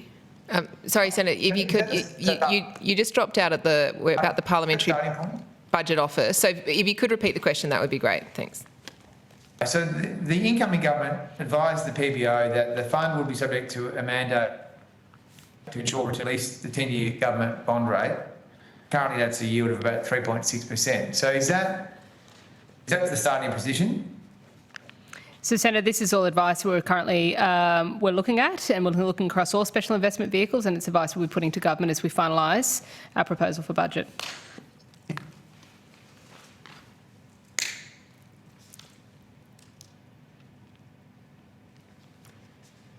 Senator Bragg, you've frozen for us, so you might want to just turn your video off and see if your audio works without your video. It's probably better that I have frozen for everyone there in Canberra anyway. We won't comment on that. Well, you're a great diplomat, I'll give you that. Benevolent. I mean, I guess all I'd say to the officials is, I mean, the Parliament's going to have to make a decision about how it votes on this issue. So are you not going to say anything about the investment mandate to the Parliament before it has to vote on the legislation? So, Senator, there is a process that we're currently undertaking, as we've said. We've done an enormous consultation in relation to that investment mandate. We're in the process of working through those submissions and putting that advice to government as we finalise, and we're also in the process of finalising that investment mandate based on that consultation that we've just undertaken. We're also working through on the priority area declaration, and that is all advice that we'll be putting to government as part of the budget process for the upcoming budget. And can I just jump in with a point? Okay. Sorry, Well, Senator, can I just, with the investment mandate, apologies, it can't actually be issued until the bill has passed and been given royal assent, and the bill provides for consultation by government with the board. So there's a process there that needs to be gone through as well before the investment mandate is finalised. But I mean, will the mandate be linked to inflation, or will it have a CPI? Will CPI be taken into account? Senator, that goes to a level of detail that we're not able to go to at this point in the process. Okay, well, I mean, I'm going to ask you to take on notice what exactly you can tell us about the investment approach here, because you're asking the Parliament to set up a fund that's going to spend a lot of taxpayer funds, and I just don't think it's good enough to say we're not going to tell you anything about how the investment will work. So, I mean, what Senator, return taxpayers will receive. So, Senator, obviously, all of the special investment vehicles, over the medium to long term need to deliver a positive rate of return. And so what we're working through is some of the finer details of that, as we would expect at this point in the process. And as my colleague has mentioned, there's the usual kind of advice to government processes. There's also obviously the processes that are set out in the draft legislation that we're following as we go through. And Senator, can I just add that the approach that we're taking to the investment mandate is consistent with the approach that has been taken for other investment mandates for other special investment vehicles, such as the CFC and the NAIF. So this is no different to any of those processes that have been undertaken in the past. Okay, but can I just ask you then, because I know we've spent a lot of time at Senate estimates where people do a lot of kind of long answers and stuff, but what are you expecting to give the Parliament on this matter of the return to the taxpayer before we are asked to vote on the legislation? So I think the legislation sets out a broad, it's framework legislation. It's based on the CFC. It sets out broad parameters in terms of how the NRF will work. As we have said, Senator, the investment mandate is a non-disallowable instrument, and the priority area declaration will give greater specificity. That is a disallowable instrument, but these are all documents that we're finalising and putting towards to government. Yeah, but what is the Parliament going to be able to review before we have to cast a vote on whether to set this organisation up or not? So, Senator, as my colleagues set out... It's not a very difficult question. What will the Parliament be able to see about the investment approach? The legislation and the explanatory memorandum set out the detail of the legislation that's before Parliament, and part of that is that the next stages as set out in that legislation are for us to to work through a kind of a nested series of documents that kind of sit and support underneath it. As we've said, this is based on the CEFC. It's in line with the usual practice for these sorts of special investment vehicles. And as my colleague has said too, as set out in the legislation, the investment mandate will be provided as a draft to the board. The board will then come back to the government with a submission and advice in relation to that investment mandate before it is finalised. And really, it's about giving that flexibility and getting that input from the board. So what does the board do? So what does the board do? Because the board doesn't get to choose the priorities. What exactly will the board do? Is the board going to be a group of asset managers? So, sorry. There you go. So the legislation sets out for you the function of the board, which I can take you through on section 17 of the bill, which is deciding strategies and policies to be followed by the corporation to ensure proper, efficient and effective performance. The board has the power to do things necessary or convenient for it or in connection with the performance of its functions. It will have a range of functions and the investment mandate is very much that direction from government for the board. Okay, so who sets the mandate? So as I've said, the investment mandate will be issued by the Minister for Finance and the Minister for Industry. Not the board. The board, like as I have said, Senator, and as outlined in the legislation, the board will be, the draft investment mandate will be provided to the board for the board to provide comment. Does the board sign off on it? Yes, the investment mandate, yes. They sign off on it? Yes, set out in, I can give you the part of the Act where that's outlined, Senator. And what sort of documentation will that create? Senator, the way it works, can I just grab, sorry, I'll just grab the bill back. So the way it works is that the draft gets sent to the board to have a look at. The board can then make a submission and the submission to the ministers needs to be tabled in Parliament. Okay. Yeah. Finally, sorry, this has been a long series of questions, but the board's decisions, right? Will they be publicly transparent, and will they be? Will the board's decisions be known? Minister, apologies, Senator. It's obviously a commercial organisation, so not all of the material will be able to be public, but there's provision in the bill for publication of investment reports quarterly. It matches the provision in the Clean Energy Finance Corporation Act, so it'll have that requirement. It'll also have an annual report requirement under the PGPA Act, and there are a couple of additional matters that are in section 84 of the bill that talk about essentially realisation of investments and also deal with some procurement issues to try and pick up some of the Commonwealth procurement policies, and also deals with special account, payments to and from the special account. And that has to cover subsidiaries as well. Yeah, and will it be FOIable? The NRF will be subject to the FOI Act, yes. Will be? Yes. Okay, thank you. Thanks, Chair. Thank you, Senator Bragg. I'll just try and focus my questions on areas where there may have been questions about understanding of the bill and in terms of what remains after Senator Bragg's questions there as well. Perhaps just going to the overall structure of the NRFC. Essentially, the government sets the objectives through identifying the priority areas, which are a disallowable instrument, and also through the investment mandate, which is worked out with the board in the way you described. And that's a non-disallowable instrument for the purpose of ensuring that there's investment certainty into the future. And then the board itself makes the decisions about how to invest the money that's appropriated in those priority areas in line with the investment mandate. Is that the basic structure of how it works? Yes. Okay.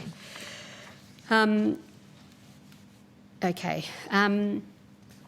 My first question, I think, was also my original first question was also, I think, Senator Bragg's first question around questions about possible inflationary or disinflationary impacts, and therefore I'm not sure that you can answer it because you've indicated that you may not be, to Senator Bragg. The design and purpose of the NRF is in part to secure supply chains, and we know that a significant proportion of the inflation sort of basket at the moment is caused by supply chain issues. The NRF is also being set up with a priority area of investing in renewables and low emission technologies, and we know that energy is a large part of the inflation challenge at the moment. On that basis, is there sort of analysis that setting up the NRF could have a disinflationary impact?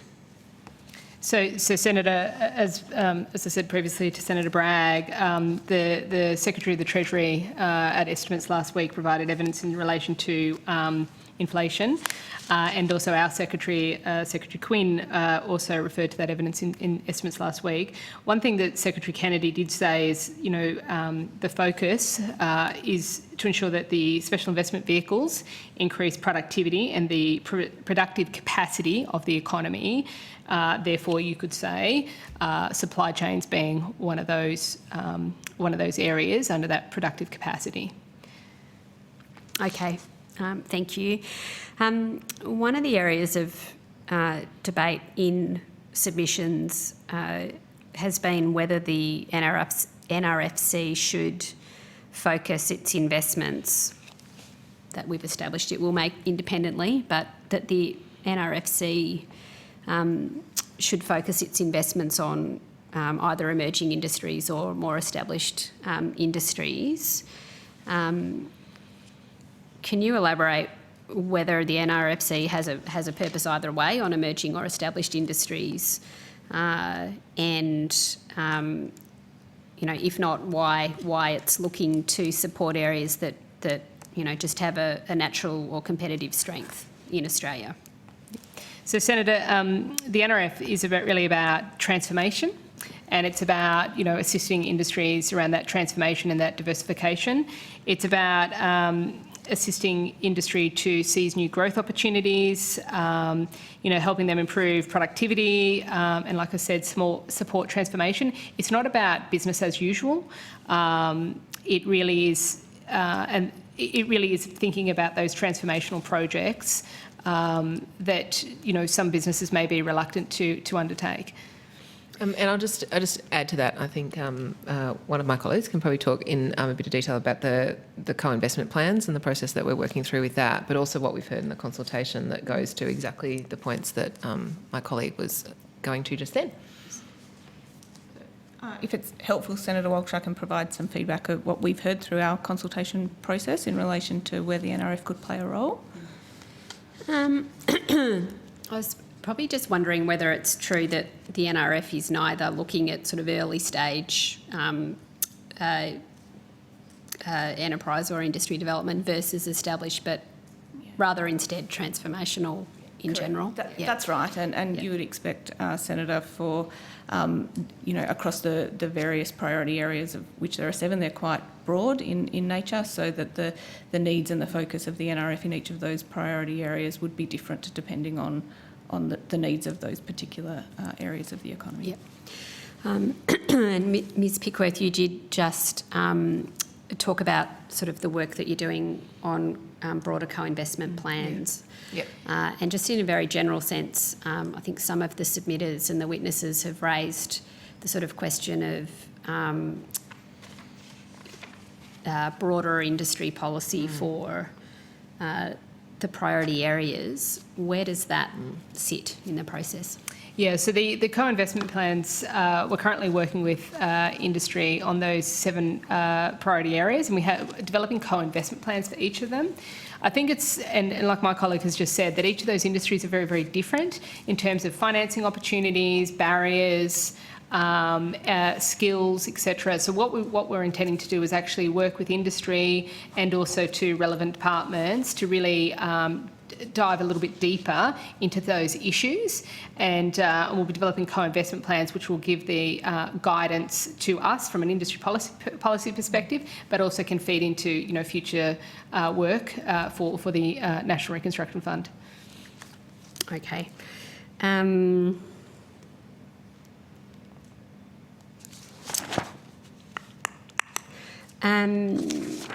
The priority areas were announced prior to the election, and the areas have been selected to receive investment from the NRF.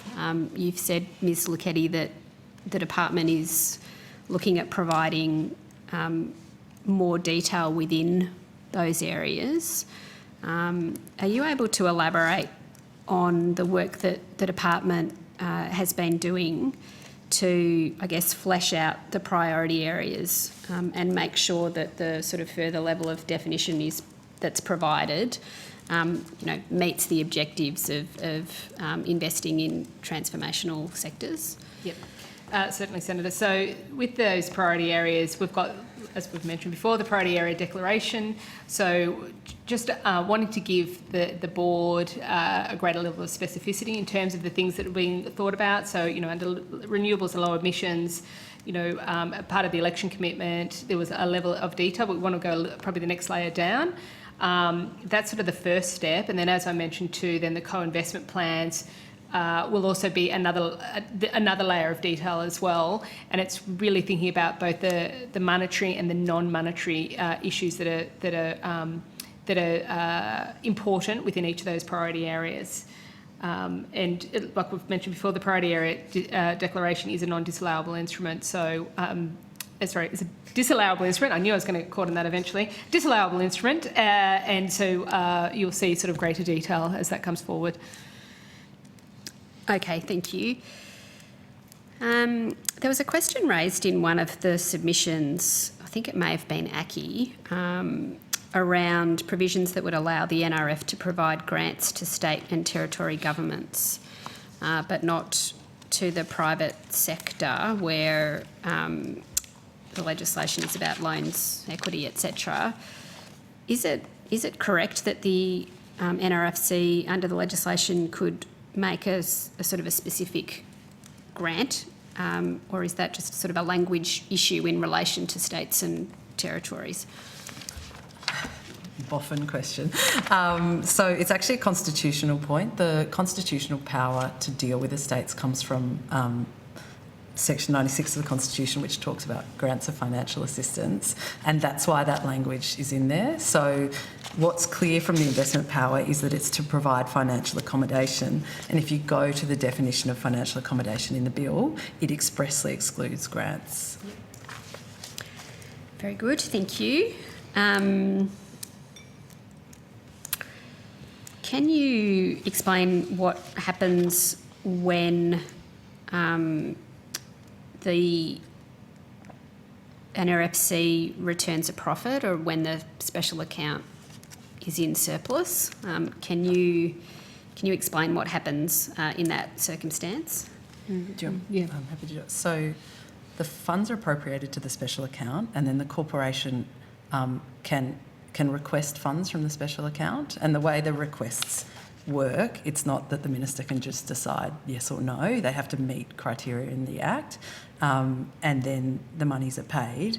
If there is a lot of money sitting in the NRFC's own accounts, the corporation has the ability to seek payment of the surplus funds back into the special account, but payment can only be made out of the special account back to the NRFC. So you could, the surpluses eventually can get reinvested into the corporation. Right. I don't think I'm going to be able to find the right piece of paper at this hour of the hearing, but isn't there a provision whereby if there's a surplus of 20 million, yep. That it goes it has the potential to go back to consolidated revenue? It goes back into the special account, which forms part of consolidated revenue, Right. And then can be spent again on the NRFC. So the surpluses would get reinvested into the NRFC. So the minister can't go and say there's a $20 million surplus.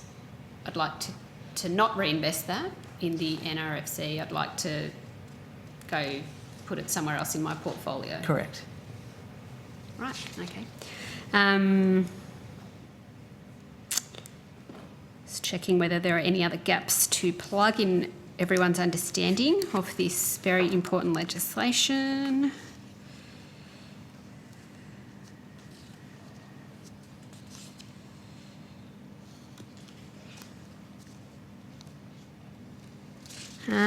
In relation to the question of solely or mainly Australian-based and the work on that, can you remind me where that sits in the structure? Is that in the mandate? It's in the bill itself. Yes, but the definition of it. So the way it works is it just takes its plain language meaning in the bill. Yep. But the way it works is the criteria will be satisfied if the board is satisfied it's solely or mainly Australian based, and the board can issue guidelines, which they have to publish, about what they consider to be solely or mainly Australian based. Okay, and are there other